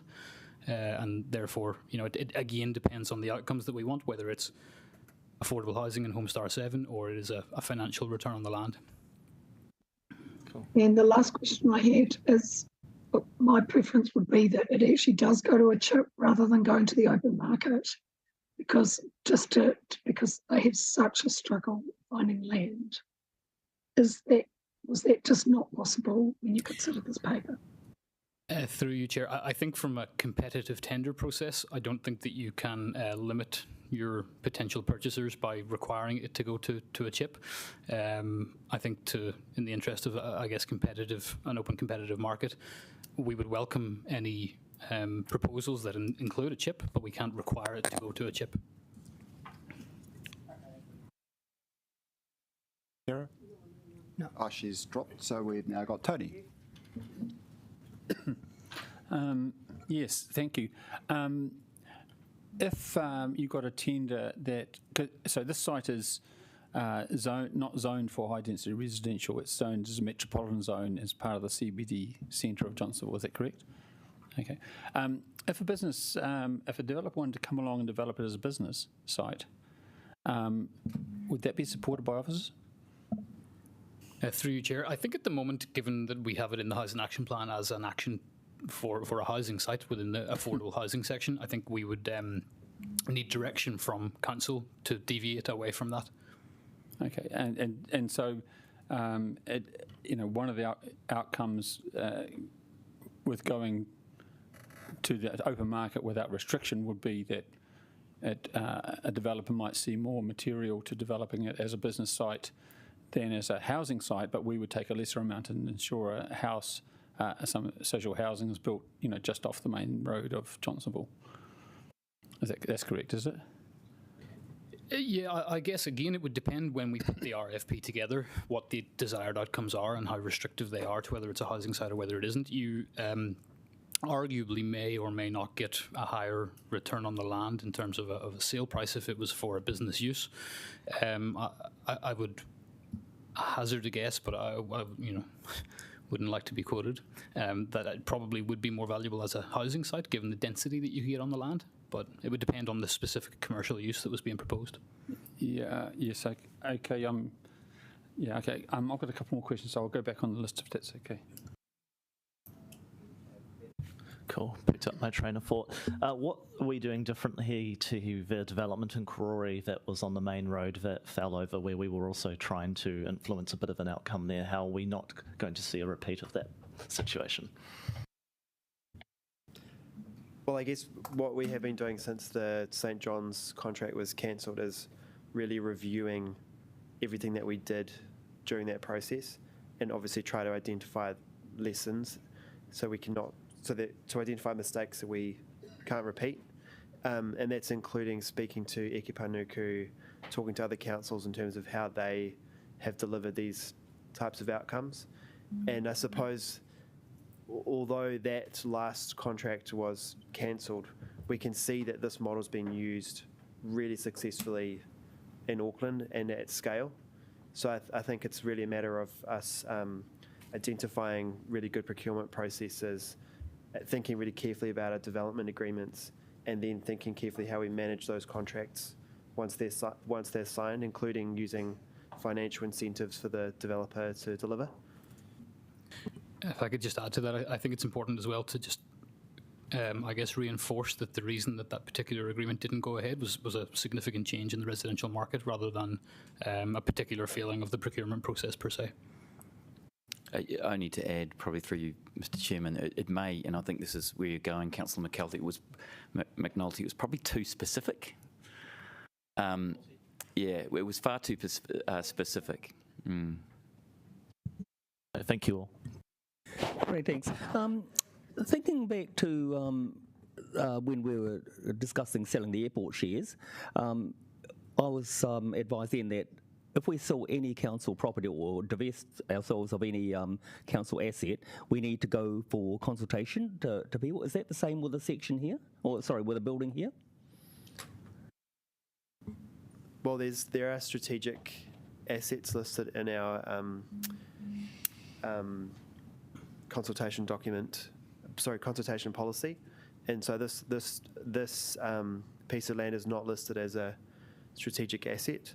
So there's an assessment in the paper, but basically looking at that engagement and significance policy is the name of the policy, doing an assessment against that policy, there wouldn't be any requirement for us to consult on this project. Okay, that's great, thanks. And I've been discussing, I have meetings with businesses in town, and they're looking at moving out of the CBD because of various things, various reasons, and looking at relocating up to Johnsonville. But they said that there's actually a real shortage of business spaces up there. And so I talked about the Dominion Park building, and this would be ideal because of its close proximity to that. So I tend to think that there's potential for businesses. So wouldn't that be good to encourage more businesses to move out there as well as having residences, so having a mixed-use building? Through you, Chair, yeah, and a requirement for resource consent in that location would require there to be a commercial use on the particularly on the Broderick Road frontage, and so any design, whilst it would be predominantly residential, we would expect will include some degree of commercial.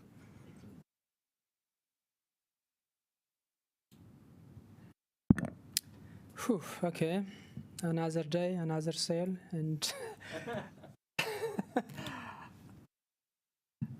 I think two things. At least this time it's going through tender, and I wonder how you said, one, we don't have to consult when we pass previously to consult on most of the sales, and if this is not included, or what we passed was to do everything blanketly, so to go ahead with it. And the second part is who to sell it to. A while ago, I think the price was just said, okay, this much is the market value, we're going to sell for this much. I remember on one of the paper. This one is different. Why exactly we're doing this different? Even though I think it's a better way. Two, where in the paper it says that we are going to pay for debt? Where in the paper says where this money is going? To pay for the debt or whatever? Through you, Chair, while Sebastian rustles through the pages to find the correct point of where it says that. I think where this one is different is because it's considered capable of receiving or obtaining strategic outcomes that deliver on council's desired outcomes or priority outcomes, which is affordable housing. So I guess to make it as sort of straightforward as possible, if the market were delivering this housing without a requirement for it to be affordable housing, they would pay the market value for the land. But because we are effectively asking them to create a product that is less than market value, that means that they can afford to pay less for the land. And so if we want to achieve those outcomes, we have to accept that we would have to receive less than the market value for that land, or else we're effectively asking the developers, I guess, development model and margin to take a cut, and we would struggle to find any development partners. The benefit of the developer is only the discount they're going to get from the land. Why would they do it? And if it's not the only one, why not with the market value? If it's going to be a good outcome for them as well, why we? I'm not totally sure I fully understand the question. I might get you to. So when we go for tender, we can just give priority for those who just meeting that criteria, at least the market value. But if it's just paying under market value, how do you even going to decide that? So the way you would decide the value of the land, it would be based on a sort of residual approach to the value of the land. So effectively what anybody can afford to pay for land and how market value is determined is based on what they can produce on the land less the cost of actually producing it. It's sort of like a residual approach to getting back to the market value. And so we're asking them to deliver an affordable product below market, and therefore that brings down the price that they're willing to pay. Okay. Oh, and just to clarify, it's point 3 is where it talks about the repayment of debt. Okay, under option 1, which is not to sell the land, you state that there's been no identified alternative for use of the land, including for a park. So, have officers read the open spaces plan, which says that initial focus areas include Johnsonville, and that they need to secure open spaces at the outset for, and further that Johnsonville and Kilburnie need an urban park.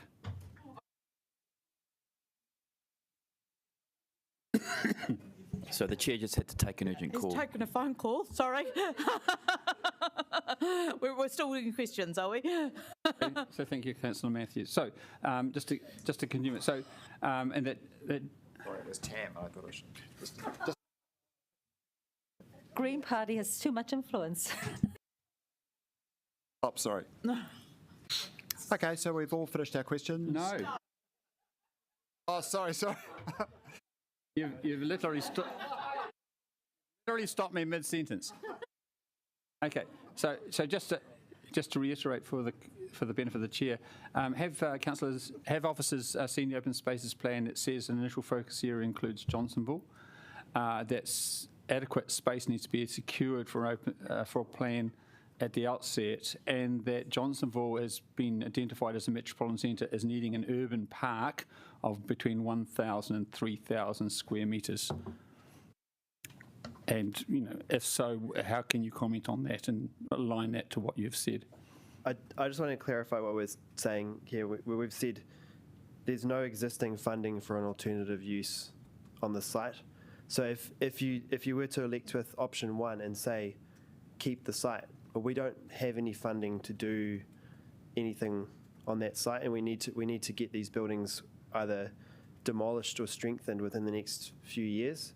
So that's really the point of option 1, is to say there is no particular funding available for an alternative project. So I'm a little surprised, because I assume there's funding in the open spaces plan for an urban park for Johnsonville, because that's actually in the plan. And you've said there is no use. So I'm just wondering if that's been missed. You did, just to clarify again, just that we're not saying that there isn't an alternative use. We're just saying that as far as we're aware, there isn't any funding. But I think we do have somebody from PSR, or at least we did. Yep. Who might want to talk to whether there's funding or whether there isn't. Kia ora. Is it working? No? Yes? Yep, cool. Yes, just in terms of Johnsonville and our open space assessment work, the work has identified a gap in terms of the green space in the central Johnsonville area. But we currently don't have any funding at the moment for land acquisition. That is something that is forming part of long-term plan discussions, and we are also keen to review the development contributions policy and start collecting development contributions for that purpose too, for trying to buy some land in Johnsonville for an urban park. So. Okay, so thank you.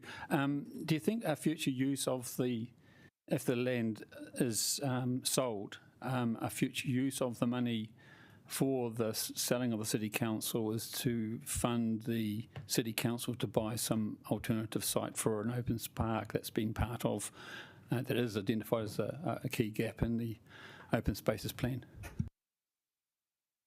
Through you, Chair, I think that would be a decision for you as a council, rather than for me. Fair enough. I think we've got Iona with the very, very last question. So we wouldn't be able to put an amendment now to say that we would use the sale of these proceeds for either more housing or green space. Would be inappropriate. Since I'm moving with a substantive, I'd be happy to make a bit of an investigative. Oh, that would be lovely. And in fact, as you know, I'd like a affordable housing fund, so this could be the starting bit of funding for it. Thanks a lot. Do we just need a quick adjournment to draft something up before I move the paper? That would be awesome, actually. An adjournment, or do you just bring it back? Thanks.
Yeah. Ben and John online, and Ben is moving and John is seconding. Yep. So do we have any issues? Does anyone have any debate? I'll introduce the paper first and we'll give it. Look, it's fantastic to speak about my favourite topic in the world twice in one meeting, and that is, of course, Johnsonville. The Courtney Place of the North, the Paris of Wellington, all the the new town of the North. The names are endless. No, but look, we know we have a decaying, depressing urban centre, and with more potential than any other single part of the city. So when Liam and his team first brought this to us, this was just an absolute breath of fresh air of something that can help us break the status quo. I door knocked businesses the other week in Johnsonville to talk about a few issues around the rates differential, and got speaking around this, and there was really broad local support. The idea of bringing, sort of 70 to 100 people into the urban centre of Johnsonville that are permanently living there, interacting with the businesses like the pubs, the restaurants, it's one or two restaurants, cafes and supermarkets, just to build that base of two brilliant countdowns. So there's a really broad support is what I've picked up on the ground, and look, I'm not going to pretend Facebook groups are a representative sample, but when you take something like this into your local Facebook group and you get about 1 or 2 people saying no and 80 to 90 people saying this is awesome, that's also quite an overwhelming endorsement that there's a community sentiment here. There's some serendipitous things that go with this development. The water main for Broderick Road is due to be replaced next year. It's one of the big projects out of our annual plan. So if we're talking about infrastructure requirements, that is absolutely perfect that we're putting a brand new water main in front of the site. But look, Jayville residents, we're desperate for action. This really does have the potential to start some urban development. And whilst, personally I would be quite happy with the 11-storey outcome, I do accept that what we can get going and scale and execute on quickly has the potential to start a fire and is more important in this situation. And with what we've just agreed, so I'll talk to E and then I'll talk to F actually. So the criteria around E, why that's been in there, if there is a part of the city which knows what it's like to work with developers that don't have a track record with their local community, it is also Johnsonville. That would be evidenced by a major facility on within the Johnsonville Triangle. So I just wanted to make sure that whoever we work with has standing in the community. And finally, as we've just agreed to or discussed, it's very rare that we have proceeds and a chance, but this committee, in a very rough decision, we split down the middle on green space in this, and this feels quite unifying and coming back together on how we can look at that decision a few months later and get a real win-win. And I know, talking to the Johnsonville bid just earlier this week, they have some ideas about other areas for green space that they're actively pursuing as well. And if we were able to go with them and say, hey, we've got some proceeds to make that happen, they would be absolutely over the moon. So onwards and upwards. I want to thank Liam. I want to thank a team for all the work that they've put into this, and just going back and forth with us and keeping us ward councillors really well informed as this has been coming through as well. So may we be having more discussions about Johnsonville at this table. And I'm just really happy to move and have this supported today. Kia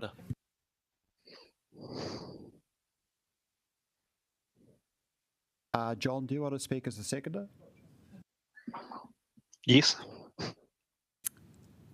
Your turn, John. Thank you, Tim. It's been a very entertaining day. At this site, I actually got my library card at this site going back many decades ago. It was it may have been fit for purpose at the time, but definitely not now. There's better buildings, better structures in Johnsonville. It really just sits there, deserted, looking like something, just a concrete piece of junk.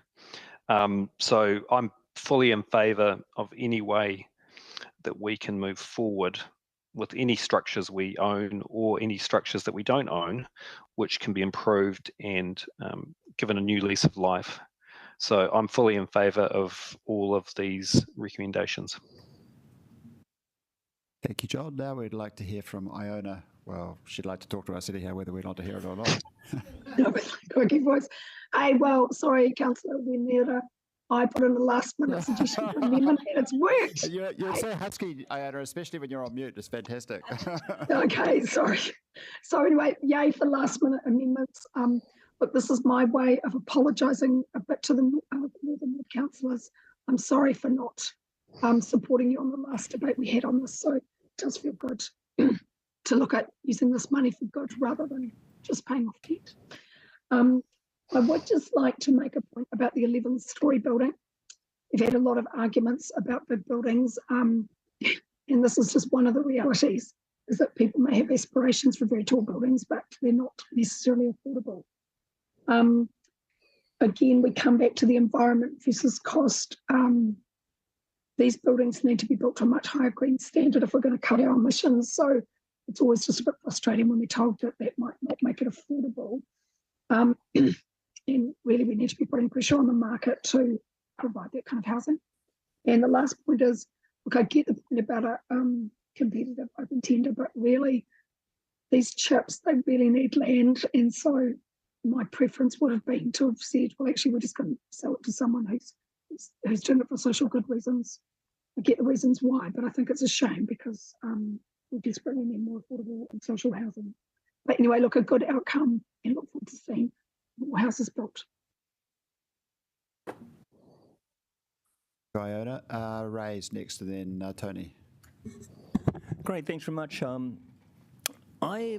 Johnsonville is actually the shopping centre that I go to most of the time, and so I agree with my colleague Councillor McNulty about saying that it's actually getting very run down, and I think particularly in that area where the library is, and this is always the problem with a building that's been closed. You know, before very long, you get people throwing junk in there. That it's the windows are grubby, you know, and it's looking, well, it is derelict, and so.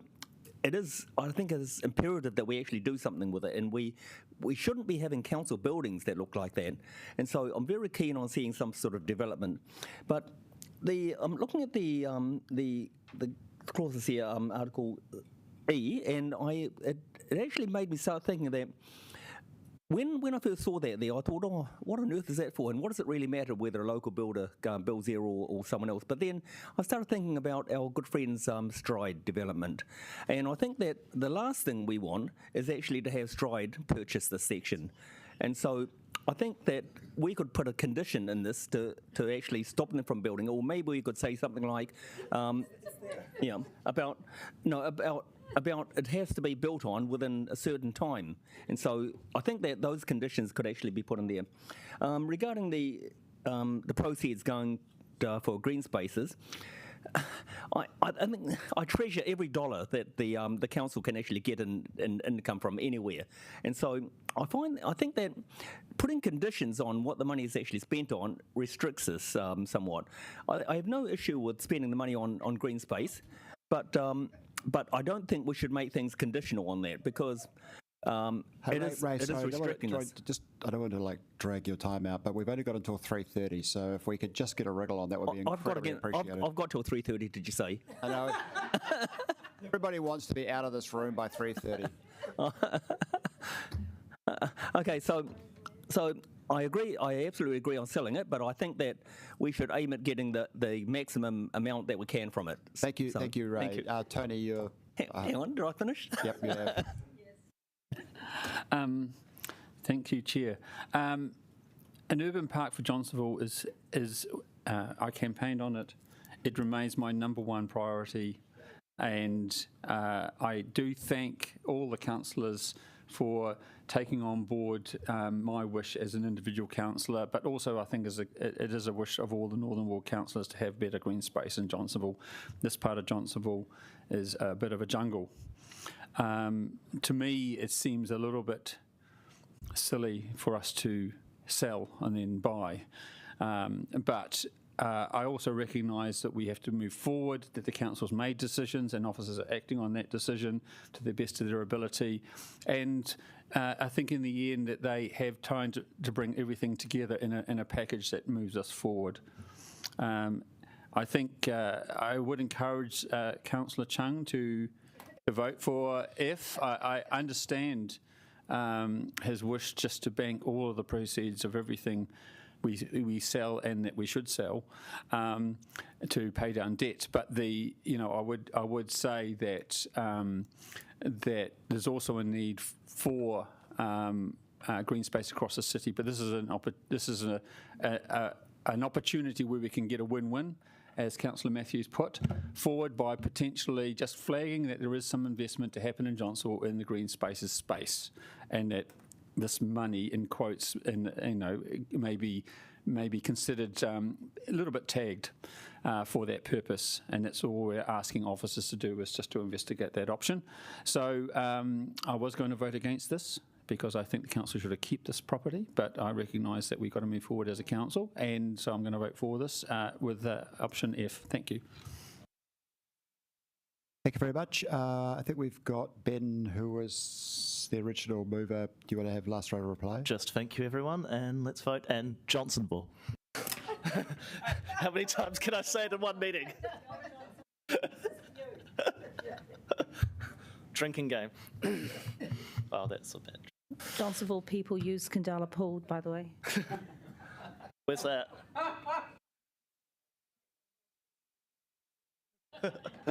Don't know. I've never heard of this Kandala thing.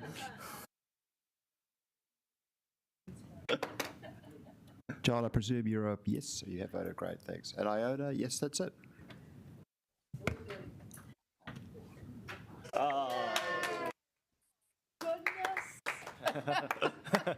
Thank you.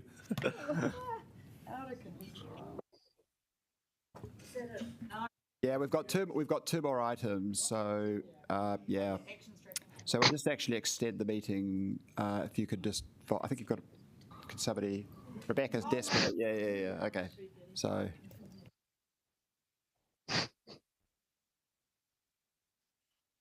Okay, we're voting anyway. Yeah, Alex, if that. Fuck it.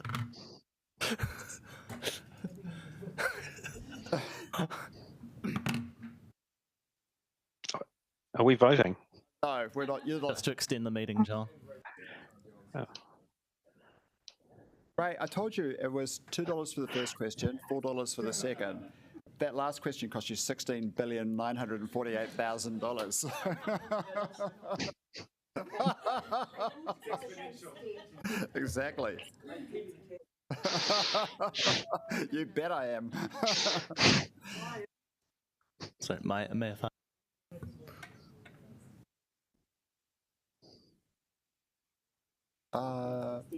is Tory?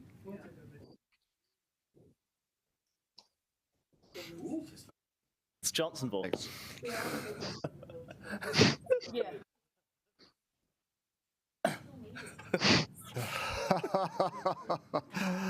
Oh, okay, that you can leave the room, Ben. We can get it done. We can get this done in 15 minutes. Okay, Liam. Yep. So take it as read. This is the action tracking report. Councillors. Is there anyone got any questions? Oh, Tony had Yes, I have a question. The first meeting of this committee meets again on the 1st of February, and there are no briefings or anything in January scheduled. I want to ask officers: are we going to have a briefing on the regional waste management plan before we break for Christmas? Because I'm just a bit concerned that making this commitment without a briefing, cold at the beginning of the year, is a challenge. Happy to, Tony. Yeah, we can check with officers to see what the timing of that briefing is targeting. I know they have got one they're planning, so I'll come back to you. So it is expected to have a briefing before we break. So okay, thank you very much. Any other questions? Are we actually voting on them? We're voting on the actions planning and the forward program. Okay, we're actually on the, okay. Both. Yeah. Okay.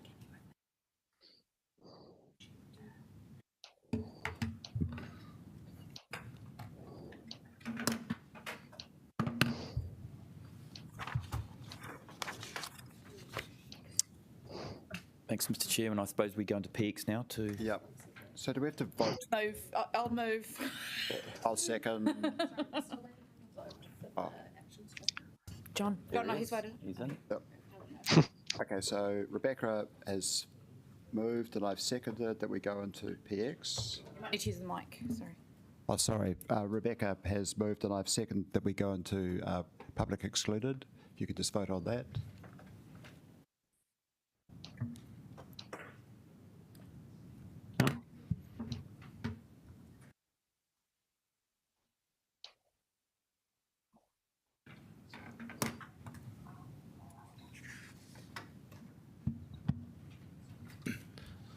Forgot to discuss the possibility of naming it Randall Park.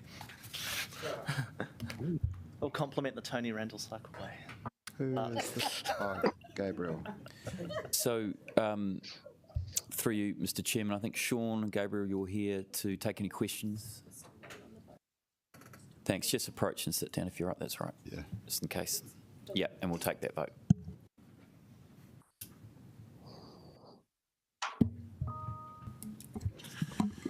Yeah. Good afternoon. I have with me. Just quickly, Sean, I think we're going to take time to go offline. Ah, sorry.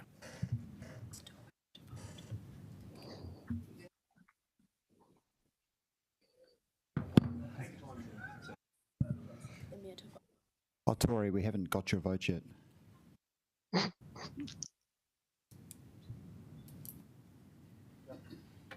Thank you. Okay. Just a thumbs up when you're ready, Sean. Johnson, Officer Johnson. Officer Johnson.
te tinana te wairua, i te ara takatū, koe ara e rongo, whakairia a kikironga.